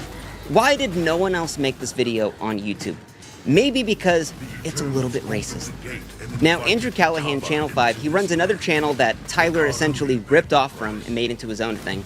Does the same thing. He goes boots on the ground, does journalism. And Andrew even made it a point to say that he would not be coming to Springfield to ask people about the Haitians eating the cats. By the time I wrapped up my report in Colorado, the front lines of the migrant hysteria crisis had already shifted fronts. from Aurora over to Springfield, Ohio, where Trump and J.D. Vance claimed that Haitians were eating cats. They're eating the dogs. The people that came in, they're eating the cats. A claim that was debunked by the mayor, the state, and basically everybody else. After the presidential debates, my inbox was flooded by emails saying that Channel 5 should go there. But guess what? I'm not going. I'm not going to follow every shitty thing that Trump says about migrants across the country and feed the algorithm they've created by lying. But Tyler doesn't care because he knew he was That's very good. Holy shit. I didn't know Andrew was based like that. going to get mad views on this. And he clearly did. 47.6 million views. Jeez. Now, this video is a whole can of worms in terms of the whole just asking questions thing. And what's really like annoying about all this is that it could only take Tyler a minute to spread misinformation, but it takes an hour to debunk it. Now, I'm not going to go through this entire video and all the little details about it, but essentially this whole just asking questions things, this is in nearly all of Tyler's videos, and the Springfield video is the creme de la creme of it. And like, it's one thing to let people speak about what they think when you ask them a question to make themselves look dumb, but when Tyler doesn't push back on anything they say, it's almost like he's kind of not co-signing, but almost like, okay, there is some evidence to this, but there's absolutely none. There was Haitians in a white van driving around the neighborhoods collecting cats. For what? Skinning them and eating them. So a van was collecting cats and eating them. I watched it happen, yeah. Watched them get pulled over with the cats and admit to the police that they was eating them. You're not joshing with me. This is the No, definition I'm of almost white 50 years trash. old, buddy. I don't know. See, a real journalist would push back on what these people say. When people talk about, oh my God, I saw the police, the cats in the van and everything. Tyler could have gone down to the police station and gotten the police report if this guy was for real. But Tyler didn't, because he just wants to take this guy's rumor and just spread it on as it's actually fact. And Tyler knows that if he ever gets pushed on this, he could always go back to the whole, I'm just asking questions, bro. But Tyler doesn't care about fixing the problems that he so often shows the world, because the dollar at the end of the day is Tyler's goal. And his incentive is to highlight and throw gasoline and incentivize as many of these problems as possible because it gets Tyler as many clicks as possible.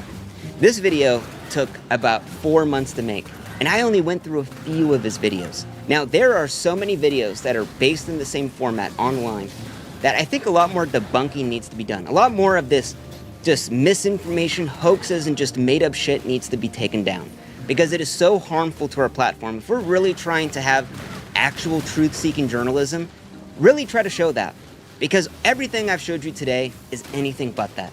And I would just ask you one last time, is all of this stuff in this video something a real journalist would do?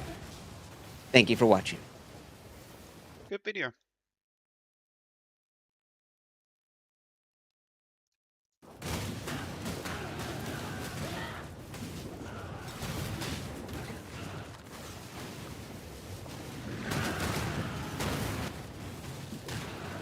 When I'm ready, and not before.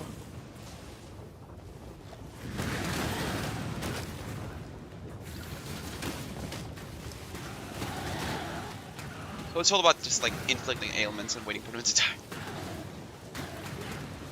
And also progressing those ailments with like fire resist reduction and stuff like that. Finally, the boss area. Another hit for my belt.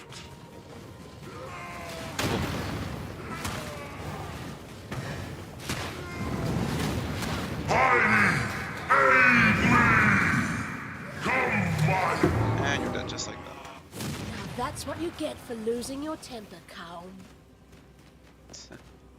Character is so fucking evil.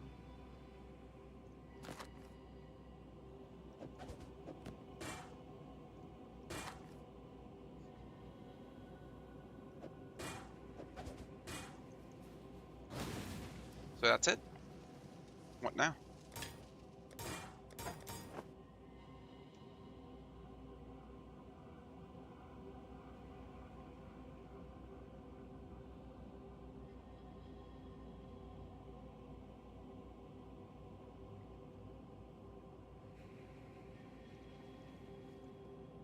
That was quite fun.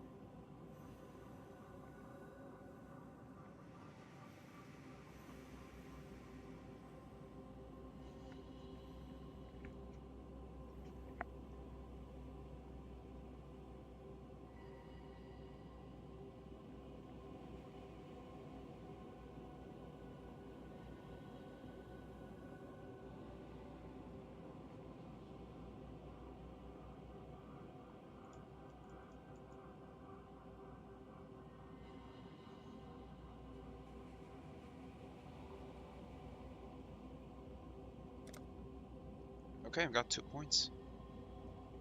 Spend them.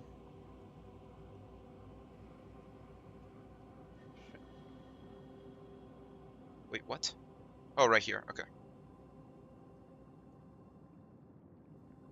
Getting closer and closer to this.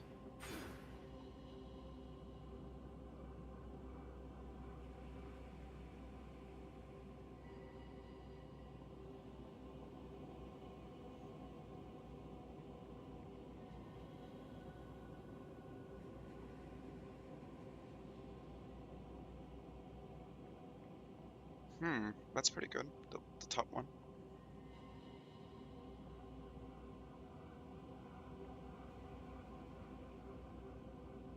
It's inverted.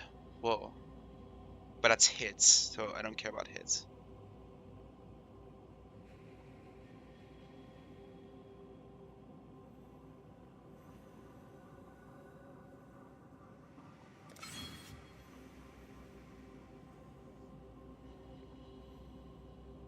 Divine Judgment is a pretty good one there.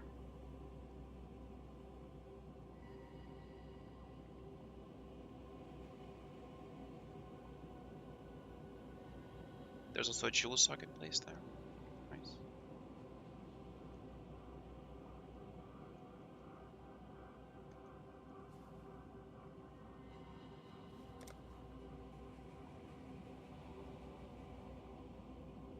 Right, in the mines. Wait, what mines? I don't know about that.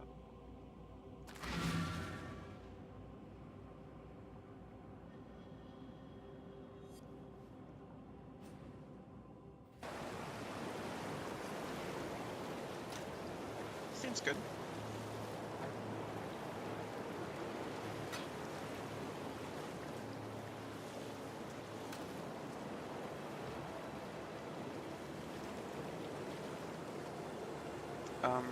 Oh, right here.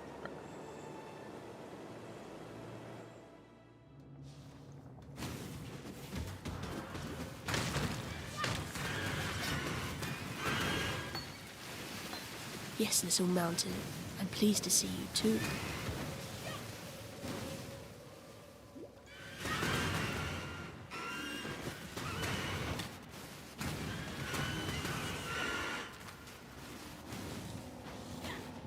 When I'm ready, and not before. Wait, I should probably turn out the dialogue sound as well.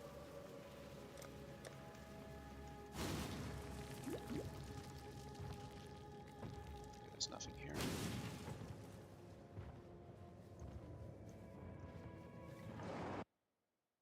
Okay, this is just... These YouTube thumbnails are fucking dumb as hell. Tom, stop these fucking thumbnails. They're dumb. Who's he hiring to do these, to draw these like soy jacks of every fucking body?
Wait. The fuck am I?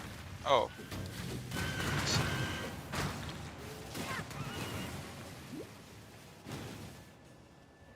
I think I've been here before. I I'm not sure though.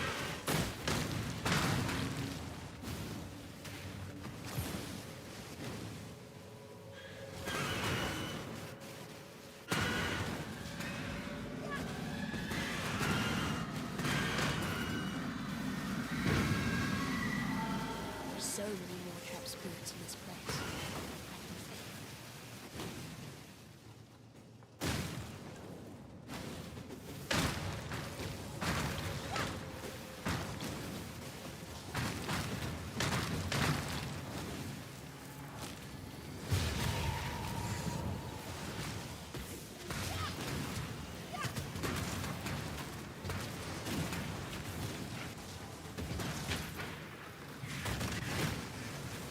Oh, right, now I remember.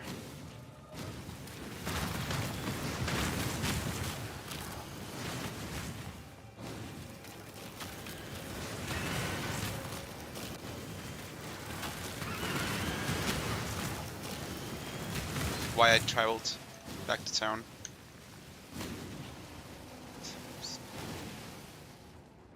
When I'm ready and not before.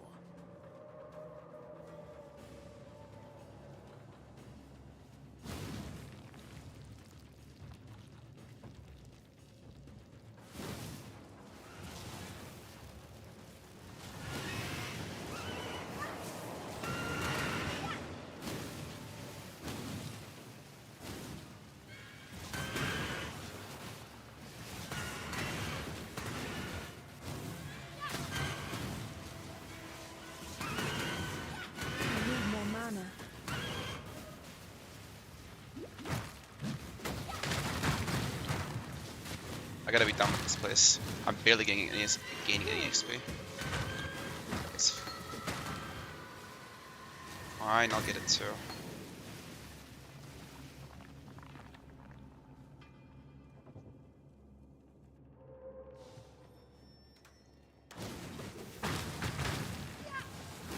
I'm not beginning details, so fuck that.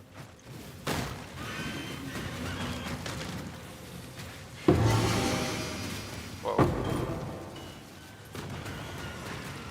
The fuck? Well, I mean, this is bad, but this could be good. Let's see. Really? Okay. I don't use race zombie or so not really useful.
Too much clutter.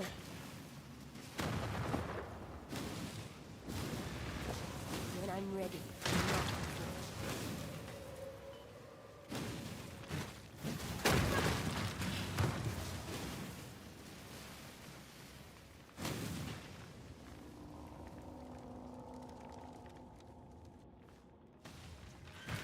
This seems like it will journey well. Oh, this is a hideout up there. Wow. I believe.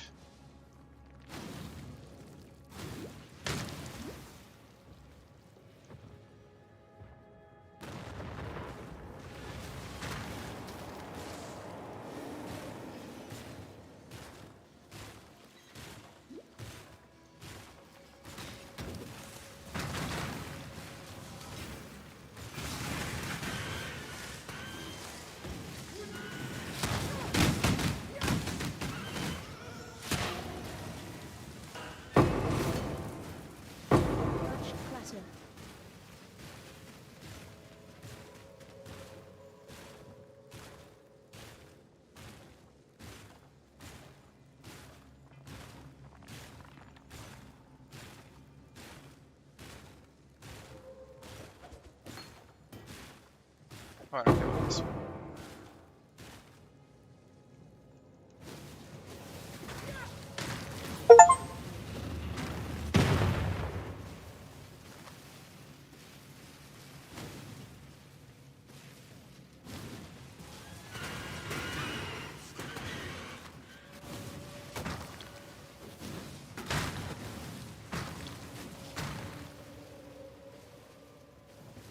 This seems good. Hold on.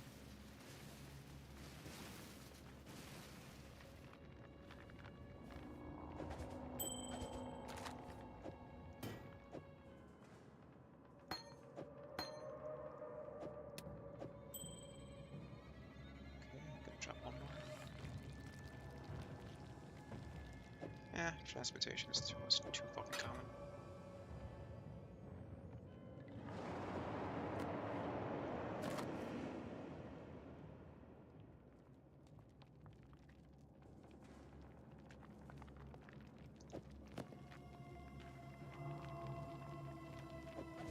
I mean, it's okay. I'll just not pick it up.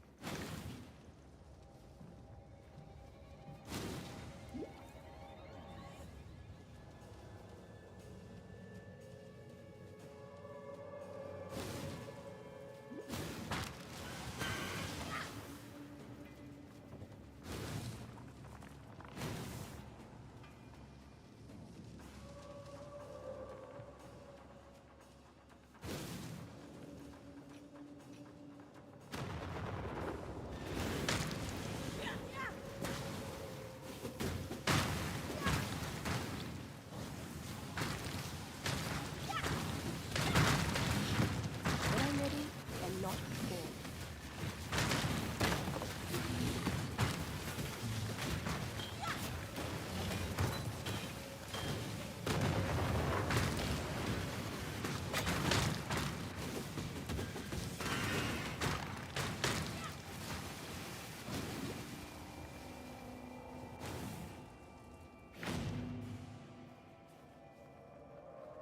Pride the Fury. Don't die, please. Wait, what the fuck am I supposed to do now? Didn't I already kill Calm or something?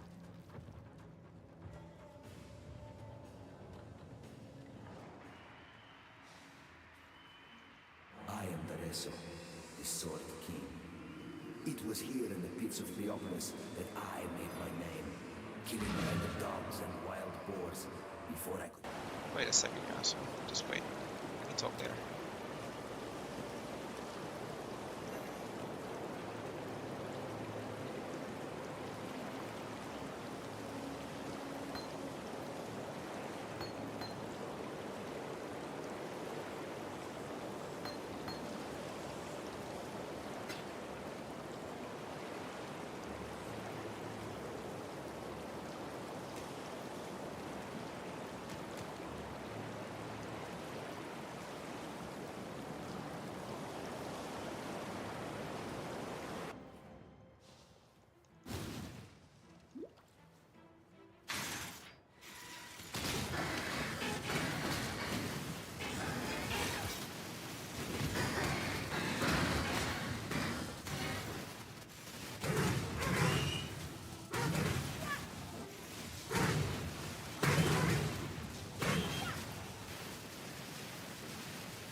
Whoa!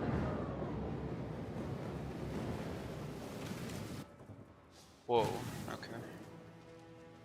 Got capped.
Maybe I should start enchanting my gear and stuff.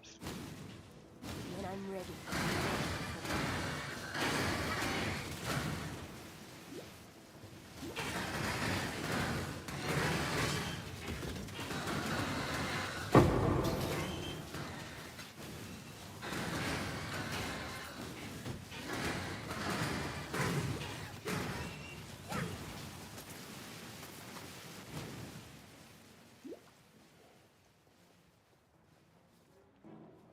People of the gutters, stay in your bellies, for the slaughter is at hand.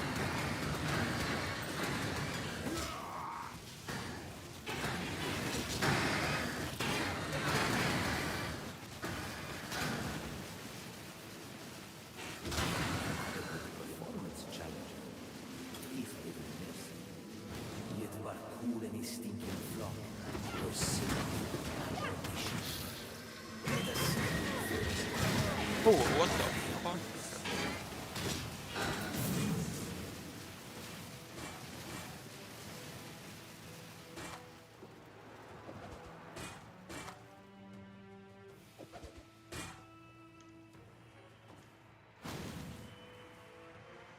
Okay, finally.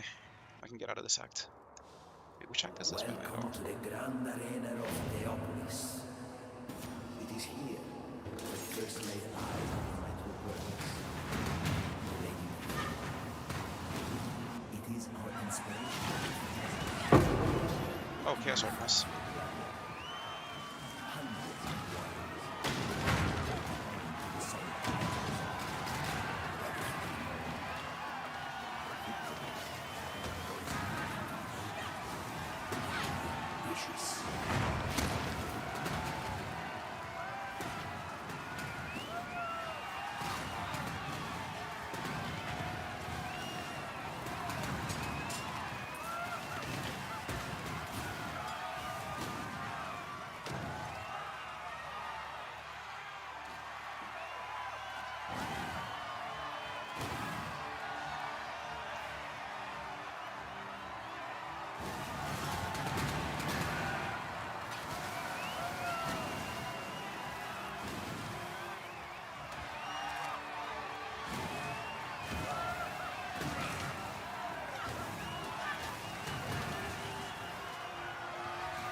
So that's it. Can I get out? Much clutter. Am I allowed to get out? Oh, there's one. That's it.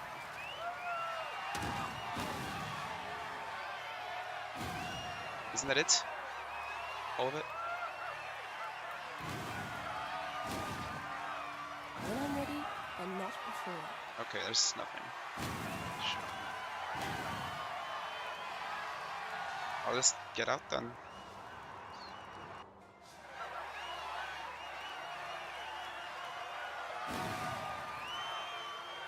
Okay.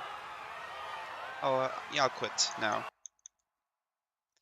And yeah, I don't have much else to say. Gotta go. And peace.